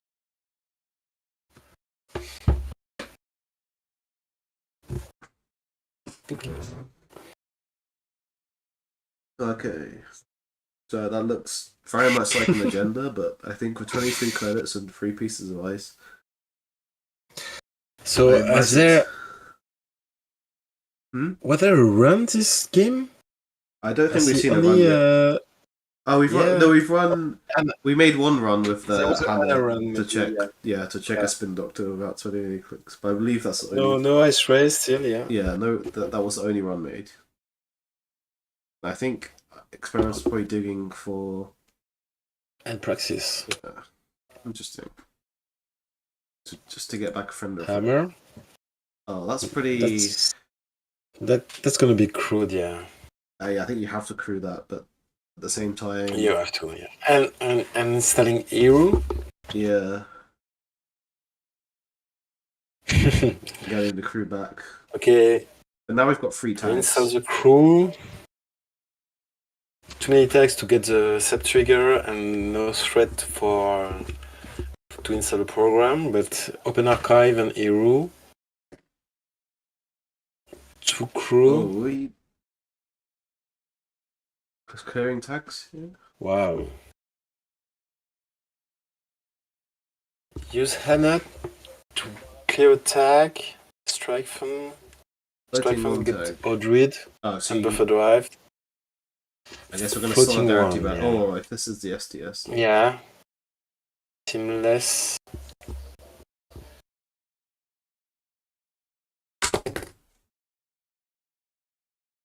That's a basalt. That's pretty good though. Basically, fire, yeah.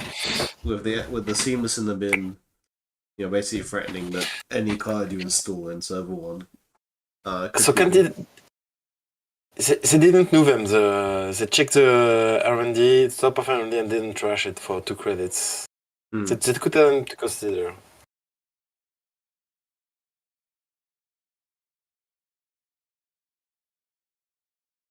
Just moneying up and drawing cards from the runner.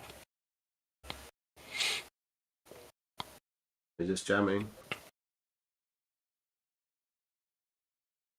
Jamming a new card, yeah. Sure. 5-0.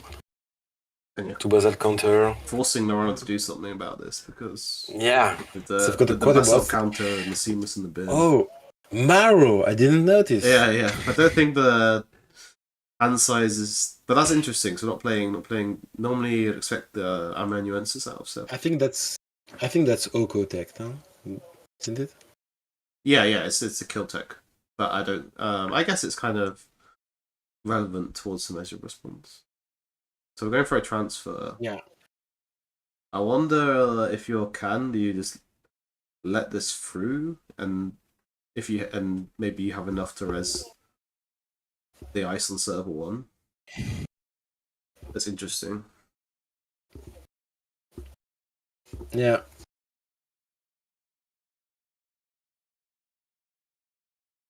What's a hammer? Hammer. Hammer's nice because That's basically forces trash. yeah. That's force. That's force a cruise. Yeah. That's force the runner to commit resources. Afshar can be crude too. Yeah. But we are going to be down to 4 credits after. 2 tags, 3 tags with a Transfer. Yeah.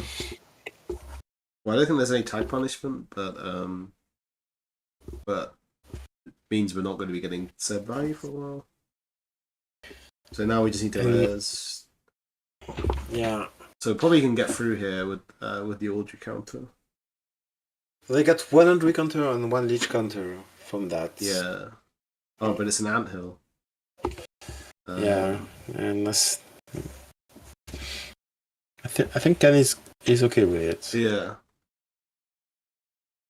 If you Only on can. 4 credits, but I think he can recover. From Yeah, I think just needs to business as usual. get his money up. Are you clearing the Audrey counters? No, advancing Oh, twice. Wow. And removing the counters from Audrey because you can do both. Yeah, that's very nice. Thread 3, nice. I always forget the other line numbers as usual. And the last crew was trash from Lago. That's sad for Seb. Yeah, really looking for the privilege access. Nano management. But privilege access doesn't work because they're on 3 tags. Nano management was trash with Gourmand. Yeah. So I mean that's a good hit because it means that we'll go out of our mode. It is, yeah. 7 credits, that's just what they can threaten. So if this is okay, we're not resing though. I wonder what's in there. Oh, it's a spin doctor. That makes sense.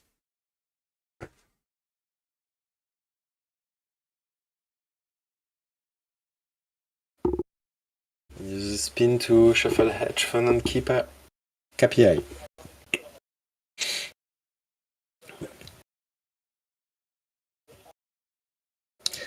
Yeah, we're just gonna jam every turn. Makes sense. Yeah, to they me. value KPI more than nano management and seamless launch. I think they're just.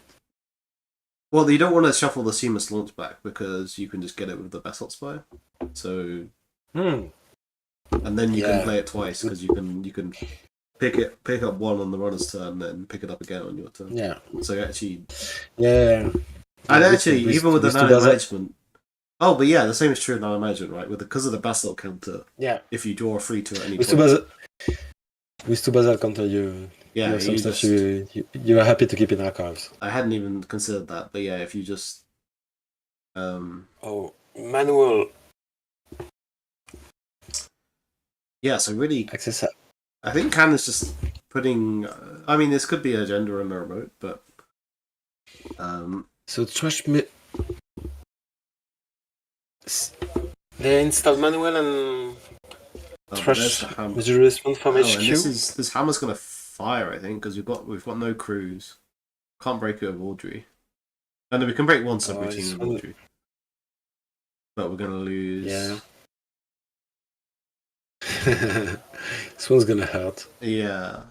So I imagine we're gonna.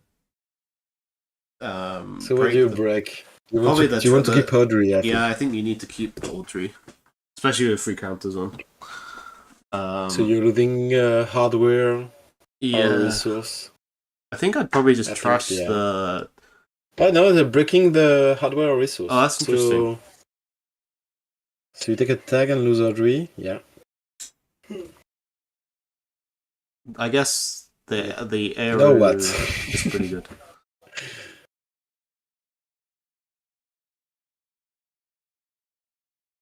Three credits. I think we've. Yeah. I think this kind It's of. like Gemini. And this. Oh, and we don't have Here. money to trash the anthill. Oh. That's brutal. It is. But Iru then. Yeah, I think that's why we broke that sub on the hammer. Basalt. I think he's just Basalt appreciating that. stolen. Yeah, we're gonna fish back. It's a 3 axis. Accessing 3 cards. Yes. One more. Uncle. Yeah, this arrow is kind of a problem, I think. Getting back hedge fund on 3 credits. So next turn is credit hedge fund. That's the plan. Well, we're gonna get a credit. We're gonna net one from the anthill, and then. Oh yeah, until yeah. So just 1 credit from hedge fund. I think, maybe like credit hedge, and then I think trashing the arrow is probably fairly prudent. Especially with the run on 5 tags, so they can't just recur it with the privileged access. Yeah, that also costs a card from HQ, but if you can afford it, we don't really. I feel like with the 2 basalt counters, our cards in hand aren't really that important. Oh, retribution. Oh, that's good. Yeah. That's really good. And that gives us the headshots money as well. And then if we want, you get the money from Nuvem and you can play hedge. Icing Arc. Nice. Okay. Oh yeah, Icing Archives also makes sense. I forget you could also just deal with the area that way. Yeah, that's another way to deal with it on 9 credits. Yeah. Yeah, this seems pretty rough for Seb now. Because with the nano management in the bin, the corp doesn't even need a remote to score. Targeting the buffer drive is interesting. Yeah, I mean, I think it makes sense because you've turned off the privileged access, so the buffer drive is the only bit of recursion, and the devil charm is worthless without crews, and I don't think you care about the marrow so much. So it makes sense to me. And Blake here, we're back to 16 credits. So really, we're just I think. I'll ask him about that. Really, I don't understand why buffer drive. I think I understand it. Oh, but there is an Ashen, but we're not really on Ashen. It's been priced. So. Oh, I didn't even see it was off the price. Oh, that's rough. So I think that's basically no recursion left. And we'll pay a transfer of wealth, but I don't. Yeah. Outside of using the Rising Tide, I don't think the money really matters. And you barely made a dent in the corpse money here. Can really just needs to find 3-2. Or even just a piece of ice for HQ. Yeah, the KPI is nice because you can kind of shuffle genders you don't want away. I mean, the Rising Tide is actually pretty good because I have to imagine most of the Enderine ice is a barrier. So in theory, if the runner gets too rich, they can just start paying for your ice. So I think as the corp, you do kind of want to find this agenda sooner rather than later. I know he's on 19 credits. Yeah, he's really. This is what I was saying. Like Nuvem always feels like it's KPI again. How many KPIs have we played this game? This is crazy. This feels like the fifth KPI. Yeah, I agree. There's probably a couple of agendas in archives, but if they were free twos, you could have scored them with nano management. So, yeah, There's 8 face down in archives. yeah, Who knows what's in there? and there's only 2 And castles. there's three KPIs. Okay, so we're running You were archives asking. now. Experimental is also wondering what those 8 face down cards are.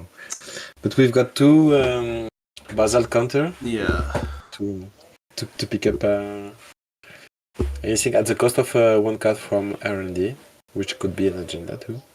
well, this is true. Oh, but there's enough the book in there. But why is interesting? That must have just got trashed last turn because otherwise we could have picked it up with the nano management. Yeah, Cam didn't. Oh, and now could have used the basalt is- counter to try to save it. This is very. Yeah, he And could have EU? used. Yeah, I'm not sure why he didn't use the counter. Yeah. This is all of a sudden looking. With only 1 card in HQ, maybe they were just. It's got manual, so if you pick it in HQ, if the ice doesn't stop the runner, you just get it.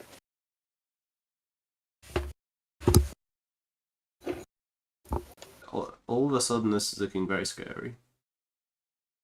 It looked like the Corp had this game locked up. R&D holds, and he used Basalt to get a retribution. Yeah, but that surely that means that he knew there was an agenda on top. Otherwise, so yeah, I think Going back to archive, this just means that just to see the card that was trashed I with think, yeah, it has the to be an Basalt agenda. counter. because it was Oh trashed. my- Yeah, that was rough. Rough.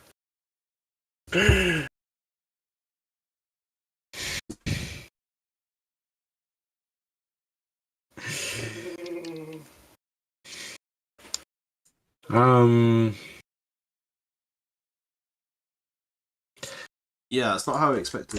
So the agenda was lost from using the Basalt counter, I think. Yeah, but I think he knew. So I think Khan must have known there was an agenda on top of R&D from like a Nuvum trigger before, because he trashed it on the error run. So he must have known that there was a agenda on top of R&D. But then, like, also as soon as you do that, the runner then knows that you've probably trashed the agenda. Because why else would you Nuvum trash? Why would you trash it there? So it's kind of, I think there wasn't really a way for the Corp to navigate that.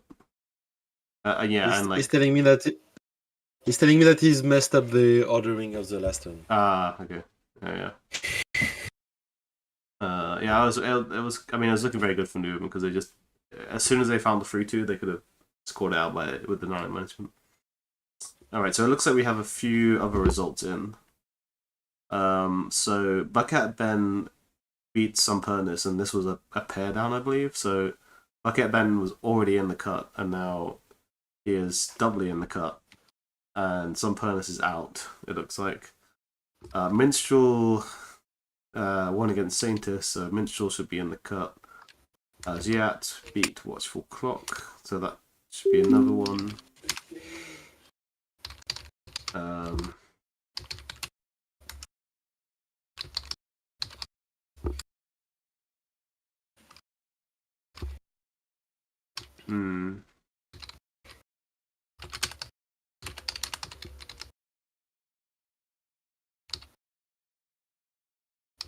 There've been a lot of pairing rounds here. No, okay. I think we should try table 10, Bridgman versus Frederica Castle.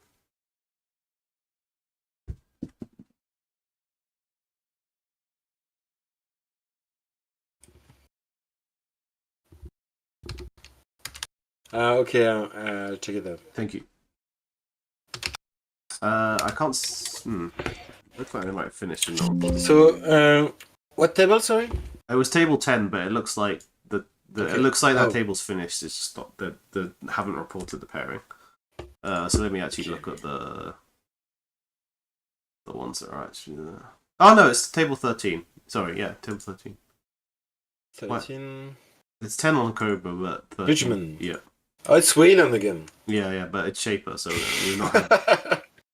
we've not had Shaper, so Okay, 3-2. Okay, I'm asking.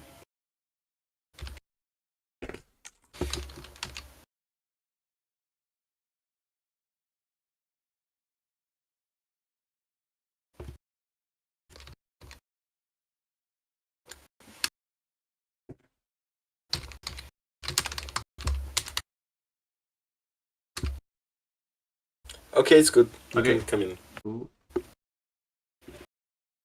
So, Bridgman on lat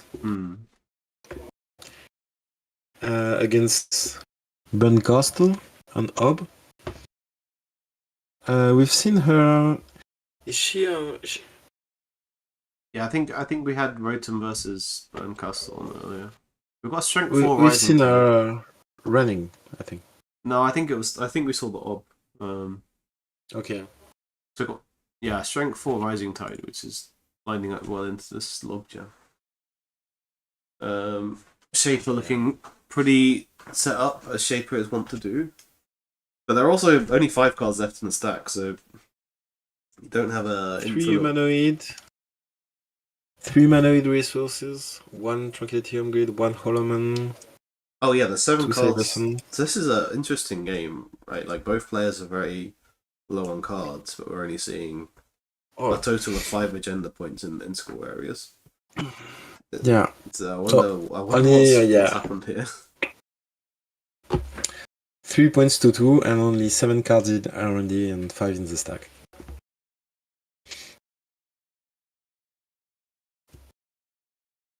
Benjamin calling for action at the beginning of the runner turns. Interesting. What's gonna do? SMC for something? I think that's the only action with the Copton. Yes, SMC probably for to get some DZMZ Lilypad value and testing. Use this makes sense. Oh, use Simul chip to trash the SMC. Use for coalescence. Okay. I didn't see the Simul chip. And I'm testing his bloody hell, we just bounced up to 15 credits. That's pretty good. Yeah. and a card. Yeah.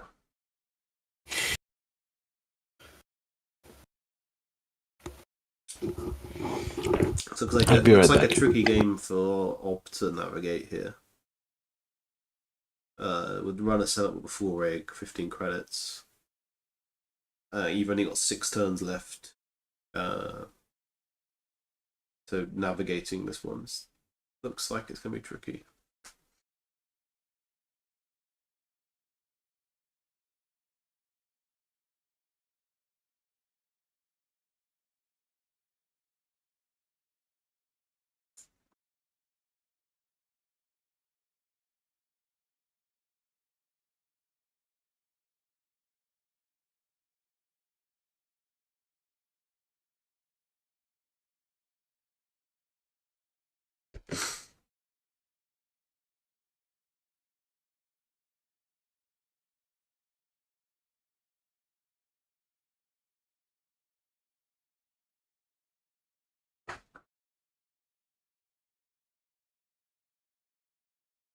Installing more ice on server 1.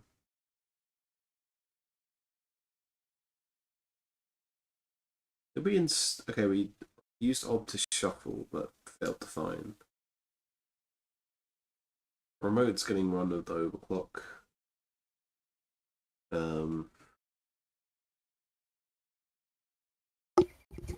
Hammer is yeah.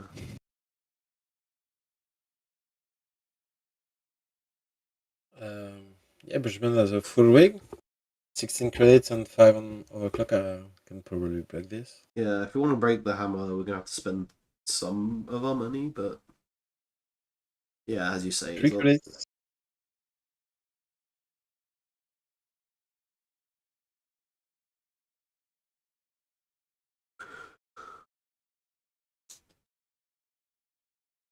Jacking out after the hammer, interesting. So not carrying on.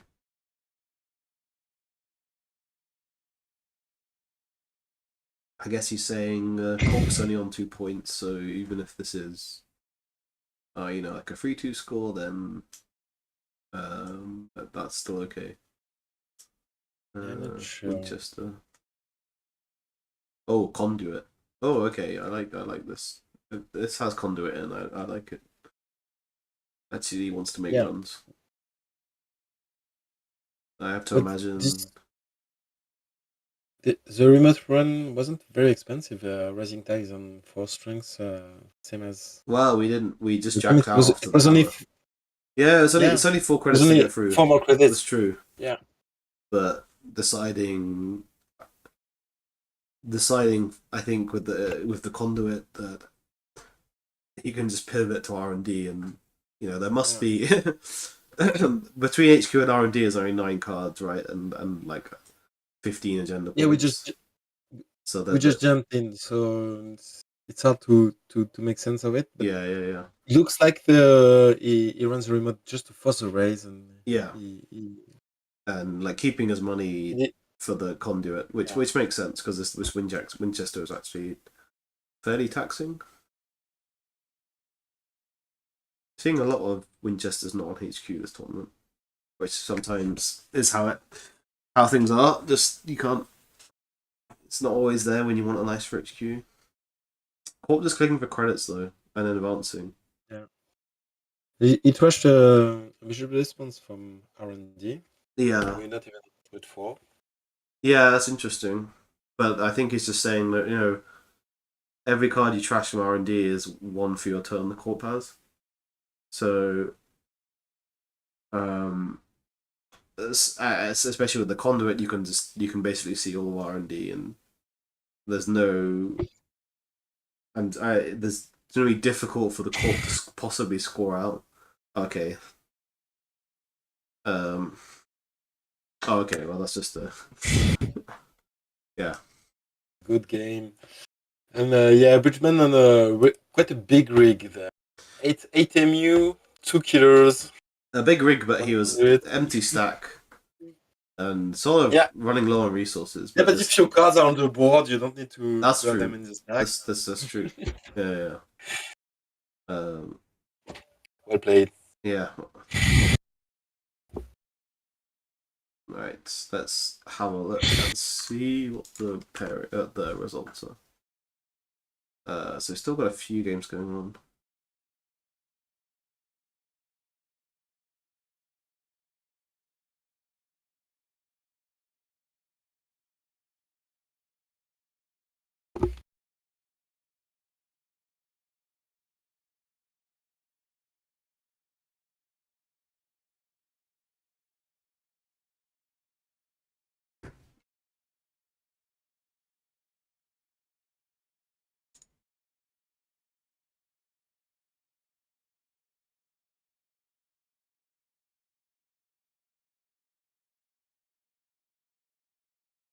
Yeah, sorry. Right. So. So still a few of these winning in games going on. Although table 10 just got reported. I think some of these games are finished, but they haven't been reported yet.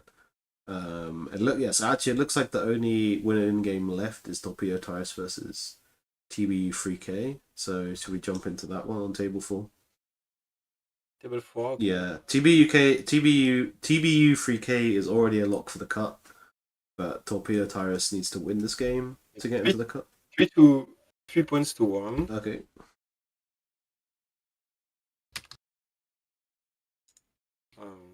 Well, 15 just came in. Yeah.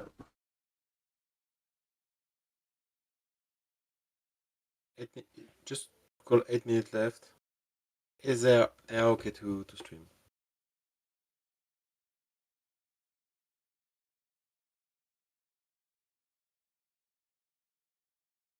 Yeah, they're okay. Okay, let's jump in. Yeah, there's 8 minutes left. Yeah. So yeah, mostly Hat versus Oko. This is interesting. playing the Mushley hat, but also playing class acts and no free lunches, which you don't typically tend to see, because they're not icebreakers or run events, but definitely not bad cards by any stretch of the imagination. It's $4 in the bin though. That's kind of interesting. Very interesting board state where the runner could only break one piece of ice per turn. But the Torpedo Tyrus on 2 credits, not really in a position to capitalize only on 2 that. credits for the cops. 11 for the runner. Decent board state and 5 training counters. Yeah, probably not. Oh, there's a Not Fuji. used. Well, against Ayuko, you don't really tend to want to multi-access that much early. They're more just like when you need to close the game, then you sip the twin counters. But yeah, this is looking with especially with that Fuji steal. This is looking pretty rough. that helps. Yeah. I'm But not like, sure why not using twinning. That seems. well, you don't. I mean, it was. You don't want to die to like some like stealing too many cards, and like with the corp on Maybe. 2 credits, you're not. I don't think you're losing much by not multi. On 2 credits, they can fire bite. So go wild. Yeah, but I guess I mean like at the same time they can't really do. They're not threatening that much on their turn, so as the runner you don't need to. You don't need to overextend. But like in theory, this is. If you heard, don't take any risk. Yeah. Just control. Yeah, I think it's just playing it safe, which I think is sensible. This is a very looking at the runner's deck list. This is like an interesting take on the Matryoshka deck. Playing a lot more resources than and fewer run events than the traditional version, but it kind of makes sense. Yeah. Also, with only one Matryoshka, okay, there's just no Fuji. Wow. Yeah. Carmen as well, interesting. Don't see a barrier breaker though, but that could still be in there. Just deck. touch agendas. Yeah, just touch. I mean, I think typically against Ayuko, it looks like. I imagine the first half of the game was lots of the runner kind of controlling the corp, and then at a certain point, you go for these accesses, and the agendas have to be somewhere, right? Okay. Well, that looks like we're basically finished with the games for today. It's 7:30. So we'll for now, we'll wait around till we get all the pairings in, and then we should know. We should see the top 16 once all the pairings have been reported, and then we'll have a look at who's made the cut. But then and obviously the cut will be played tomorrow.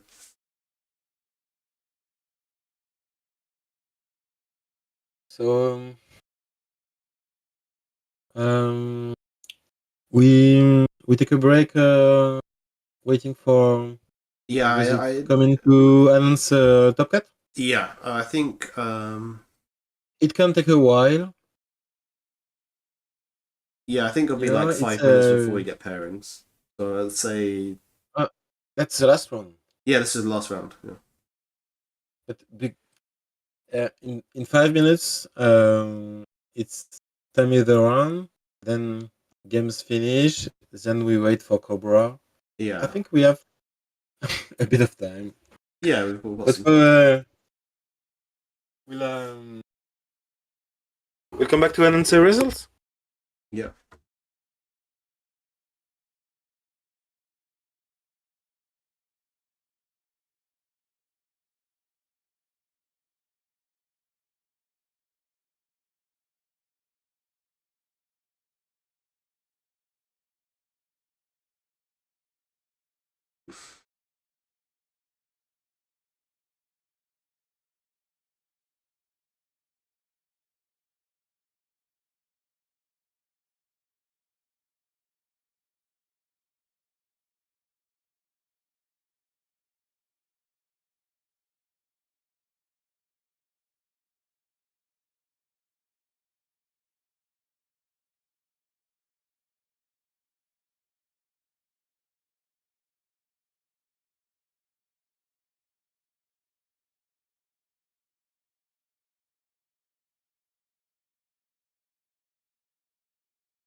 Yeah, I believe the top cut is starting at the same time as today.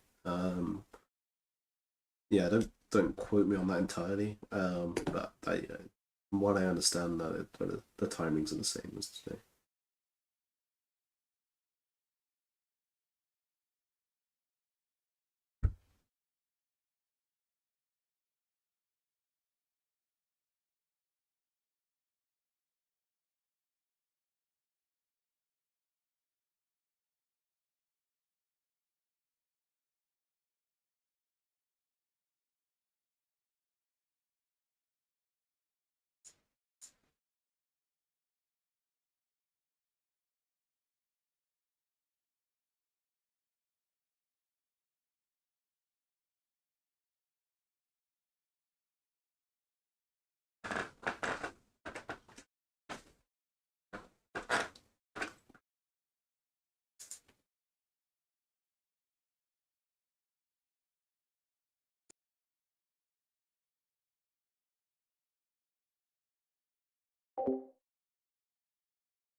Okay, looks like we're only missing one pairing.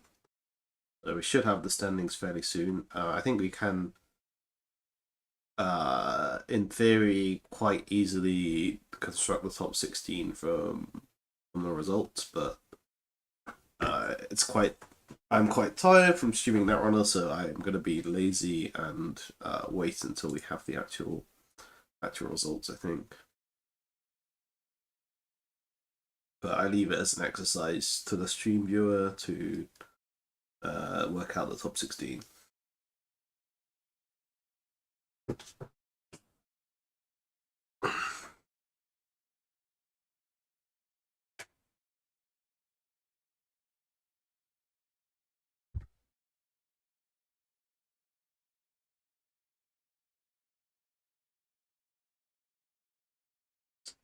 Right, all pairings are in.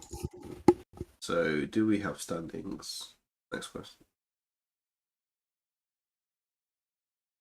Why 15-15? Just ask everybody to stop refreshing. Okay.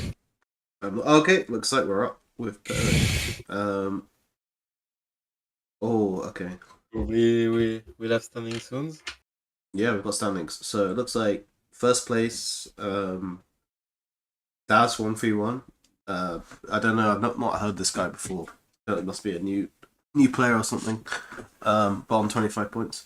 I'm joking, of course. Daz won the in-person Euros. Looking to win the second one just in case he loses his bye. Second place, Rotor Appliance, one of the titans of Netrunner, former world champion, loves his 8 decks, playing Leo and Sable. Third place, we've got Bucket Hat Ben, UK player, on Orb and Sable. Fourth place, TBU3K, I believe he's an American player playing Orb and Musli Hats. Fifth place, Augustus Caesar. No surprise to see that name up there on Orb and Hashiko. Sixth place, Deer, Nebula, Musli Hats. Seventh place, Source, another UK player, Orb and Musli Hats. Eighth place, Chonky Seal, on Ayuko and Arasanda, another UK player. Ninth, we have Minstrel on Restoring Humanity and Mags. 10th is Giat on Ayuko and Sable. 11th, Prof. Wacko, Ayuko Sable. 12th, Experimental Data Core, who we had on stream last round on Leo and Sebastiel. 13th is Not Again, Restoring Humanity and Hashiko. 14th is Bridgman and Ob and Lat. 15th, Warlock on Restoring Humanity and Hashiko. And 16th, sneaking in on 19 points with the best of the 19s is Sunpernis on Epiphany and Lu. Which does unfortunately mean that Torpedo Tyrus has just missed the cut there on strength of schedule. But yeah, a lot of good players in the cut. A lot of good players also not making it. I think that just shows you how tough the field was today. Really well played for everyone. I think a lot of these games I streamed. I feel like all the games we streamed today have been really fascinating games of Netrunner. A lot of games where they've been back and forth and like really tough to call. It's kind of come down to the wire a lot of times. Thanks. Thank you for joining me on stream to help commentate these last rounds. Thanks again to Jai, who was commentating earlier with me. And thank you all who have been watching and putting up with me hosting the stream this afternoon. Tune in tomorrow for the Top Cup. Starting the same time as today. I will not be there. But I believe you'll be in the hands of some veteran commentators. So yeah, definitely. I think it's going to be a good one. Lots of sharks in the Cop Cup. Everyone is fighting it out for that very sought after World Spy. Only 6 of those on offer. This event, after today, your last chance of getting one is APAC Online next weekend. I'm pretty sure everyone in the top 16 is going to want one of those. So yeah, definitely bound to be an exciting top cut tomorrow. Gerhard, do you have anything you want to say before we shut the stream down? Yeah, I think with 5 players on Ob in the top cut, we'll have a good time tomorrow. I might be there. Oh, that's true. I'm not even like not actually like looked at what the breakdown is. So what have we got? So AUs, we've got 1, 2, 3, 4 AUCO, 5 Ob. You said only 1 Nebula. That's pretty shocking to me. But there's an Epiphany as well. 3 restoring humanity. I don't think anyone had that on their bingo card for today. 2 Leos, which is maybe not that surprising given how well the Leo did at NA Continentals. So that's it for Crims. Yeah, a lot of Crim. Yeah, Right, so we've got Mostly Sable. 4 Mostly hat. Yeah. 4 Mostly hats, 4 Sables. So that's half of the top cut on Crim. And then the other half, we've got a Shiko, Narasana, and Mags. We've got 3 Hashikos, a Lu, a Sebastial, a Lat, and a Magdalene and Narasana. So kind of 3 unique Shaper IDs, 3 unique Anarchs, and 4 Sables and 4 Mystery Hats. I think. Oh, we've got a Seb and a Lou in the top cut? Yeah, Seb Blue and 3 Hashiko. You have a great time. Yeah, it's definitely keen to see what when we have deck lists, what these Arark decks are doing. I think that's relative. They could be up doing a lot of things. Tough to say about the deck list. But yeah, anything to add before we say goodbye to everyone? Yeah, no, I think I'm good. Yeah. Good games to everyone. Seems like Khan didn't make the top cut. It was close. Yeah, he needed Last to. game, Unfortunately, needed to win his game. Yeah. Cheers, man. But yeah, well, thank you for joining me. It's been a pleasure. Yeah. Thanks for watching. See you. Yeah. Goodbye. Right. Goodbye, chat. Yeah. Do tune in tomorrow for the Top Cut. I am signing off. Good night.